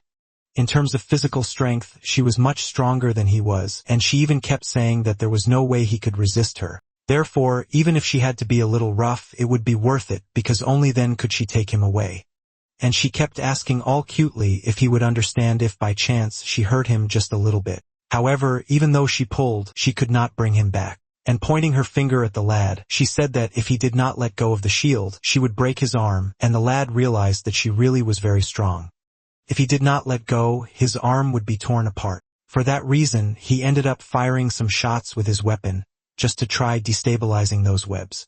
Giving a little laugh, the girl said that that would not work, and even called him stubborn, and those webs were indeed very resistant folks, and did not take any damage. For that reason, she prepared another attack with the intention of making him release the shield. Soren kept yelling at the idiot Lee to cancel the shield manifestation. He did not really want to abandon the shield because it consumed a lot of mana to manifest, but he had no other choice and threw it away, and so she grabbed his shield and smashed it against the wall, and she even kept joking, saying that now he had no protection. Using a sweet and cute voice, she tried to convince him to become her ally, otherwise she would have to do it by force, but of course he would not abandon Sasha to stay with that mock duck, and he immediately materialized a revolver. Sarung told him not to forget to keep counting the barrier levels that were being broken, and meanwhile Sasha was over there destroying the demons. She was extremely powerful and managed to defeat several at once. Looking toward the 12th floor, she became worried because he still had not said any number, as if no barrier had been broken yet. But at that moment he started counting. She turned, looking exactly at the place where he was, and he was already counting at number 3. The 4th barrier was about to be broken, and when it reached our hero it ended up breaking, but it protected him. Right after the 5th barrier was broken, he extended his hand trying to stop that attack, and did that by manifesting a protective plate. It worked, but only more or less, because the plate was completely destroyed, and he had to throw himself to the ground so he wouldn't be hit. At that moment, he realized the hole was much deeper, and he wouldn't be able to defeat her alone. The 5th barrier had already been destroyed, and he would only have 5 more chances to stay alive with these attacks. Thinking carefully, I need to come up with a strategy soon. Otherwise, I will be defeated. Anyway, if I manage to make one bullet hit her, I can win this fight. But it wasn't working, and the girl kept winking, saying he was stubborn and rude. The girl said the webs could easily smash his bones, and the boy started sweating cold. Realizing the fight was very unfair, the blonde girl kept saying Lee should call Sasha right away, and even started crying, saying he should count to 8 quickly so she could go up there to help him. However, he wanted to ask her a favor and told the girl to pay attention. Even if the Judgment Sword's 4-symbol barrier activated 10 times, Sarong was not supposed to tell Sasha. Of course, the girl got angry, saying this was madness because he would be putting his own life at risk, especially since he was suffering a lot at the hands of this succubus. But our hero kept saying he wasn't in danger because her intention was to capture him to make him her pet. If the girl's goal was to capture him, it didn't make sense for her to kill him.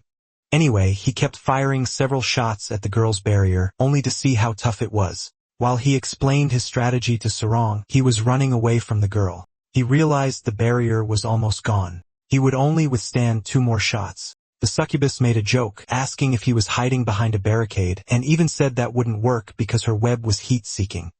Thus, 1 more barrier broke as she put her hand over her mouth. She kept provoking our hero, saying he was too soft, and, of course, Sarong became desperate, saying she would contact Sasha because otherwise the boy would die. Shaking in pain, he said that in the previous fight they had lost 1 soul to Aurora. Because of that, if Sasha left the lower floor and came up, they would lose 4 more souls and she could be punished again. That was true. But the blonde girl didn't want our hero to get seriously hurt. So he explained that he knew Sasha's personality and she always put herself in danger to protect others. But this time he wouldn't accept that. It was his responsibility to act as a partner. He basically wanted to share the responsibility with her and stop this mock duck. What are you thinking winning against this woman? Are you crazy? Then he took the last attacks and the barrier shattered. He said Sasha was also fighting and taking risks. Because of that, he couldn't keep being protected by her all the time. He was motivated to fight alone and also act together with her. All the barriers had been broken and the girl went over there on that sword saying the light had disappeared. Looks like now I'm gonna capture my sweetie. The spider web was coming toward our protagonist and he opened his arms to receive that attack with everything, and that is exactly what happens. He is trapped by the webs. The impact is brutal, throwing him far away. The crash against the wall is so strong that he starts screaming in pain and even begins spitting blood. The girl says she managed to capture her sweetie, and using her analysis, Sarong says he had broken 2 ribs. Hey, don't tell Sasha my plan is working. The boy in despair starts shooting several times with his shotgun, and the blonde girl already thought he was going crazy because he hit his head so hard. However, she ended up realizing that his strategy could actually work, and even the slime that was with him understood what his strategy was. However, Sarong said it was very reckless for him to put his life on the line for a single strategy. At that moment, Sasha asked the girl if Lee was okay. In reality, he wasn't okay at all because he could die within a few moments. However, she wanted to trust her partner and even called him an idiot because he was very irresponsible. All motivated, she said she would trust him and told Sasha that our boy was safe. From the information, the Mokdug assumed he could only fire 5 mana-charged bullets, and with that, he fired his last shot. Since nothing had happened, she said his chances of coming out of there as the winter were over, and it was a pity that the Shinigami wouldn't go there to protect him. And, of course, he wouldn't want to keep being saved by Sasha every time, and all anxious, Sarung kept hoping that this strategy would work. He keeps his weapon pointed at the barrier, and what she did not expect was that he could fire the 6th shot. The girl was completely mistaken, thinking he had no more bullets in his weapon, and because of that, she ends up opening a gap in that barrier, making jokes about his strength and giving a smile. He said that he had an extra bullet. His shotgun called Dragon Gauge had extra rounds, and now the Mokdug was completely unprotected, and so our hero ends up firing a point-blank shot, guys. And in that instant, the demon realized she was screwed. She remembers Summer saying that Mokdug hunter possessed modern weapons, and even explained exactly how he fought so she would not be caught off guard. Even if she tried to block with her new webs, those flames ended up burning them, and with that, she was hit in the head. After falling from that fatal blow she took, she began to release some kind of magic from inside her body, and was immediately coated with her own webs. She was at risk of death and would need to run to the laboratory of her second sister, and so a magic circle appeared on the floor. The web that was holding our hero was undone, and so he falls hard to the ground. Poor guy. Sarong gets desperate, saying she will use a resource to heal his ribs, and meanwhile, Sasha was there fighting those demons, but immediately they began to melt and disappeared. Sarong ends up informing Sasha that mock dog was defeated. And a little surprised and relieved, she becomes happy, saying that Lee always ended up surprising her. I confess to you that I felt a little sorry for the succubus, guys. She wasn't even that villainous, and I will tell you that at the end of this story, we will still discover that the Mokdug are not that evil because they only kill people who, in quotes, deserve to die. Thus, Soren ends up telling Sasha that she will bring back that weapon hack. Making a little joke, Soren keeps saying that Lee was promoted to Sub-Reaper. While she was there recovering her energy, she would search the entire building to see if no ghost was there. The guy had forgotten that he had broken ribs, and when trying to get up, he started screaming in pain. But to heal our guy, she would not be able to do that with the little robots.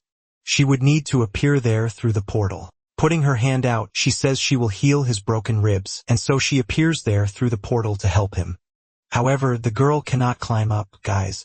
Even if she tried, she could not. All annoyed, she keeps saying that idiot should not stay there staring at her. He asked why she was not managing it, and she said it was because that barrier was too high. She had placed the barrier on the ceiling and climbed the ladder, but the ladder was not tall enough. Wait a second, girl. Wouldn't it be easier for you to place the portal on the ceiling like this? You would just jump and fall down here. But she gets mad, saying she was wearing a skirt, and if she happened to fall on top of him, the situation would not be pleasant at all. Ah, girl, I don't know for whom it wouldn't be pleasant, right? For you, maybe not, but for Lee it would be very pleasant. She stands on tiptoe trying to reach, but she cannot. And all sulky, she keeps saying she will place her portal somewhere else. And with that, she ends up leaving there. Next, she appears beside him, and all embarrassed, she would have to crawl out and even tell him not to look at her. But the guy stays there with a silly face staring at the girl. That's it, idiot. I am your superior. Stop making fun of me. Since the girl was in a rank above him, he was not supposed to mess with her like that, but our guy was not doing anything. Okay, you are my superior. I got it. First, she would connect the healing drone to him, and that is exactly what happened. This drone accelerated the metabolism to increase people's natural healing power, and would also check if he had any other serious internal injury. Snapping her fingers, she orders all her drones to go outside, and so several drones appear through portals, and she orders all of them to investigate every corner of that barrier to know if there was any other threat in the building. She also wanted to obtain as much data as possible, and our hero finds that very curious. It is even strange to see divinities using technologies. Right, guys? The Shinigami's assistants also carried out research, and she keeps explaining that to our hero. What was strange was that when a mock dog was defeated, his barrier disappeared. That is why it was almost impossible to research the barriers. That is why Sasha was taking the opportunity to do her analyses. That's because the mock dog probably had not died. She managed to escape still alive. Because of that, this case was extremely rare, since she escaped leaving the barrier completely open. An occasion like this appeared once every 1,000 years. Touching on that subject, how did my sister manage to enter the mock dog's barrier? Sasha had explained that normal people were repelled out of the barrier. Sarung says that the mock dog could also feel the presence of normal people, but in the case of his sister, it was completely different because she ignored the barrier. What? How so? Since she had not gone through any reincarnation, her karma was neither good nor evil. Remembering you that she is a pure soul, that is, she is a soul that had just been born, which is why she was an extremely rare girl. As a fact like this had never happened before, Sarong says that she is going to do some more studies to be able to be sure of what is happening. It was the first time that they had found a newborn soul, and this was very rare. Even the mock dogs kept looking for souls like that. There were 4 conditions for a person like Lee's sister to be born, and because she fulfilled these 4 conditions, she became an extremely rare case. And if the mock dogs discover that she exists, they will hunt her. They had been fighting against the demons for more than 1,000 years, and to humans this may seem like a long time, but to the gods it is a very short time. Our hero, he understood that this fight against the mock dogs is something recent for the gods, and that is why they do not know all the answers. In giving a smile, the little blonde says that he was to stay calm, because the Shinigami, who is Sasha, placed a god-level barrier to protect his weapon. It did not matter which demon went there, he would not be able to break this barrier, and we see that there was exactly someone there looking at her. This mock duck ended up throwing his dagger, trying to break the barrier, but he could not. And the one who was there was exactly Summer, and she keeps saying that she is going to return home without telling anyone that she had found a girl like that. Newborn souls were extremely rare, and he did not want other mock ducks to keep hunting her. The kitty was only suspecting that it was that, or maybe it could be a human with some genetic disorder. That is why she managed to stay inside the barrier. But what was really leaving Summer intrigued was why there was a sanctuary-level barrier protecting this human. She could be either a member of a very important family or someone who had advanced genetics, or maybe a newly fallen soul holding her dagger. She even thinks of trying again, but in the end decides to return later to try to discover, since she had become very curious. Moments later, Sasha, she ends up going up there and becomes angry with Lee. She was glad that he had not had any serious injuries, only that he ended up disobeying her orders. Touching his chest, she begins to analyze to see if his metabolism had accelerated and recovered all the broken bones. With that, she intensifies her power, since the gods possess a divine miracle system, only that using this magic was considered a taboo. And the big guy there, he becomes worried because of this. He should always be careful and avoid at maximum critical damage. It was possible to see that she was really very worried, and asks why he did not say when the barriers had been broken. She valued his life very much, and asks if by any chance he did not give this proper value. Our big guy, he only stays quiet, receiving the girl's scolding. This was the first time that she had become truly angry with him, so he takes a deep breath to be able to speak and said that he would like to share the responsibility with her, only that she was his superior. She should assume the total responsibility. He understood that she was Death's owner, but he would not like her to assume all the responsibility on behalf of another person. He even gives an example speaking about the kitty, as if she had a mission to hunt rats. She would begin to hunt rats doing her best. Logically, bigger problems would arise that the kitty would not be able to deal with. But if she simply gave up facing the challenges just for being weak, she would become sad and even feel that she was a useless kitty. Basically, that was what he was trying to say. He would like to fulfill the responsibilities that had been given to him. That is why he feels sorry for having broken her orders. But at the same time, he knew that she only did that for his safety, and he would like to become stronger to give more safety to the girl. That is because he did not want to be a simple subordinate but would also like to be a partner. Upon hearing these words, she becomes in shock with her cheeks blushing. He knew that she still did not fully trust him since he was weak. That is why he would like to become even stronger. Upon noticing that she was in silence, he keeps apologizing, afraid of having said something too much. However, she places her hand on her chin and becomes thoughtful, thinking well, she had never underestimated him.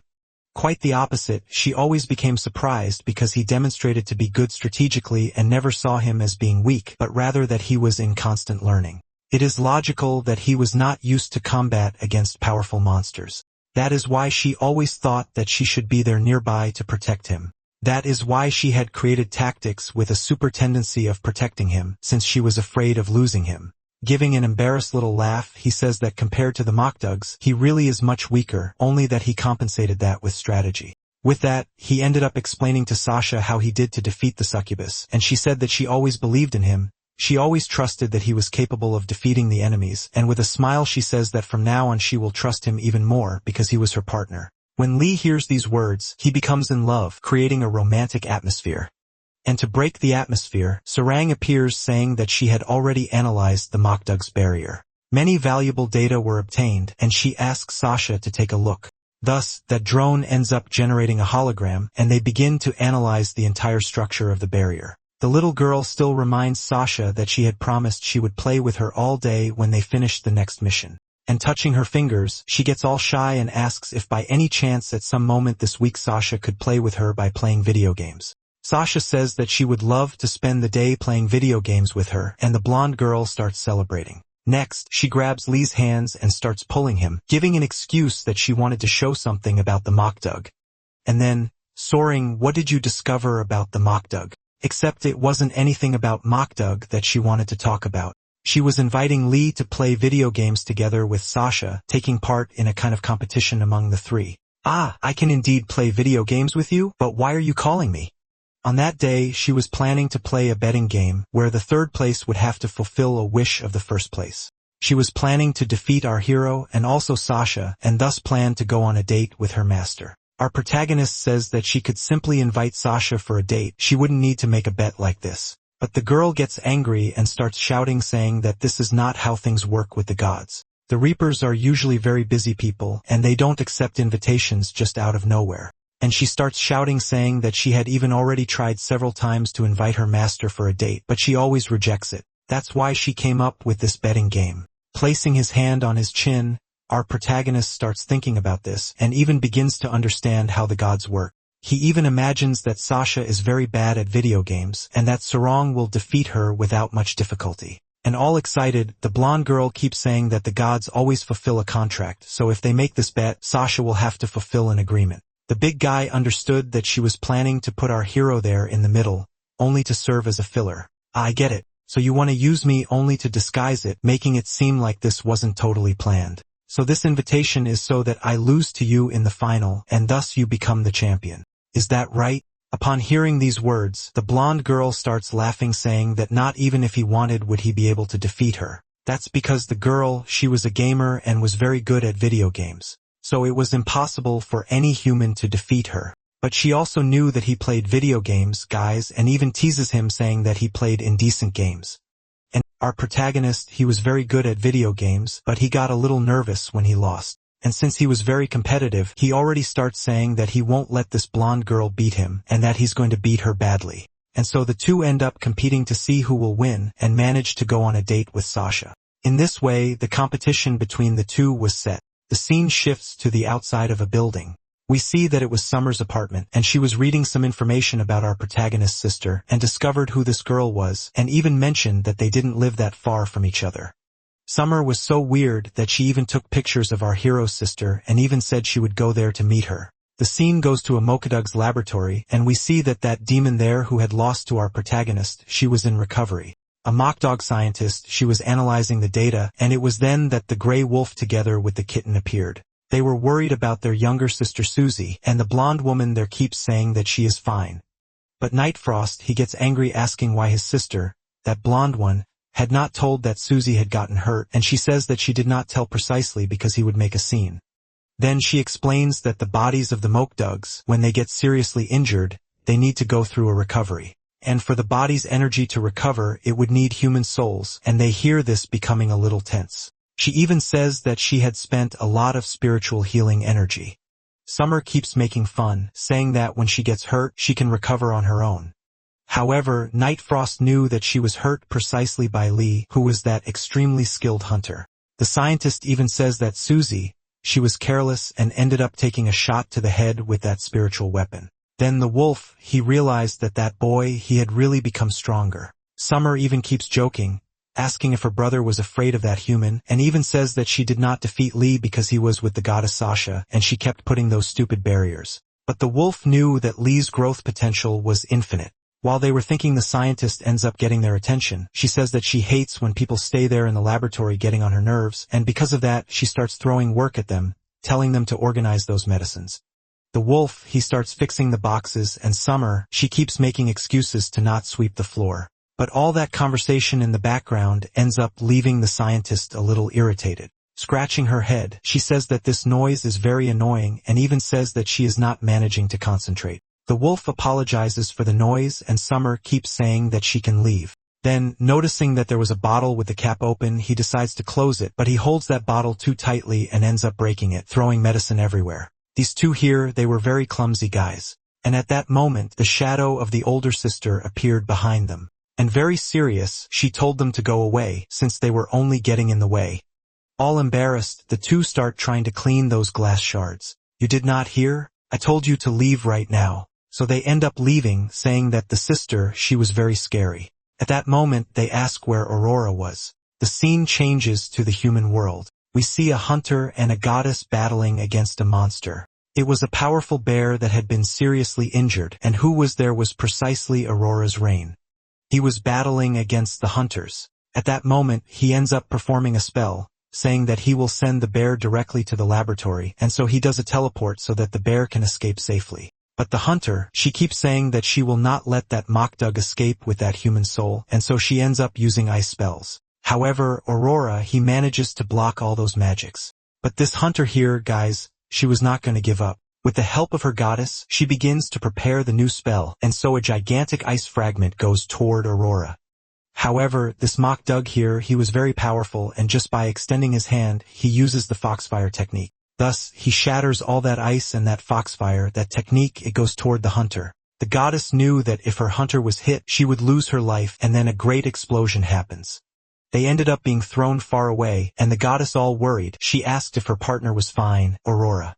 He walks slowly. He knew that goddess used the same ability as Sasha and even comments that those goddesses there, they look very similar. He still says that pair of hunters lacked experience, since he had battled against a much more powerful pair. But while he was speaking, he ends up being surprised. That is because a powerful energy came toward him. With a smile, he tries to identify who it was, and we see that it was a red-haired girl. I will already go ahead and say that this girl here, she is very badass. So it seems that she knows how to use mana through her sword. And at that moment, the girl, she uses a spell breaking the entire ground. That was the mill sword. Aurora, he needs to move away so as not to be hit, and even keeps laughing, saying that her sword technique was very powerful, very serious. The redhead said that he does not need to keep praising her, and with the combat stance, she tells him to say his last words. The atmosphere was very serious, and Aurora seems that he got excited to find a hunter who was worthy of fighting against him. He even keeps analyzing her combat stance to be able to identify her technique. Then the girl prepares herself and rushes forward, but Aurora manages to block. The fight was being very intense, and each blow of hers was extremely heavy.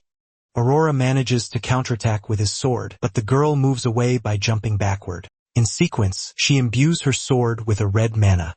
The guy keeps saying that her mana was very beautiful, because it had a very vivid crimson color. But she takes a leap and uses the baby moon sword technique. He says that the name of this technique is kind of ridiculous. However, he knew that it was a very strong power. Because of that, he countered using a little more energy.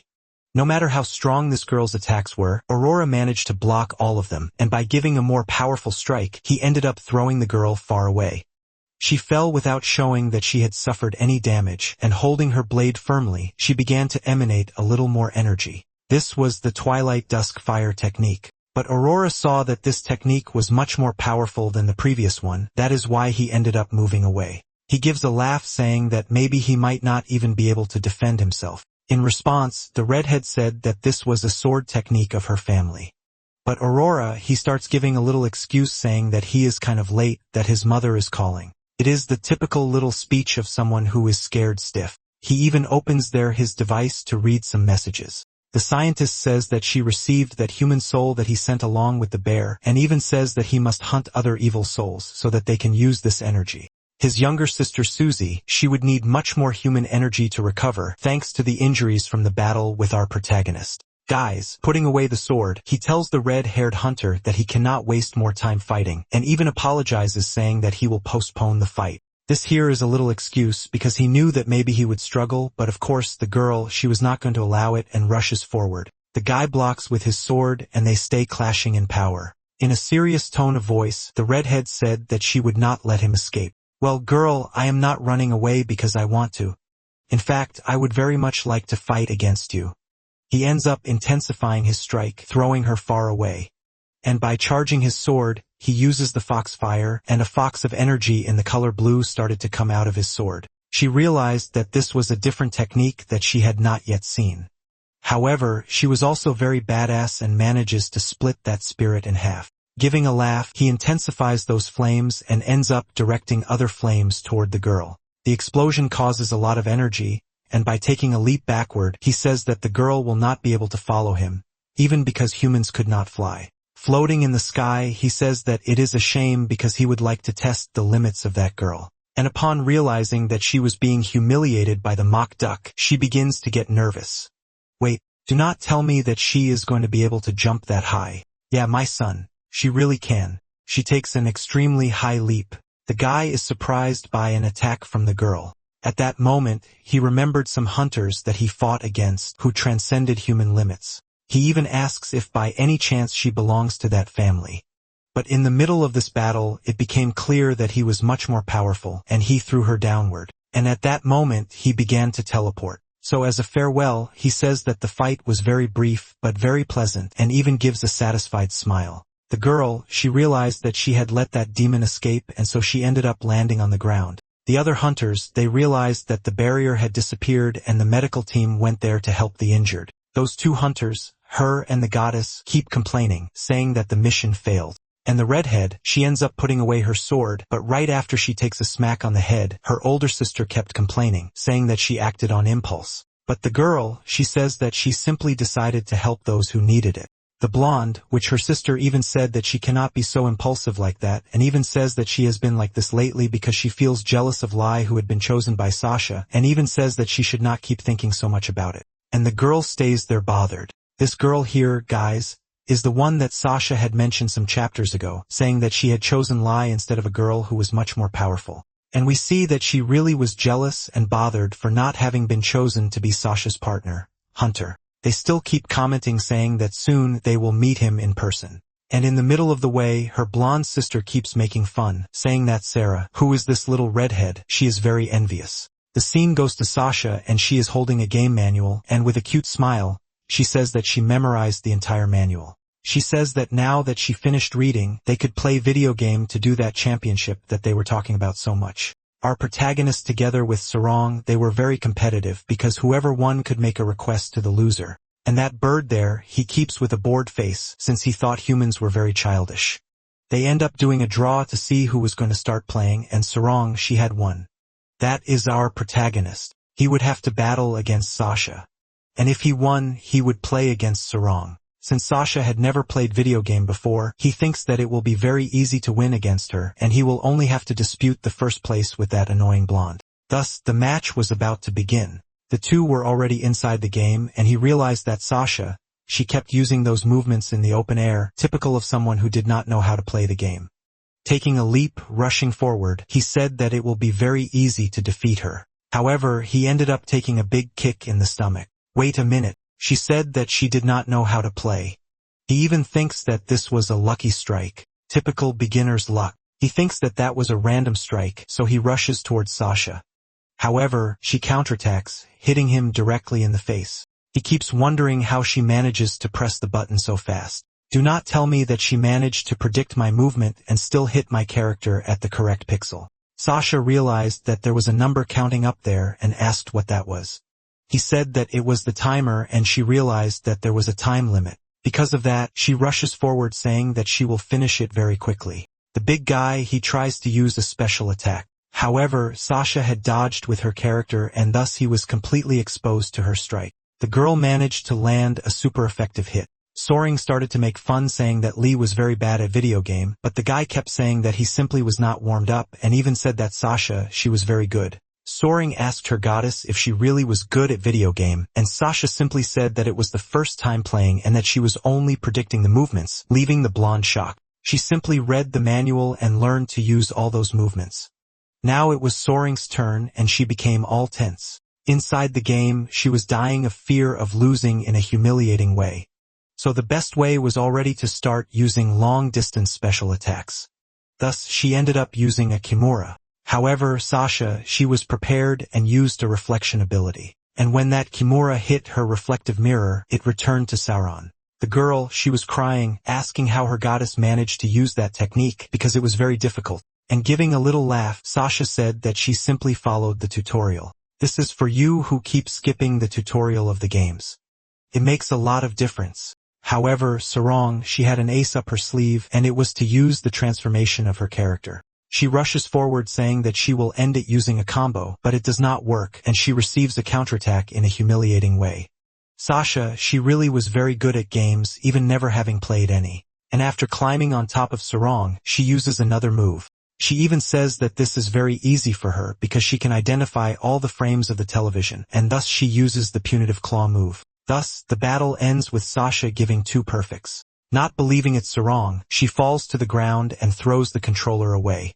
Giving a little laugh, Sasha says that she simply read that tutorial book very carefully. Our hero, he was in love because the girl that he liked was very good at video game.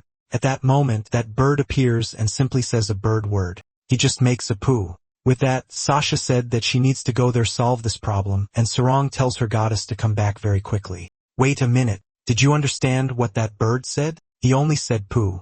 Then Sarong, she translates the entire message of that bird saying that Lee, he was very idiot because he did not know the bird words. My God, what human is this that manages to speak bird languages? She even keeps saying that he is a little child and that adults, they must know the language of animals. Is she making fun of me, or is she talking seriously now? He would battle against Sarong to see who would be the great loser. It was the dispute of the second place, and he keeps saying that he needs to beat her. Otherwise, she will keep making fun of his face. At that moment, he rushed forward, but he realized that the girl was standing still without touching the controller. Wait a minute, I understood what she is doing. At that moment, he paralyzed his strike. He knew that whoever lost would have to fulfill a wish of Sasha. And since she was a very sensible girl, she would not ask anything bad. Those two there, they were in love with losing. And so Rong, she even kept provoking our protagonist, saying that he was very bad at video game. But he knew that all those provocations from the blonde were so that he would hit her and thus lose the dispute. However, the boy, he refused to touch the controller and even kept saying that he will not defeat her, that he really wants to be in last place. Thus, the two start arguing to see who was the worst at video game. Of course, that both of them would want to lose. Right, guys? Because they wanted to fulfill that wish of Sasha, our protagonist. He is not foolish at all. Minutes later, Sasha, she ends up returning, and ended up hearing the two arguing, and even asks if by any chance the match had not yet ended. At the time of leaving, he keeps complaining to himself, saying that Sarong, she was very irritating and that she refused to continue the fight with him in the video game. Sasha, she keeps giving a little laugh saying that they did not decide who stayed in second place. Wait a minute, if I tied with Sarong, this means that I also ended up in last place. All embarrassed, he asks if Sasha would like to make a request to him, since he had lost. However, She had not thought of any wish, and even says that a Shinigami goddess like her does not have desires which humans could fulfill. Okay, but you do not need to ask anything grand. No. You can ask anything simple that I will do for you. You already know very well what this guy here is, right? He is shameless. After thinking for some time, she says that there is something yes that she would like. She says that she does have a wish. She wishes that from now on he takes more care in battles and that he never dies. She did not wish anything beyond that, and he thinks it is good and says that as he is a simple human, he will comply with this wish of the goddess, and even said that he will do the best possible to not get hurt because he did not want to give worries to her. It seems that a couple is being born here, guys. He thought that the atmosphere was very romantic. However, she said that she would also like to ask this to Sorum, and he realized that he was nothing special to her. The scene changes to the next day. He was washing dishes, and when his sister arrived, she asked if he was already preparing for the trip that he will make of training at the company, and Lee says that yes and that he will meet with the people from his company in the Shilson Valley. His sister, she had researched everything about this place since she was worried about him making a trip like this in the mountains, but he tells her not to keep worrying because when he arrives there, he will call her. The girl, she did not know very well what kind of work he did and even asks why he has to do training in the mountains. She even becomes super worried, saying that he needs to take sunscreen, sunglasses, mosquito repellent, and several other things, leaving him kinda scared.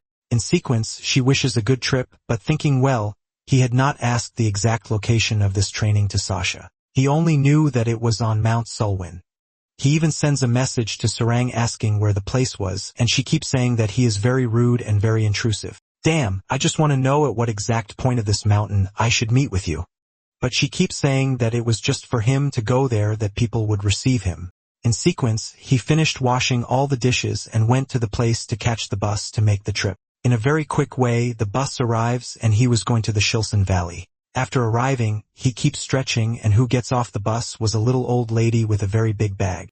He realizes that this bag seems to be very heavy and even keeps offering to carry it for this woman since she was very old. Together with a girl, she keeps saying that she does not need the help of the young man, but he insists a lot and even says that he is not a thief, and the woman keeps staring at him, and in sequence ends up handing that bag. She asked if it was very heavy for him, but the boy said that it was not. Thus, he begins to follow the mountain, and incredibly enough she was also going to this isolated region. The guy keeps wondering at what moment Sarang will meet with him. With a somewhat doubtful face, the old woman asks if that bag is getting heavier. But the boy says that it is not, and that to tell the truth, it even seems that it is getting lighter. He manages to lift it with only one hand, and said that it is because his work requires a lot of physical strength. That younger girl keeps staring at our protagonist. He says that as his work requires a lot of physical strength, maybe he has become stronger and did not even notice.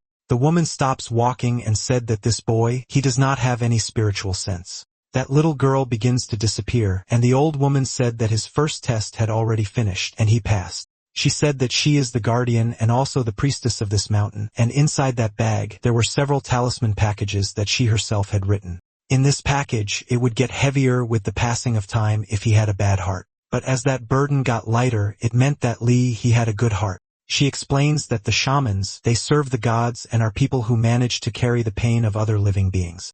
He was not a shaman to carry the pain of other people, but he had a good heart and that was comparable. She even says that the reason why he was chosen by Sasha to be her hunter is because he was a good person. The old woman still says that people like this who have a pure and kind heart had a lot of potential to become powerful. Thus, all her granddaughters appear and we see that they were those girls who were fighting against Aurora. What? You are a shaman chief? She says that yes and that he will be her student for a few days so that he trains in these mountains. She was the shaman master of the Dangle family and they practice martial arts and also spiritual cultivation abilities. She begins presenting her granddaughters and said that this one with the red hood and purple hair was called Hong and she would be the first to test the spiritual ability of our protagonist. Will I have to fight with her with empty hands, without materializing weapons? Well, since I came up here I cannot go back. He said that he was ready and the girl stays there thoughtful. Wait a minute, boy. We are not going to fight. It is just for you to give a punch in my palm of the hand. Thus ended up delivering a punch. She said that it was very weak and that it was not like that. She even says there to her grandma that this boy, he does not know how to use close combat attacks. And giving a smile, The old woman says that it is exactly because of that he came here to train in order to learn martial abilities. She keeps agreeing, and thus she ends up rushing toward the big guy. She tries to deliver several blows, giving his best. He begins to dodge. However, he opens his guard and ends up taking a kick in the chest. But incredibly enough, that did not hurt as much as he imagined, even because he was used to being beaten by a mock duck and also was used to being beaten by Sasha, who was one of the most powerful goddesses. Because of that, he stays all confident, saying that he is prepared for this training. However, the old woman, she keeps clapping, telling her granddaughter to stop already. What? We already finished the training? The old woman said that he would fight later, but for now he would have to train his spirit. But she says that she already saw that he had a good heart and also had enough mana, so he would be fit for the training. And after presenting her granddaughters, she said that she will take the boy to the main hall.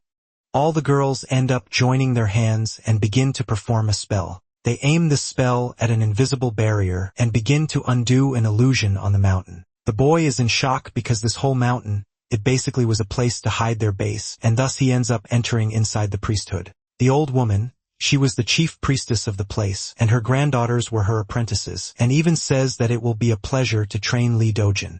This was a shaman family located in the region of Jisan, and they placed a barrier to protect their place so that it would not be found by makadugs. This place, it was very pure, without any pollution, and that helped in the cultivation of mana. A girl with green hair goes guiding our protagonist to his room, where he will spend the next 2 weeks. And upon arriving at his room, he realized that although the mansion was old, the rooms and inside were very technological. Upon opening the window, he keeps saying that the place had a very fresh and pleasant air. At that moment, he ends up hearing someone calling his name, and it was Hong who was there. And the girl keeps saying that it is time for him to do the basic evaluation of his physical aptitude. He stays all happy, following the girl. He was thinking that this training here was going to be easy, guys. While following the girl, he keeps asking her to take very good care of him in the next 2 weeks. When looking at the girl, he keeps saying that she seems to be somewhat familiar. Her vibe was very similar to Sasha's when he had met her. With the passing of time, Sasha, she was becoming more kind, since at the beginning she also had a very cold aura, and making a shameless face. He keeps saying that he likes these two sides of her, the more good side and the bad side. Hong, she asks why he is with that silly happy face, and even warns that they arrived at the place where they would do the physical aptitude test. And upon arriving there, the master was already waiting for the boy. She presents the medical team and also says that they will help him in the training. The girl with green hair, she says that her name is Yang. In sequence, they end up placing several talismans on the boy, saying that this is to perform the test. First, would do a simple pull-up training test, then they place some obstacles for him to keep going around, and in sequence he had to keep jumping from one side to the other. The poor boy was already even getting dizzy from repeating the same things. And lastly, to test how well his muscles were adapted to load, it was for him to keep throwing a somewhat heavy ball from one side to the other. After performing these tests, he ends up receiving a little bottle of water, and Yang, she said that thanks to him they obtained good results. The old woman approaches saying that there is no need to measure the boy's mana level anymore, and even says that this is because they already measured his mana before. He remembers that he did this training of measuring mana there with Sasha, where he had to manifest a very heavy cube. She says that now she will do a different test. It was not like that previous one. He will have to place his hand on the ground and press downward. And while he was doing this, the old woman says that it is for him to concentrate the mana in the palm of the hand. Yang, she begins to use her tablet to read all the references of spiritual pressure, and incredibly enough, our protagonist, he had mana the equivalent of 3 people since the mana of his parents ended up going to him.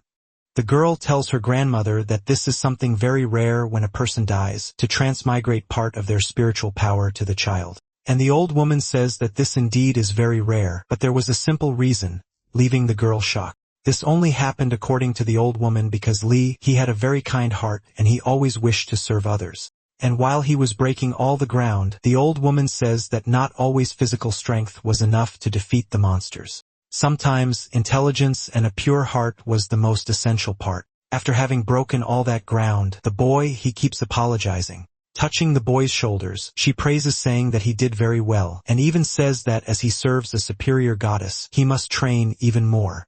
What he had just done was the most basic attribute of mana, and that he should have already done that there long ago, but his training was delayed. He keeps thinking to himself that it was not even that difficult, and this basically is what people call body enhancement. At that moment, someone appears saying that the shaman master was training Lu very well there to see the training.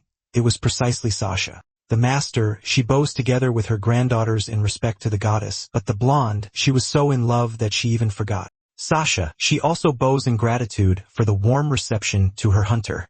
Yang, she realizes that her younger sister she had not bowed since she was enchanted with the goddess. She even gives a slap on her sister's back, saying that she must bow in respect. Grandma tells them to go to the dining hall to prepare a meal, and our protagonist, he stays all silly when he was beside the girl that he liked. The training for today had already ended, and Grandma keeps saying for them to enjoy the dinner. Thus, they go to the main hall, and we see that our protagonist was the only man surrounded by women. It seems that the author of this work here draws all the women with the same face. It is looking like Oda with One Piece. Since Sasha, she was a popular goddess, the girls stay around her. This family, they train these girls to become hunters, and thus serve some goddess, and Grandma keeps saying that it is very rare to see a goddess interacting like this with humans. That is why the girls there, they were so excited. And she even comments that it is the first time that her granddaughter see a person, or rather a goddess with such a divine energy. At that moment, he realized that he had forgotten to call his sister to say that he was fine, and even asks permission to Grandma saying that he will make a call to his little sister. Outside, he was talking with his sister on the phone, and Sarah, she ended up appearing. She passed by everyone going towards Sasha, and arriving to our dearest goddess, Sarah, she knelt down. She said that maybe Sasha would not remember her, but her name was Sarah, and she was one of the candidates to become her partner. She was very happy to meet the goddess in her house. Sasha says that it is a pleasure to meet her, and even says that she remembers her and says that she is also very happy to meet her in person. However, Sarah said that she would like to ask one thing, and she wanted to know about the partner that she had chosen instead of her. And she even questions if by any chance the partner that she chose is that guy who is outside talking on the phone. Asks, and she confirms saying that, yes, that was her partner. And without wanting to question the goddess, asks why she chose that boy instead of her, since the girl and she had trained since childhood, Sasha. She agrees saying that she is much more prepared than Lee. And upon these words, the redhead, she gets angry and already starts shouting, asking why she was not chosen to become a hunter. I think that it is because Sasha is in love with our hero too, guys. Just kidding. It is not for that reason. The goddess simply keeps listening to Sarah. She keeps complaining, and it was even necessary that her sisters appear there to hold the girl. And the confusion is so big that they even stopped the dinner for a while. Then Sasha says that she trusted that Sarah could find a goddess that was not her, since the redhead, she was strong and excellent in everything, and that for her strength and weakness are only characteristics, and she evaluated other things. In fights against mock dogs, maybe physical strength can get in the way, and sometimes weakness can become the main piece for victory. Upon hearing this, the redhead keeps asking for her to fight that boy to see if she really was so much stronger than him. She wanted to prove to her sisters that she was stronger than the boy who was chosen and wanted to fight in front of the whole family. On the next day, the girls were there training, and we see that their training was very heavy. And I bet that this here would be the perfect paradise for you, a gym only of women. At that moment, one of the sisters appears saying that a fight is going to start. She explains that Sarah, she had challenged Lee, and thus everyone was already prepared to watch this duel. The girls did not stop commenting about this and even kept saying that the poor Lee would be massacred. Some even had cancelled the training to watch this fight, and the poor our hero did not have the slightest idea of what was happening.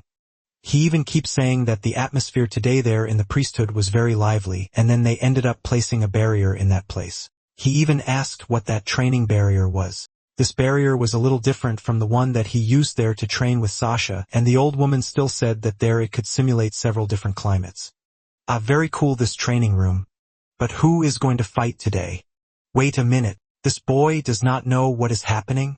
By any chance, did Sasha not explain to you what is going to happen earlier? Sasha simply said that he would learn the Sun Tzu technique and that he should absorb everything that was necessary. She probably said more things, but he was very in love and did not pay attention. The old woman then said that he should focus as much as possible to learn as many techniques as possible. And meanwhile Sarah, she was there preparing. Her older sister said that it was not for her to go so hard like that on Lee since he was a novice. But the girl, she keeps saying that it is exactly because of that she will go hard. It is to prove that she is stronger than that boy. but he was chosen in her place. She begins to warm up with her sister and provoking the blonde keeps saying that she feels a lot of jealousy and envy of Lee Dan-jin. But the girl says that she does not feel any envy of that guy. She just wants to prove that she is superior to him. We all know that you are stronger, dear little sister, but we all also know that you are dying of envy of him. With a serious look, Sarah keeps saying that she does not have jealousy and ends up landing a very strong blow on her sister's shoulder.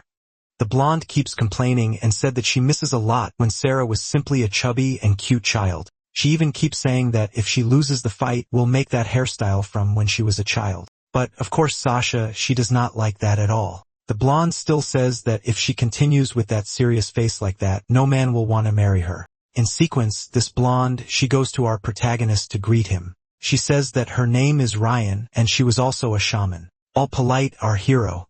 He bows saying that it is a pleasure to meet her.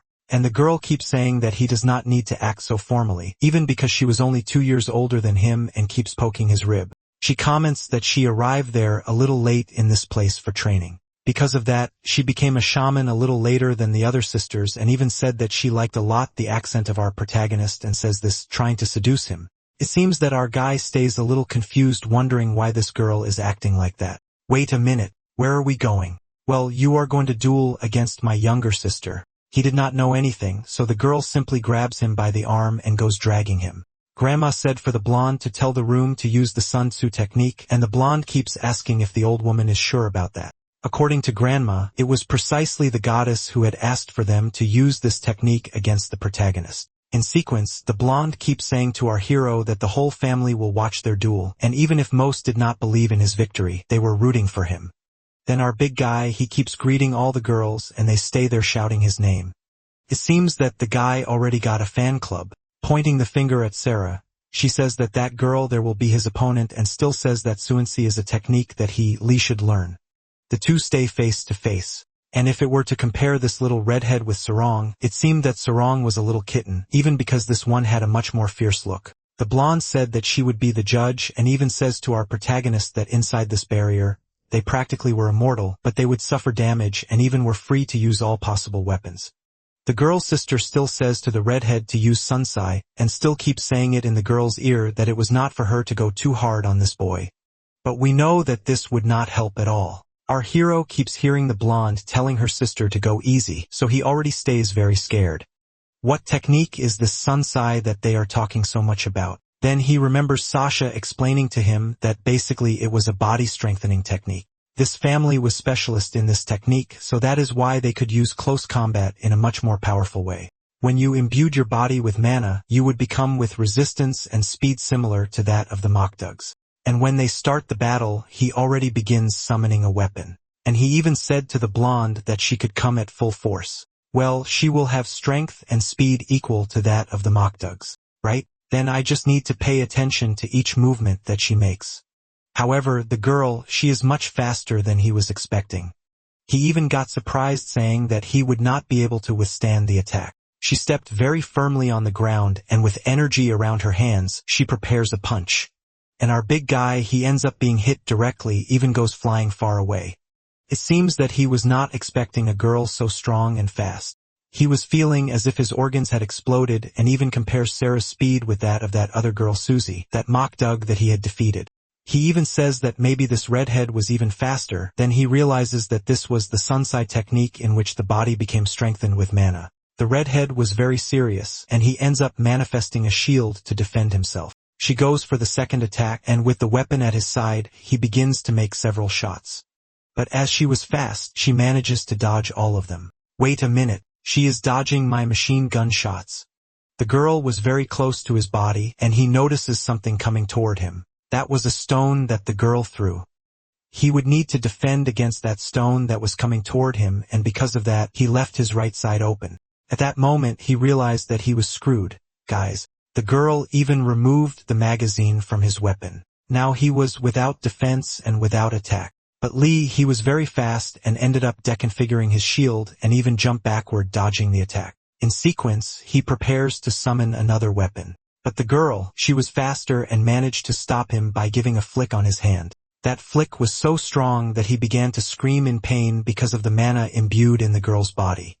That flick was stronger than the shot of a weapon, and she even says that she can concentrate mana in any part of her body. She still tells him that this technique is very useful to withstand attacks from more powerful opponents. He seemed to be defenseless on the ground and realized that his right hand, he would not be able to use it anymore to summon weapons. In the end, he ended up suffering a humiliation from this girl and lost even in a very quick way. He could not face an opponent with so many abilities like her, but there was a however. All the opponents that he has faced so far, at some point, they lowered their guard. So the point here in this fight, he keeps saying Lee is just to wait for the right moment. At that moment, the girl ended up rushing toward him, and just to humiliate him, she stepped on his foot. That was a way for her to say to all her sisters that she was much more powerful than this boy. He keeps giving a little nervous smile just to deceive the girl. But in his left hand, he began to use a manifestation spell. And thus he grabbed the girl, saying that even the weakest had their own methods to win. When dealing with this situation, the girl, she became very embarrassed, and in her hand ended up making a handcuff to bind the two. Giving a shout, she asked what that shameless guy was trying to do. He even dropped his weapon on the ground and began to pull her hair. I can keep hitting you here for hours and hours until you release me, you bastard. He gives a mischievous little smile, and she asks, what is it that he is finding so funny? And looking at the girl, he said that it is because she is very fragrant. Upon hearing this, she becomes even more embarrassed and begins to manifest mana in her hand to hit him. However, she began to hear a noise behind her. The guy simply began to manifest several grenades behind the girl. Do not tell me that you are thinking of blowing up both of us. Yeah.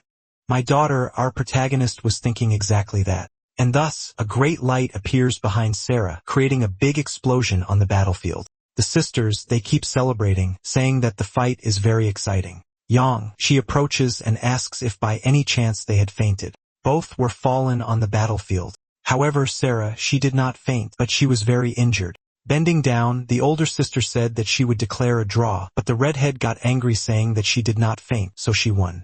Caressing her sister, she said that in fact Sarah, she could not move, so it was to declare a draw. She even managed to nullify the impact of the grenade, but she received some damage and lost the movement of her legs. That is why she had drawn with this weakling. And as she did not manage to defeat Lee, the girl there keeps saying that she will make that cute hairstyle, the exact cute hairstyle from when she was a little child. And Sarah keeps shouting, asking her sister for the love of God not to make that ridiculous hairstyle. The blonde keeps saying that she will take a picture there with her cell phone to show to her relatives, and she cannot do anything, guys, since she lost the movement of the body. Upon seeing that she was cute, her sisters run to take pictures. Even Grandma appears there to take a photograph. The scene changes to a little later. Our hero, he was recovering. He ends up feeling that someone sat on the bed, and because of that, he takes a huge scare. Sasha's, who was there, said that he had fainted. Then he remembered that he had materialized several grenades and exploded the arena. Even if the injuries do not remain on the body, even so the pain was very real.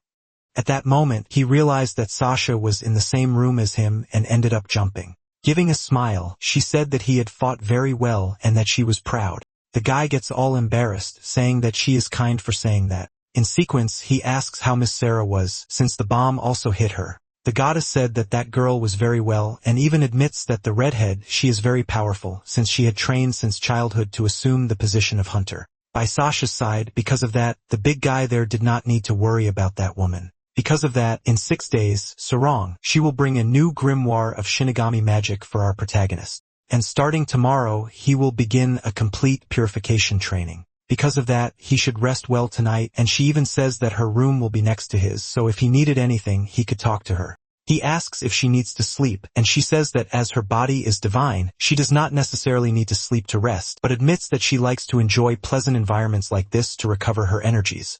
Sasha says that Sarong, she also likes a lot to sleep in places like this. Mount Jason, it had a very high spiritual energy, since it was a place free of pollution. Upon leaving the room, she keeps saying that if he needed anything, he could call her. And thus, she ends up saying goodbye, telling him to have a good night of sleep. Wait, you are going to sleep in the room next door. My God, she is going to sleep less than 5 men are away. If I break the wall, it means that we are going to sleep in the same room. He even keeps thinking, how does Sasha sleep? And even keeps imagining her wearing a very cute pajama. Maybe she would sleep turned to the side, all cute, or maybe she would sleep face down in a very comfortable way. For the good of humanity, he should confirm the way she sleeps, even because there is nothing wrong. He simply sees that innocent cute face, sleeping. Sneakily, he opens the door of his room and begins to walk with ninja steps so as not to make any noise. He imagines that it is not anything wrong. He simply takes a peek to see Sasha's face sleeping. Upon placing his hand on the doorknob, he begins to get nervous. It was just to take a little peek and soon come back. But at that instant, someone asks what he was doing. Who appeared there in the corridor was precisely Sarah, and the guy keeps giving a little excuse, saying that he was very hungry and decided to go out to eat something. He got so nervous and began to give many explanations, making it very clear that he was involved in something illicit. Then he turns around giving a little excuse. The girl tells him to wait a bit. All embarrassed, he turns around asking what she wanted, and she tells him to follow her. Thus, they go to the kitchen. She begins tying her hair, saying that she will prepare noodles for him, and within a few moments, she had prepared the dinner. He was being very polite, and she tells him to simply call her Sarah. Then the boy asks how old she is. She reveals that she is 18 years old. Lee asks if by any chance she did not go to school. The girl said that all of them there did homeschooling, and later they would go to the school to take the tests. He understood that living a normal student life required a lot of time, and as they trained to become hunters or priestesses, they would need to study at home. Even because if it were not for their sacrifice, the fight against the Mokdugs would be very difficult. While he ate, the girl said that she would like to apologize. A little embarrassed, she says that she must apologize for having provoked him today. She just wanted to make it very clear who was the strongest, since she hated the fact of having been excluded and having him placed in her place. This girl she had trained since she was little to become Sasha's partner. All the girl's sisters were confident that she would manage and would be accepted. But when she received the news that a boy with no experience at all was chosen in her place, the girl became very angry. Here I agree with her, guys.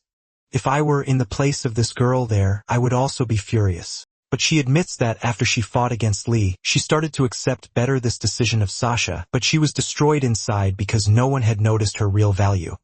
Lee, he gets worried, but with a smile on her face, she says that she understood very well why the goddess had chosen him, and thanks to the fact of having met our hero, she could forgive the goddess. Upon hearing these words, he gets a little embarrassed. After having finished eating, Sarah says that she will wash his dishes, but the big guy says that he himself could wash, and thus they wash the dishes together. At the time of returning to the room, he says goodbye, but she says that he is entering the wrong room, since she had seen that he was entering the room next door. Wow. That is true. She saw that I was entering Sasha's room.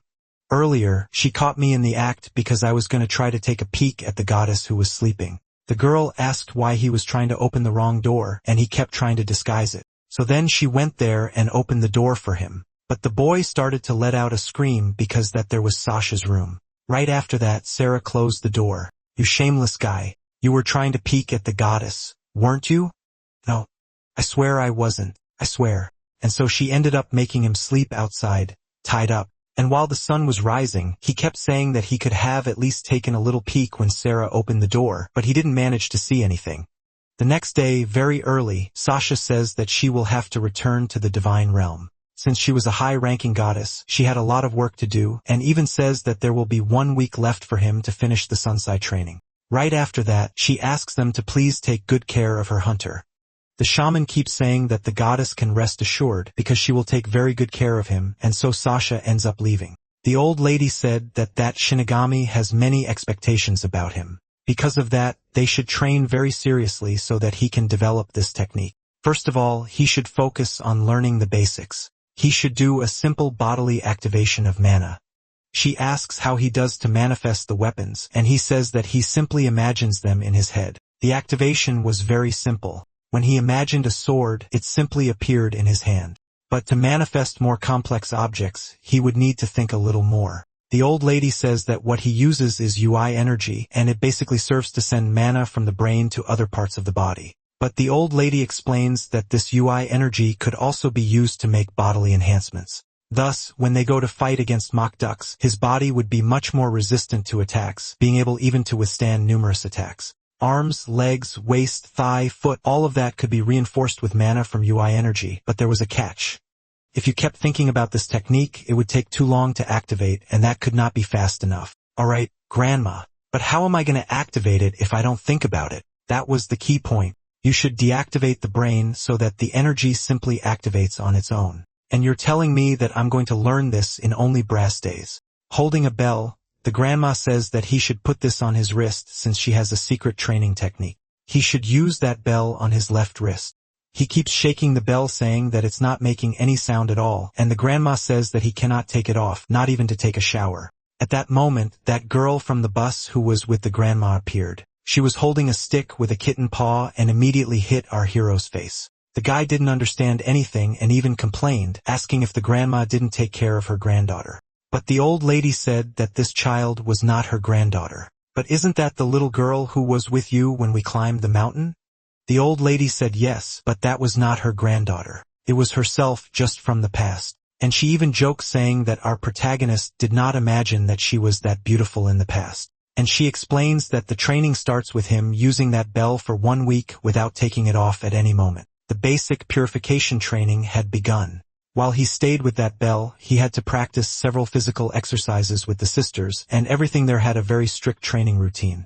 And every time the bell rang, that girl appeared with that kitten paw stick and always hit that stick on his face. And that happened at the most random moments of the day, guys.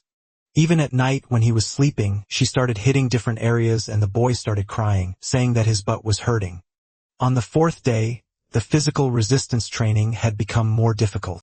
He was imagining that this training consisted of him being able to predict that girl's attacks and reflect or dodge. Because of that, when the bell rang and she appeared, he showed a magic mirror, and thus the ghost disappeared, and the boy thought it had worked. However, the mirror broke, and the girl appeared behind him, hitting that kitten stick right on his butt. At night, he was already crying, saying that he could not stand being beaten like that so many times a day. It was already the 6th day, and he had not managed to learn anything from this technique called sunsai. And while making the bed, he keeps saying that Sasha will be very disappointed with him because he had made no progress at all. His whole body was hurting, and he could barely find a comfortable position to sleep. He felt that at least his physical part had become much stronger with these trainings. At that moment, he heard the bell ring and immediately grabbed a small mirror. Looking around, he kept wondering where that girl was. Seems like she's nowhere. However, the grandma ended up appearing from under the blankets, and thus he ended up taking a hit. You know very well we're all broken. He keeps saying that this is the worst training in the world. And so the 7th day had ended, and Sasha returned to see how he was.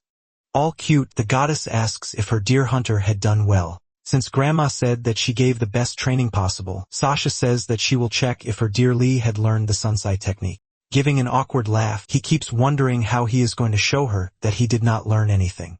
So he reveals saying that he does not know how to use the sunsai technique because he did not learn it. However, Sasha reveals that Grandma had recorded this technique in his body and imitating a kitten. Sasha said that that kitten paw at the tip of the staff served to record this technique. Now I understand. He had understood it wrong. He thought that he would need to dodge the attacks and not let the paw hit his face. Giving a laugh, Grandma said that he misunderstood the training the whole time.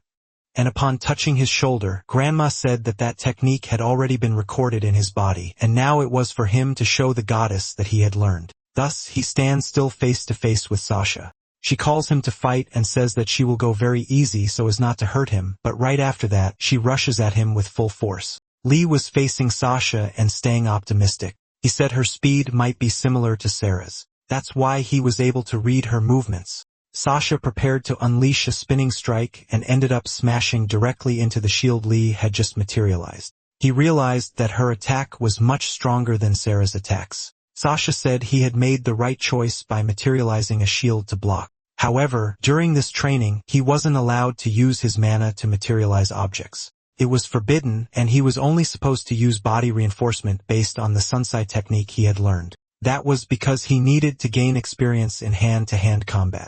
He couldn't keep relying on weapons all the time. Lee really needed to become stronger, so he immediately dismissed his shield. Well, from now on, instead of hiding behind a shield like a turtle, you're gonna learn how to move and dodge like a cat, Sasha said. She immediately launched an attack spell at him. When the spell was just about to reach his face, he realized there wasn't enough time to dodge. At least, that's what he would have thought before learning the sunsai technique. By reinforcing his body, he leaped high into the air, but he couldn't control himself very well, and he shot up so high that the people watching started wondering what he was planning with a jump like that. One of the girls even mentioned that he had just realized he had jumped way too high. That was because he couldn't properly control the strength of his body reinforcement. Unexpectedly, Sasha jumped as well, even surpassing his height. From up there, she praised him for dodging the first attack but said he wouldn't have any chance of avoiding the second one. And, of course, he was looking at a pretty incredible view since she was wearing a skirt and was above him. But right after that, he ended up taking a kick straight to the face. The impact was powerful. He started screaming in pain. But surprisingly, he wasn't actually feeling that much pain, and he hadn't even suffered any serious injuries. After landing, Sasha explained that he had absorbed the impact well thanks to his body reinforcement, and she even gave him a sincere compliment, saying he was making great progress. Right after that, she prepared to stomp on him, telling him to try to dodge, and he barely managed to avoid it out of pure desperation. However, he still wasn't controlling his strength properly, and his dodge was so forceful that he slammed straight into the wall. Sasha walked over and told him that he had to control his own strength because that body reinforcement technique consumed a huge amount of mana, and once his mana ran out, it would start consuming his own life force. That made him a little worried. Sasha said that if he wanted to fight a mock dug in hand-to-hand combat, simply dodging attacks wouldn't be enough. He would also need to strengthen his body and block. So our protagonist took a solid stance and thought that this time he was going to try blocking all of her attacks. Sasha realized he was truly giving it everything he had, and instead of just watching, he went on the offensive. The girls watching commented that Lee was going to increase both his power and his speed, but he would never be able to defeat Sasha. Even so, the fight was actually becoming slightly more competitive. That attack even caught Sasha by surprise. So she stopped holding back and started attacking him from all kinds of different angles. One moment, Lee was getting beaten up, and the next moment, Sasha was hitting him again. To be honest, the fight wasn't balanced at all. In the end, she landed a kick right into his stomach. He thought it was over, but Sasha suddenly appeared behind him, telling him that he could never lose sight of his opponent. What? She's already behind me. She also told him that he needed to focus on following her movements because peripheral vision was extremely important in hand-to-hand combat. He took a second kick to the stomach, and the girls at the dojo commented on how tough he was for enduring those hits. Besides, Sasha was usually very kind, so they thought it was strange that she was being so ruthless. Grandma said that he really did need this kind of intense training. He had to train hard so he could learn. Poor guy, he was getting beaten up non-stop, and after he got back on his feet, she told him to focus, try a little harder to predict her movements, and then she started moving at incredible speed. She was moving so fast that he could only follow her movements as if they were flashes of light. Grandma Shaman commented that when someone became completely overwhelmed in battle, they couldn't even find their opponent anymore. At that point, it was basically the same as being defeated. It looked like Lee had reached his limit. But then the girl leading the training closed her eyes and focused. At that moment, the bell attached to his wrist rang, and he instinctively reached out his hand. Because of that, he managed to block Sasha's attack by grabbing her thigh. The girls cheered, saying that Lee had finally managed to defend against one of Sasha's attacks. Naturally, it caught Sasha by surprise, but she looked pleased. She smiled, but immediately afterward kicked him in the face, sending him flying. He had managed to block the attack thanks to the bell attached to his wrist, and right after that, he slammed hard into the wall. Sasha said she had really enjoyed today's training, and after giving Lee a big hug, she told him that his progress was truly admirable. And honestly, he didn't know how to feel about it. She knew he had only managed to block her attack because the bell had rung, but she still thought that lucky coincidence was brilliant. She kept hugging him, and his cheeks turned bright red while she continued praising him. She thanked him for working so hard just to help her with her duties as a Shinigami. Lee hadn't only been getting beaten up by Sasha, but also by that elderly shaman girl. She even said she didn't mind that he was weaker than she was, because she would help make up for all of his shortcomings. He was frozen like a statue while she kept hugging him, telling him he had done an excellent job. Grandma said that Lee had really been working hard these past few days, and that for someone who had put in that much effort, this kind of progress was only natural. Grandma even joked that Sasha was being awfully affectionate. She also realized that Lee's dedication showed he genuinely enjoyed this job, and that was something all the Shinigami found admirable. Basically, this was the kind of job that almost nobody would want because you risked your own life just to guide people's souls. Right after training, Sasha was talking with the shaman while Lee stood off in the background, completely embarrassed. At dinner, he was still dying of embarrassment while the two of them chatted. And after dinner, while walking with Sasha, he was still blushing. He couldn't stop thinking about something that had happened earlier. He kept thinking about that hug, and even thought it was the most pleasant feeling he had ever experienced in his entire life. He even wished he could hold on to that feeling forever. A moment later, Sasha called out to Lee. She even asked if he had been listening to her story, and he awkwardly replied, "Yeah, I was listening." But when she asked him what she had been talking about, he froze because he hadn't been paying attention at all. So he started making up a completely nonsensical explanation that didn't make any sense. Sasha told him to stop lying and even asked if he had been thinking about the hug she gave him, and he was completely caught off guard because she had figured him out. She went back to what she had been saying and explained that she would have to return to the divine realm and stay there for a few days. Meanwhile, Sorang would be the one training him. That was because a nun was going to die the following week, and her soul would need to be guided to heaven. Someone who had lived such a virtuous life as a nun deserved that kind of treatment. Very few human souls remained kind and compassionate throughout their entire lives. That's why they received special treatment. And after arriving in the underworld, there would be a celebration to honor that woman's life. Then, after 49 days, once she transcended the cycle of reincarnation, the chains of humanity would be broken, allowing her to enter the pantheon of the gods.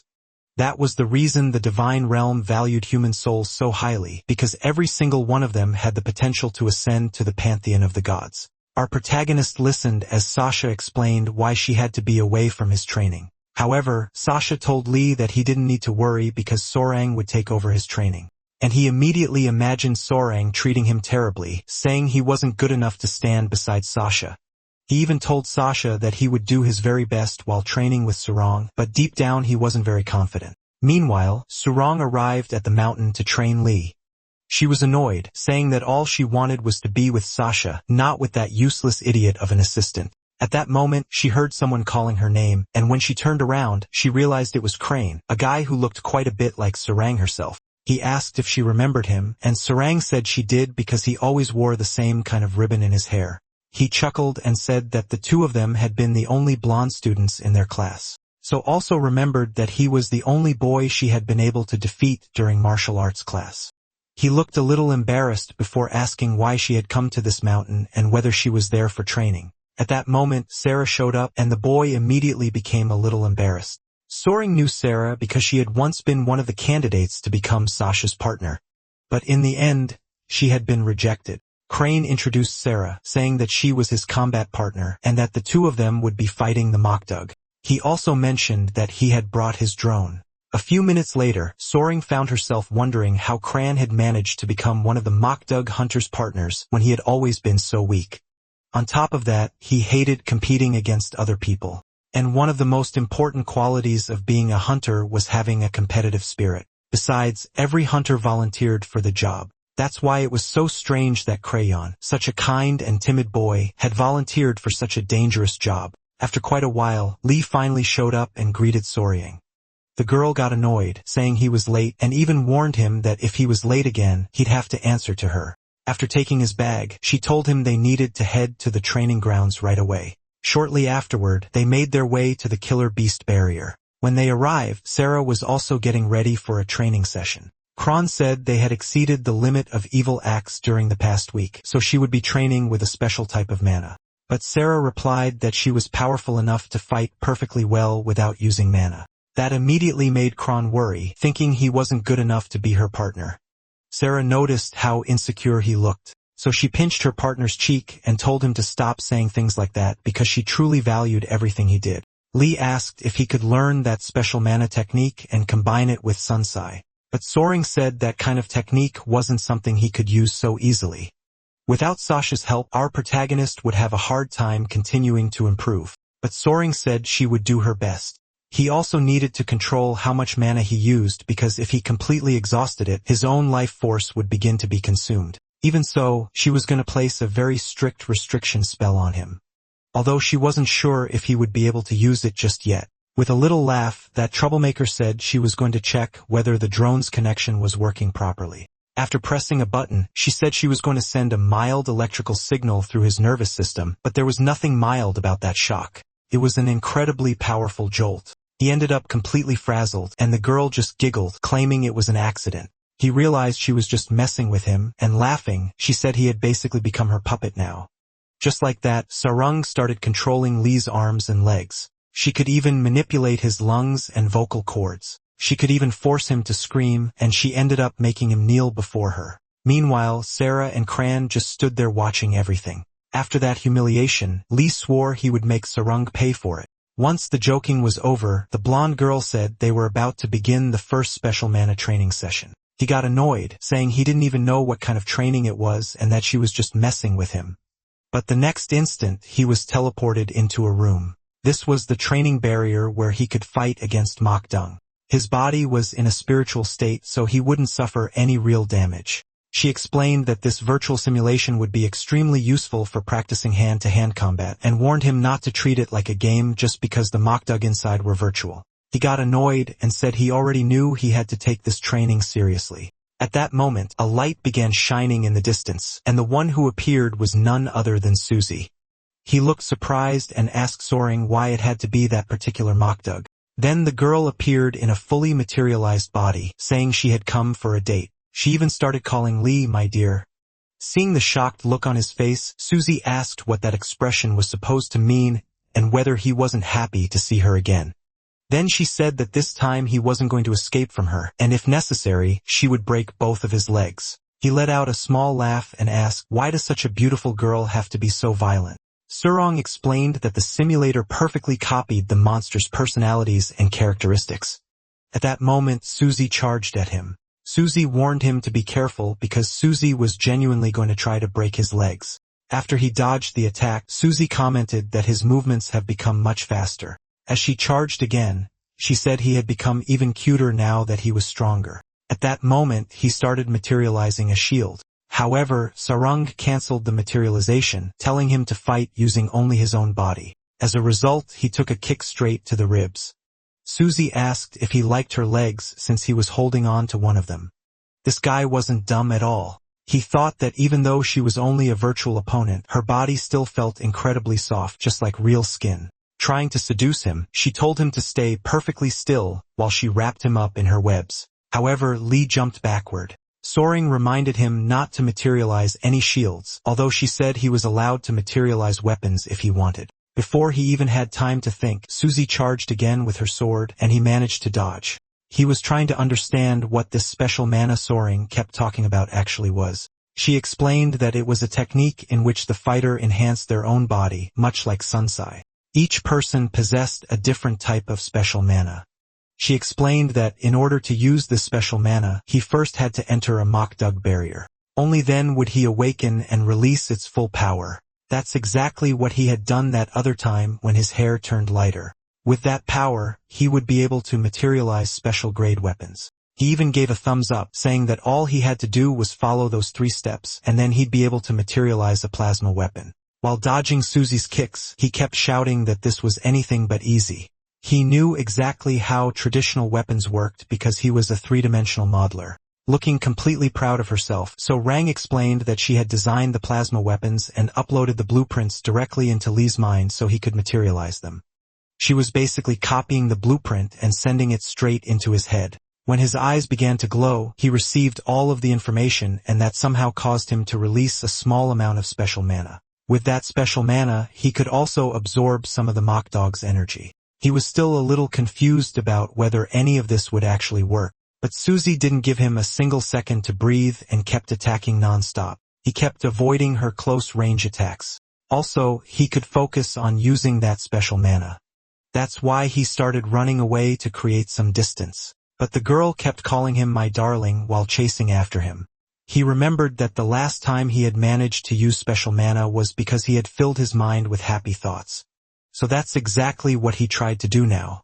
Besides imagining that Sasha was his wife and that they already had a child together, he also imagined that she wanted another baby. She walked right up to him saying she wanted a 3rd child. Meanwhile, Sarong kept reminding him that he needed to think positive thoughts. The problem was that the situation had become so chaotic that it kept interrupting his concentration. So he changed the way he saw things, imagining that he wasn't being chased by Suzy at all, but by Sasha wearing a swimsuit.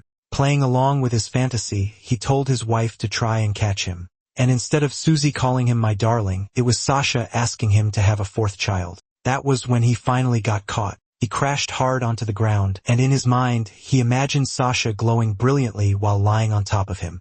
She told him there was no way he could escape this time, and even asked what they should name their fourth child. He was making all of this up in his head, when in reality the one standing there was a mock Doug. But then he accidentally said it out loud, and the girls asked, "What's this about picking a name for a fourth child?" Because he had filled his mind with so many positive thoughts, an incredibly bright light suddenly began to shine.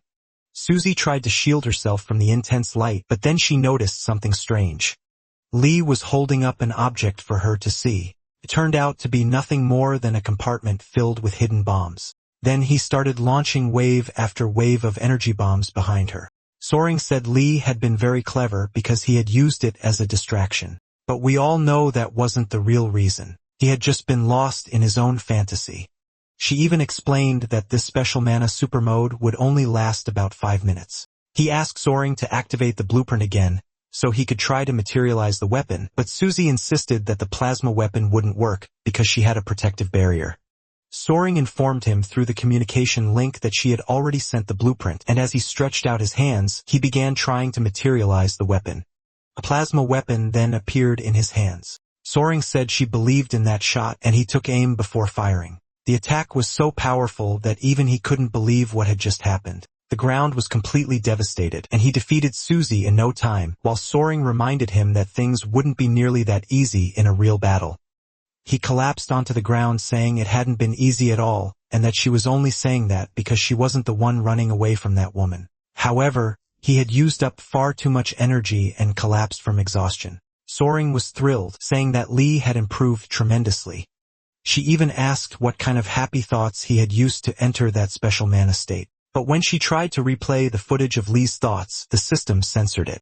Soaring immediately realized exactly what our protagonist had been imagining inside that devious mind of his, so she punched the system window as hard as she could. Lee kept asking what Soaring was waiting for and why she hadn't gotten him out of there yet. But then we saw Soaring summon Susie once again, leaving our protagonist completely cornered. Now that he couldn't even move his body, the girl declared that he belonged entirely to her. "Hey Soaring, aren't you going to get me out of here? Hey help."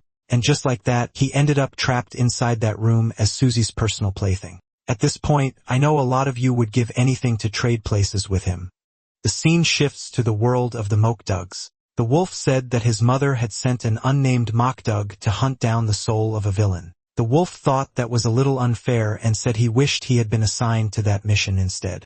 Aurora said that the 6 canines had to stay behind to deal with that general-level executor. That's why they hadn't been assigned to those low-level missions. Still, it was a little embarrassing to be standing around while much weaker Mokducks were being assigned to important missions. Summer showed up, saying that their mother was never the type to explain things in detail. Right afterward, Summer praised Susie, saying she had done an excellent job in the fight earlier that day when she defeated Aurora. The girl looked full of herself and said it had actually been a little difficult because Aurora kept using those flames. She was also wondering why her seduction abilities hadn't worked on that hunter, Lee. Nightfrost said he recognized that man as a true warrior because he refused to give in to temptation. But Summer joked that maybe the boy simply wasn't interested in women. With a little laugh, Susie said that would explain why her charms hadn't worked on him. Then Wolf started teasing Aurora, saying that if Lee really liked men, he had probably fallen for Aurora because he looked so feminine. That immediately led to the two of them trading insults, each calling the other an idiot. But Summer told everyone to calm down because they were waiting for their mother to arrive. Today was the day of their regular meeting, so none of the siblings should start fighting. Besides, their lazy sister would be furious if she woke up and saw them arguing. Susie even let out a little laugh, saying that sister was really terrifying. Remembering that their second oldest sister was still asleep, Wolf got annoyed and said they should go wake her up. At that moment, the door opened and someone appeared, announcing that their mother had declared she wasn't feeling well today. Because of that, the meeting would be postponed. The 4 of them were instructed to return to their rooms. Wolf asked his oldest sister what she meant by that, since their mother had never canceled an important meeting like this before. He even stepped toward the door, saying he needed to make sure his mother was all right. However, his oldest sister told him not to touch the door. That door was connected to their mother's inner palace, and only the eldest daughter had permission to enter. Naturally, Night Frost found that a little suspicious, but he agreed, saying that if it was their mother's will, he would obey.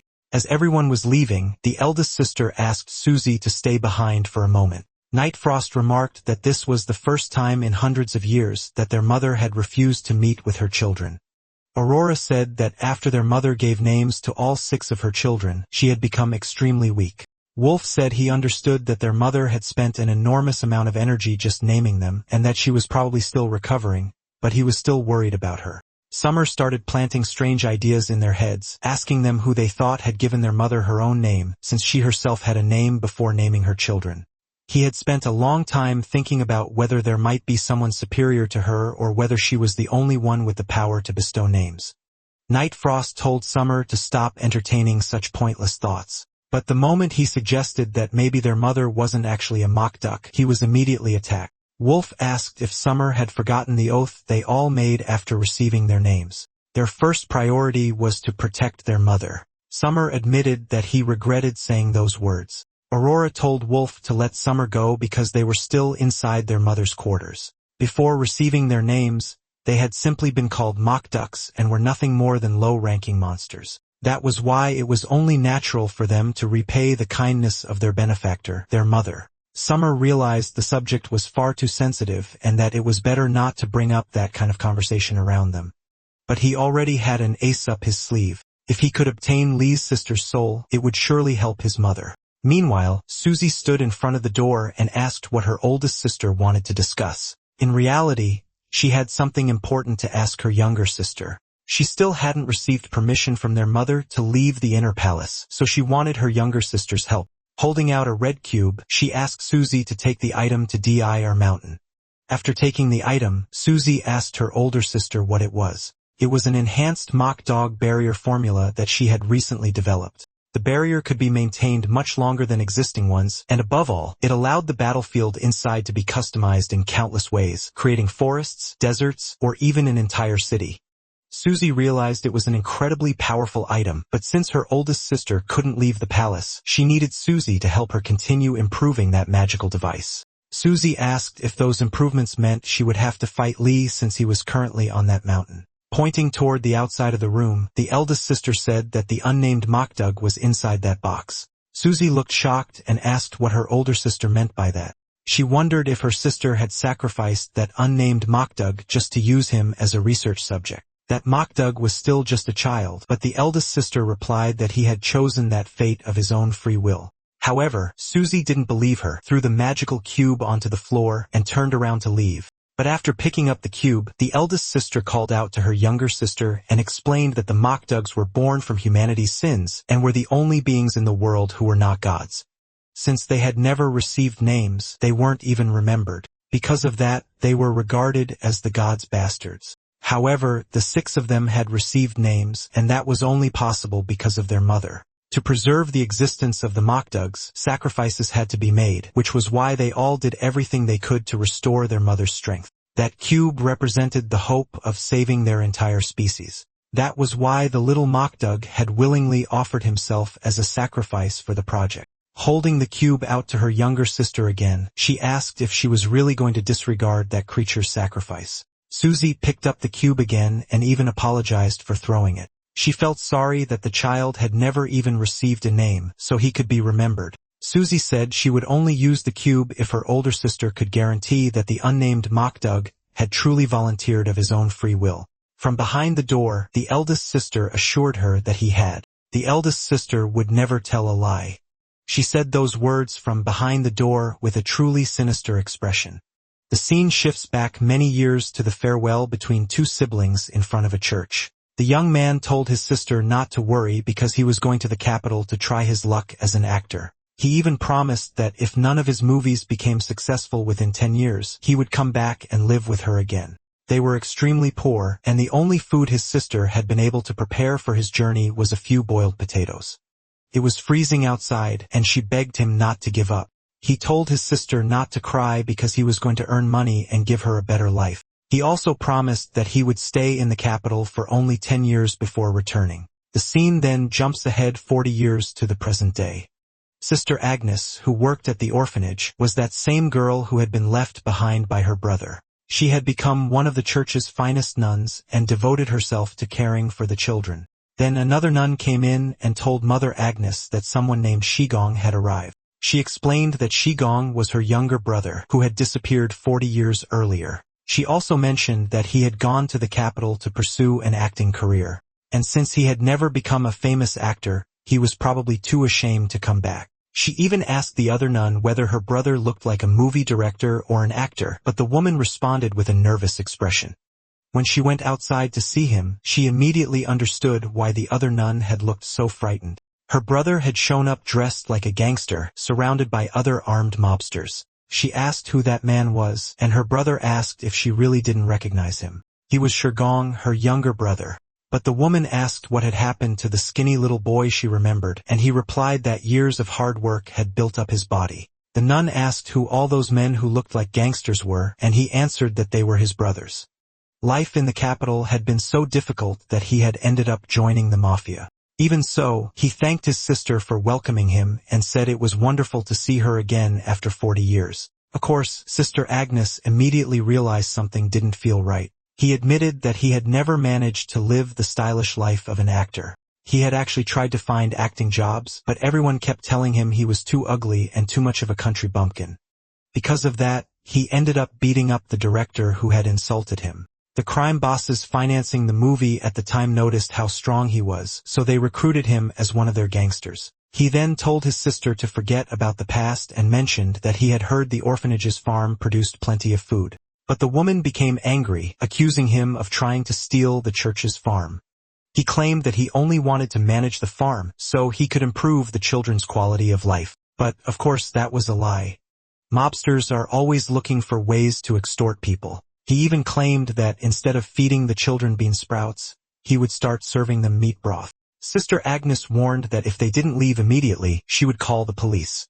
But her brother laughed, saying the police couldn't protect her forever. He told her to stop worrying about those things and let him take over the church's farm. At that moment, however, he heard a loud noise coming from outside and asked, "What's going on?" One of his henchmen was suddenly sent flying and landed in a heap right at the nun's feet. The mobster asked what had happened and whether he had been hit by a car, but the man was so badly injured that he couldn't even speak. The person who had shown up was none other than Sarah, disguised as a nun. Cran kept telling Sarah that she shouldn't go around beating up mobsters because it would attract too much attention. This was supposed to be a secret mission, but Sarah said she couldn't just ignore the hypocrisy of those mobsters. The blonde guy kept insisting that she wasn't allowed to use physical force against ordinary humans, but she replied that they weren't ordinary humans. They were even worse than that because they were nothing but trash. Meanwhile, our protagonist and Sarang were also disguised. They had come to collect the soul of Sister Agnes, the nun. All they had to do was wait until she passed away, and then Sasha would appear to guide her soul to heaven. Sarang explained that this was extremely important because the souls of humans who had performed countless good deeds were far more valuable and could even become Shinigami. Lee said he understood all of that. The only thing he wanted to know was why he was wearing such a ridiculous outfit. Soaring started joking around, and it became obvious that she had dressed him like that just to mess with him. Naturally, he got annoyed. She said they would attract too much attention because she was a beautiful blonde girl with blue eyes, while he was just a man in his 20s. Alright, Soaring. But what does that have to do with anything? Wasn't there a less ridiculous outfit? No. She explained that since they were at an orphanage and it was the end of the year, it would be fun if she dressed up as Santa Claus while he dressed up as a reindeer. He still wasn't convinced by her explanation and thought she had picked that outfit just to make fun of him. He even pointed out that it couldn't possibly count as a disguise because it attracted even more attention. Soaring was already tired of listening to Lee complain, so she told him she had other costume options. She said she had also brought a master and slave costume, and of course she would be the master while poor Lee would be the slave. She had also brought a police officer and criminal costume. And finally, a gunslinger and coffin bearer costume. No matter what, he was doomed to end up wearing something ridiculous. After she displayed all of those costumes on the system window for Lee to see, he realized that maybe the reindeer outfit wasn't so bad after all. A moment later, she received a call from Cran. He was asking for help because Sarah had started a fight inside the church. Through the video call, they could see Sarah beating up every single criminal. It looked like their plan to sneak in quietly and simply collect the nun's soul wasn't going to go as smoothly as expected. Later on, they entered the church to clean everything up. Sarong erased everyone's memories because no one could be allowed to know that these demon hunters existed. Sarong even commented that Sister Agnes would probably forget reuniting with her brother after 40 years. Cran apologized over and over, while Sarah looked completely embarrassed. They even asked Sarah if she wanted to wear a Santa Claus outfit like Sasha. Of course, Cran immediately started getting inappropriate ideas. They had even prepared a Santa outfit for her, but she said it had been tailored to Sasha's measurements, so it was much too loose around the chest. The shameless Lee stared at Sarah and noticed that her hips were about the same size as Sasha's. However, her chest was much smaller. The redhead apologized, saying she had only put on the nun's outfit because the Santa costume Sasha had lent her was far too loose. Lee realized she was feeling self-conscious about it, so he came up with what he thought was a brilliant idea to cheer Sarah up. He told her that her hips were about the same size as Sasha's, even though her chest was much smaller. He meant it as a compliment to make her feel better, but it completely backfired. She smacked him across the face with a broom. As he lay on the floor, Cran asked Lee what in the world he had been thinking by saying something like that. Later, the nun returned to her room to pray. She prayed for all of the children. In the end, she quietly said, "Amen." At that moment, she noticed that she had run out of medicine. She was also worried about her brother since he hadn't returned in 40 years. Just then, she suffered a heart attack. She began to stagger. It had all happened because she had forgotten to take her medicine. Eventually, she collapsed onto the floor. She tried to get back up, but the pain was overwhelming. As she leaned against the table for support, the holy statue beside her started to fall. She saw it crashing toward the floor, but at the very last second, she reached out and caught it, preventing it from breaking. In doing so, she gave her own life. However, someone caught her. It was the soul of the nun leaving her body, gently held by Sasha. She felt an incredible warmth. That was when she realized she had died. She no longer belonged to the mortal world, but to the heavenly realm. Sasha thanked her for dedicating her entire life to praying for the children. She possessed an exceptionally kind soul, and because of that, she would be blessed by the gods. Seeing an angel before her, the woman asked if she truly deserved all of this. Sasha answered that she did, saying Sister Agnes was a truly kind soul. The woman was incredibly humble, and she said she wasn't really all that extraordinary. She had simply lived one day at a time. However, every act of kindness she had performed throughout her life had written another note into a beautiful melody. And now that melody echoed throughout the entire church. It created an intense light, and that was the path that would lead her to heaven. Holding Sister Agnes' hands, Sasha told her it was time for them to ascend, and the two of them began to float upward. That path of sacrifice and devotion was granted only to the brave enough to walk it. And because she was exactly that kind of kind-hearted person, she was worthy of entering heaven. Meanwhile, outside, Agnes's brother had returned to the church. He had been drinking heavily and was completely wasted. Knowing that the church's farm was highly profitable, he wanted to take it for himself. But then someone called out to him. Standing in the distance was none other than Susie. She activated her barrier, causing the man to drop his wine bottle onto the ground. Susie said it was rare to find someone with a soul as empty as his. The man shouted for her to step out of the darkness and demanded to know who she was. He kept telling her to come into the light so he could get a better look at her. So she changed the entire environment, making everything around them much brighter. It seemed that magical cube really was incredibly powerful. Holding a knife, the man told her to stay back, but she replied that he didn't even know how to use a knife properly.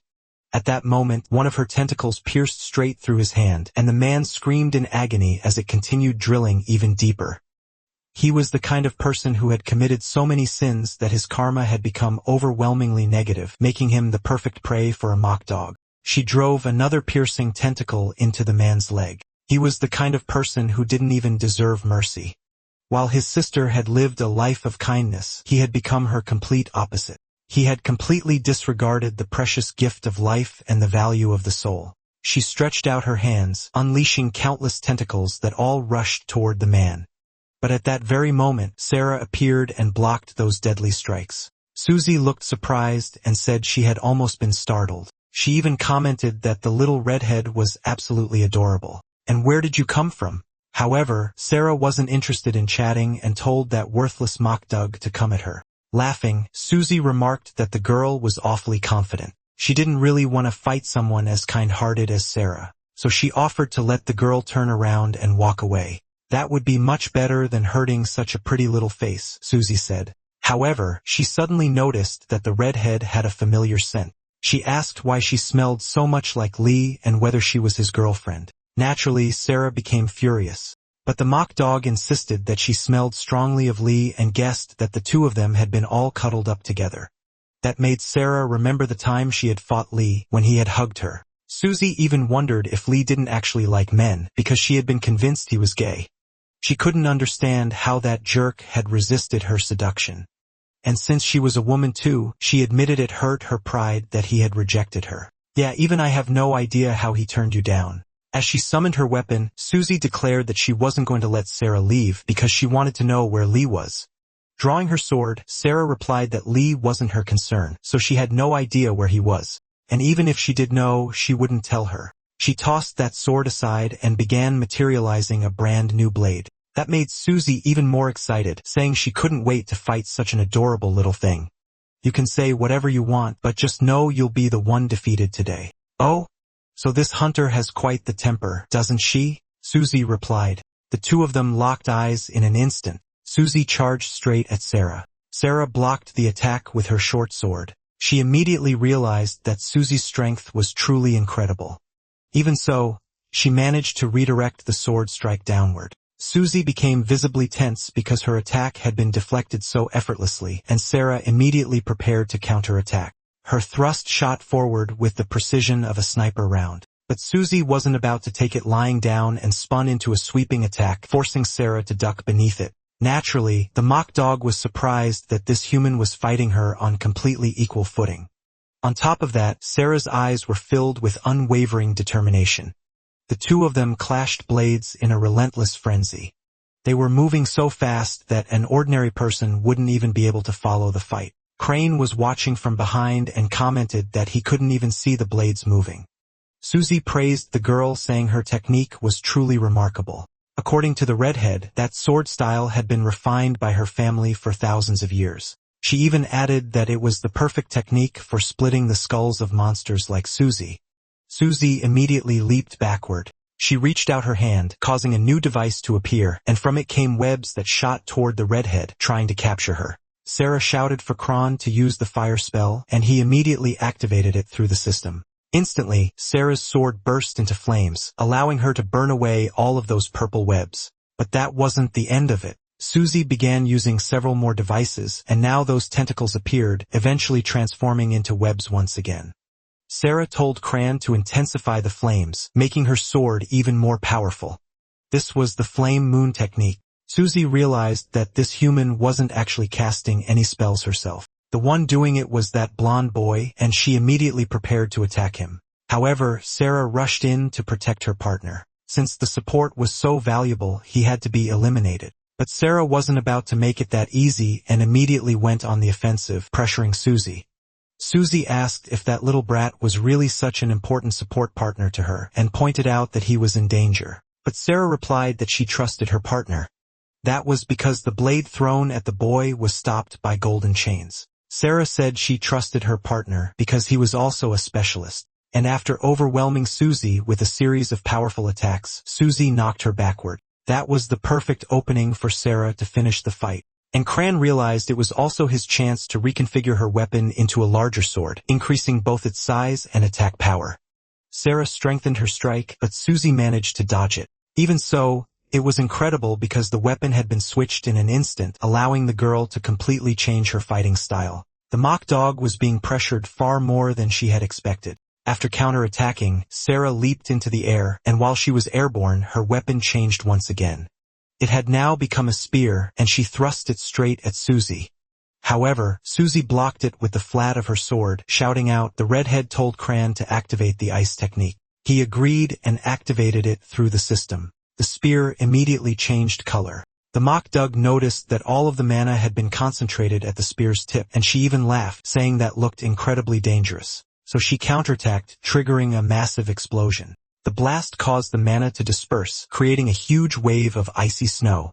The entire area was left frozen and completely devastated. Sarah was freely changing the weapon's weight and reach throughout the fight. That made her an extremely dangerous opponent. Without a doubt, these were the two strongest opponents Suzy had ever faced. And since she had been instructed to collect data with that cube, that was exactly what she was about to use. She activated the cube barrier reinforcement technique. Meanwhile, Sasha was guiding Agnes' soul away when she sensed an incredibly powerful spell being used outside. Because of that, she called for Sorang. The blonde hurried over and asked Sasha what she needed. Sasha explained that she could sense a tremendous amount of energy coming from a mock-dub barrier, and they were most likely fighting outside the church. If things continued like this, Sarah and her partner would be in danger. So she instructed Sorang to head there with Lee and join the battle. However, our protagonist insisted that he couldn't leave Sasha alone. Sasha assured him that everything was fine because she was almost finished guiding the soul, and the soul couldn't leave the circle anyway.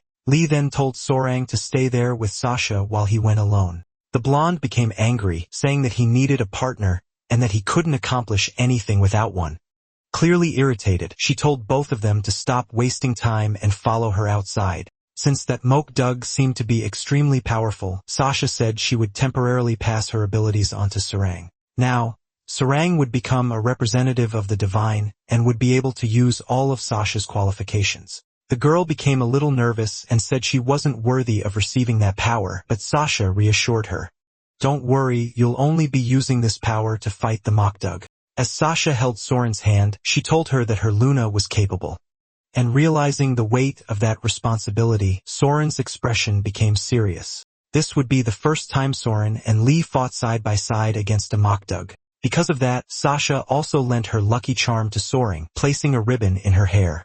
Now she was ready to fight alongside Lee. Our protagonist asked whether that bright light would cause a commotion among the people walking outside. Soren explained that the energy was spiritual, so not everyone could see it. When they arrived outside, they began trying to figure out where the Mokdong had deployed its barrier. But before anything else, Soren wanted to analyze the barrier's technical data. Lee jokingly said that they were temporary partners now. The girl replied that she hated the idea, but she was only doing it because of Sasha. The scene shifts back inside the barrier, where Suzy stood facing the small, unnamed Mokdug. The entire space inside the barrier had been completely reconstructed. Even Suzy hadn't expected the barrier to be this powerful. Meanwhile, she hears her older sister's voice, saying she hopes Suzy liked the enhanced barrier. Since her older sister was still by their mother's side, she couldn't leave at the moment. So she wanted her younger sister to carry out the experiment. Suzy asks what she's supposed to do, and the woman tells her to walk to the center of the room. When Suzy gets there, she's completely shocked. That tiny Mokdug was the very one who had volunteered to become the sacrifice for creating that magical cube. She feels sorry for the little Mokdug, but her older sister tells her there's no need to pity him because the child chose this himself, and now they need to complete another stage of the experiment. Suzy asks what she should do, and at that moment, her older sister throws the gangster's body into the room.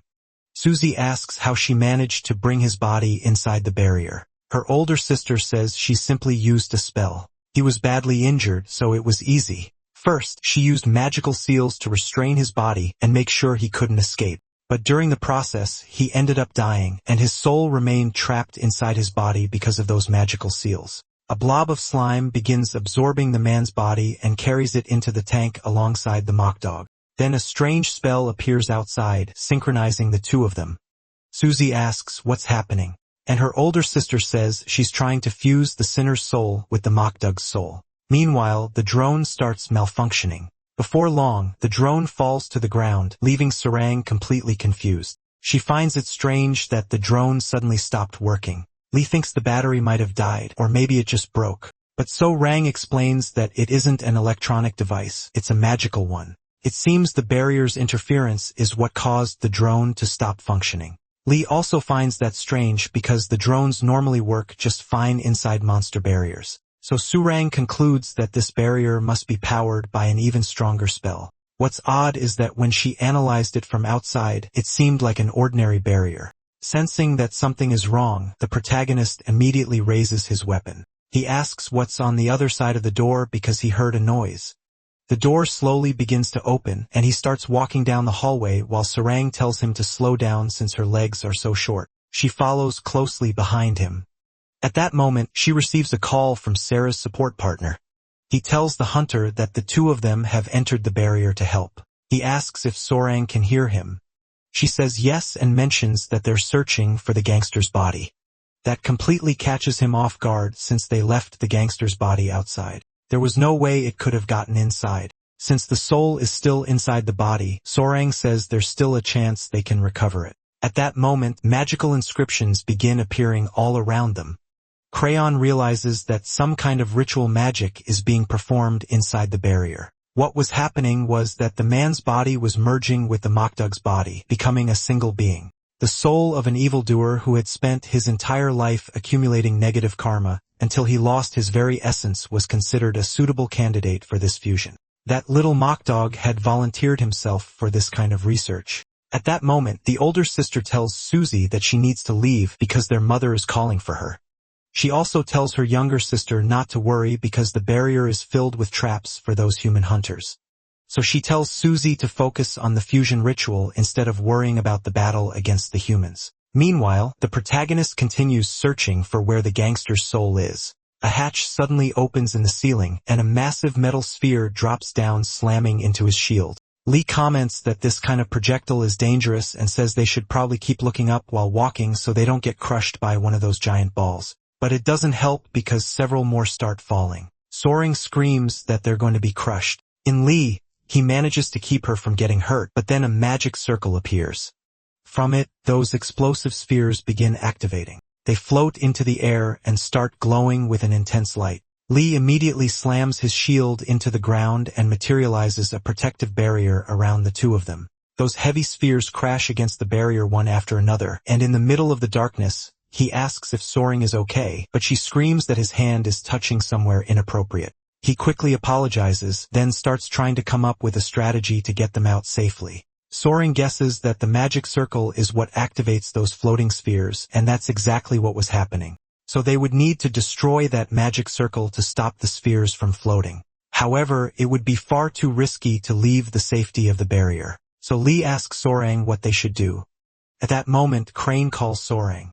They were also in a tough situation trying to dodge those giant spheres. But Crane tells Soaring not to worry because they were almost there. The blonde girl shouts for Sarah to destroy the magic circle on the ceiling. When Sarah arrives, she immediately notices the magic circle right above them. Sarah asks her partner for support and he activates the strength enhancement. With that, Sarah becomes much stronger, and after leaping into the air, she reaches the ceiling. She prepares a powerful strike and lands a direct hit on the magic circle. Little by little, the spheres begin losing their energy until they all come crashing to the ground. The boy celebrates with Sarah, saying they did a great job, and she lets out an embarrassed little laugh. Now, could you help me over here? My hand's stuck. After he deactivates the strength enhancement, she ends up falling. He walks over to the barrier saying the two of them can come out now. Then they see So-Rang slapping Lee across the face, calling him a shameless pervert. She angrily says that he touched an inappropriate part of her body, and he defends himself by saying he had no choice because it was pitch black and he couldn't see anything. Meanwhile, the other two simply stand there watching the whole scene. Meanwhile, in the central chamber, Suzy continues maintaining the fusion process. She has to keep the fusion stable for it to succeed. However, someone suddenly kicks the door open. Sarah storms in furious, saying she finally found that jerk. As Suzy turns around, she wonders how they managed to escape all the traps her older sister had prepared. Materializing her weapon, Sarah charges forward and hurls a flaming spear.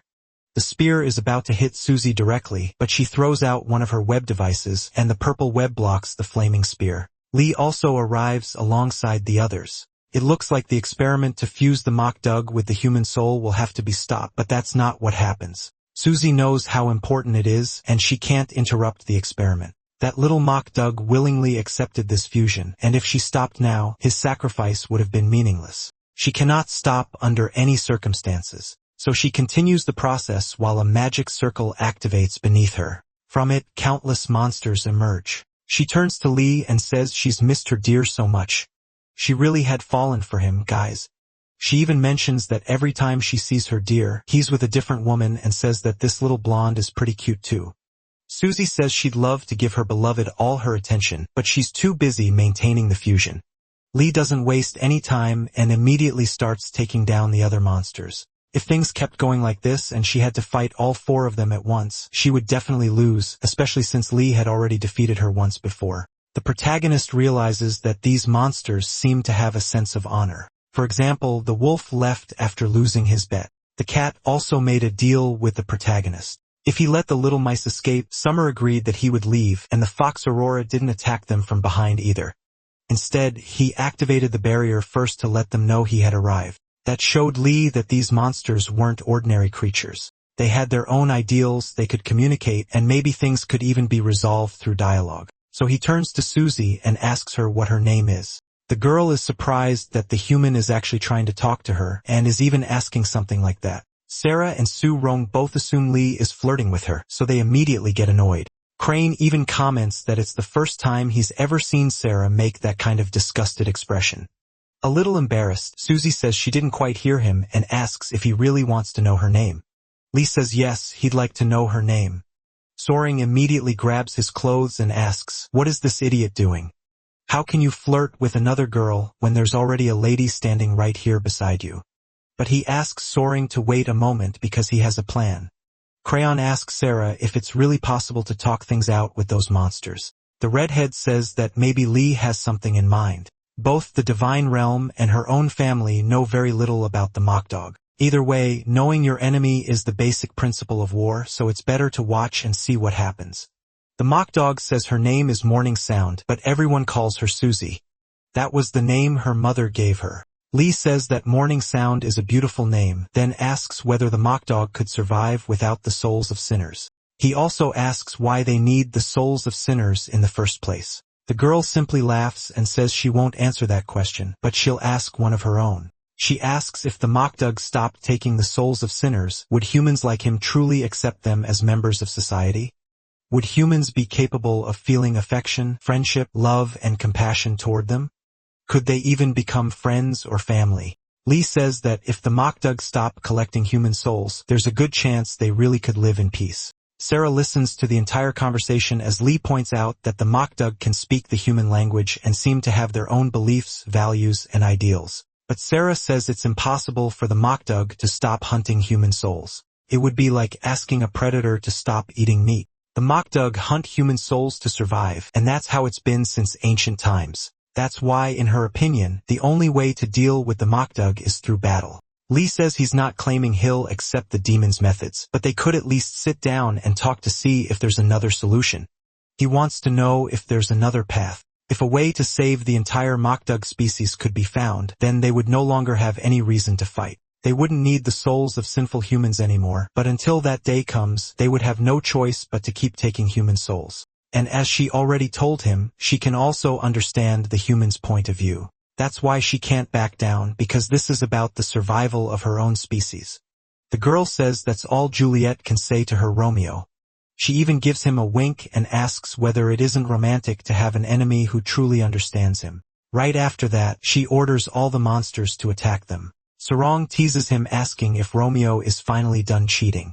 He says she completely misunderstood the situation. The blonde is clearly jealous, saying he's flirting with another woman, even though there's already a lady standing right beside him. And that's where we wrap up part 5 of this series, guys. This series is really difficult to cover because I have to translate it directly from Korean.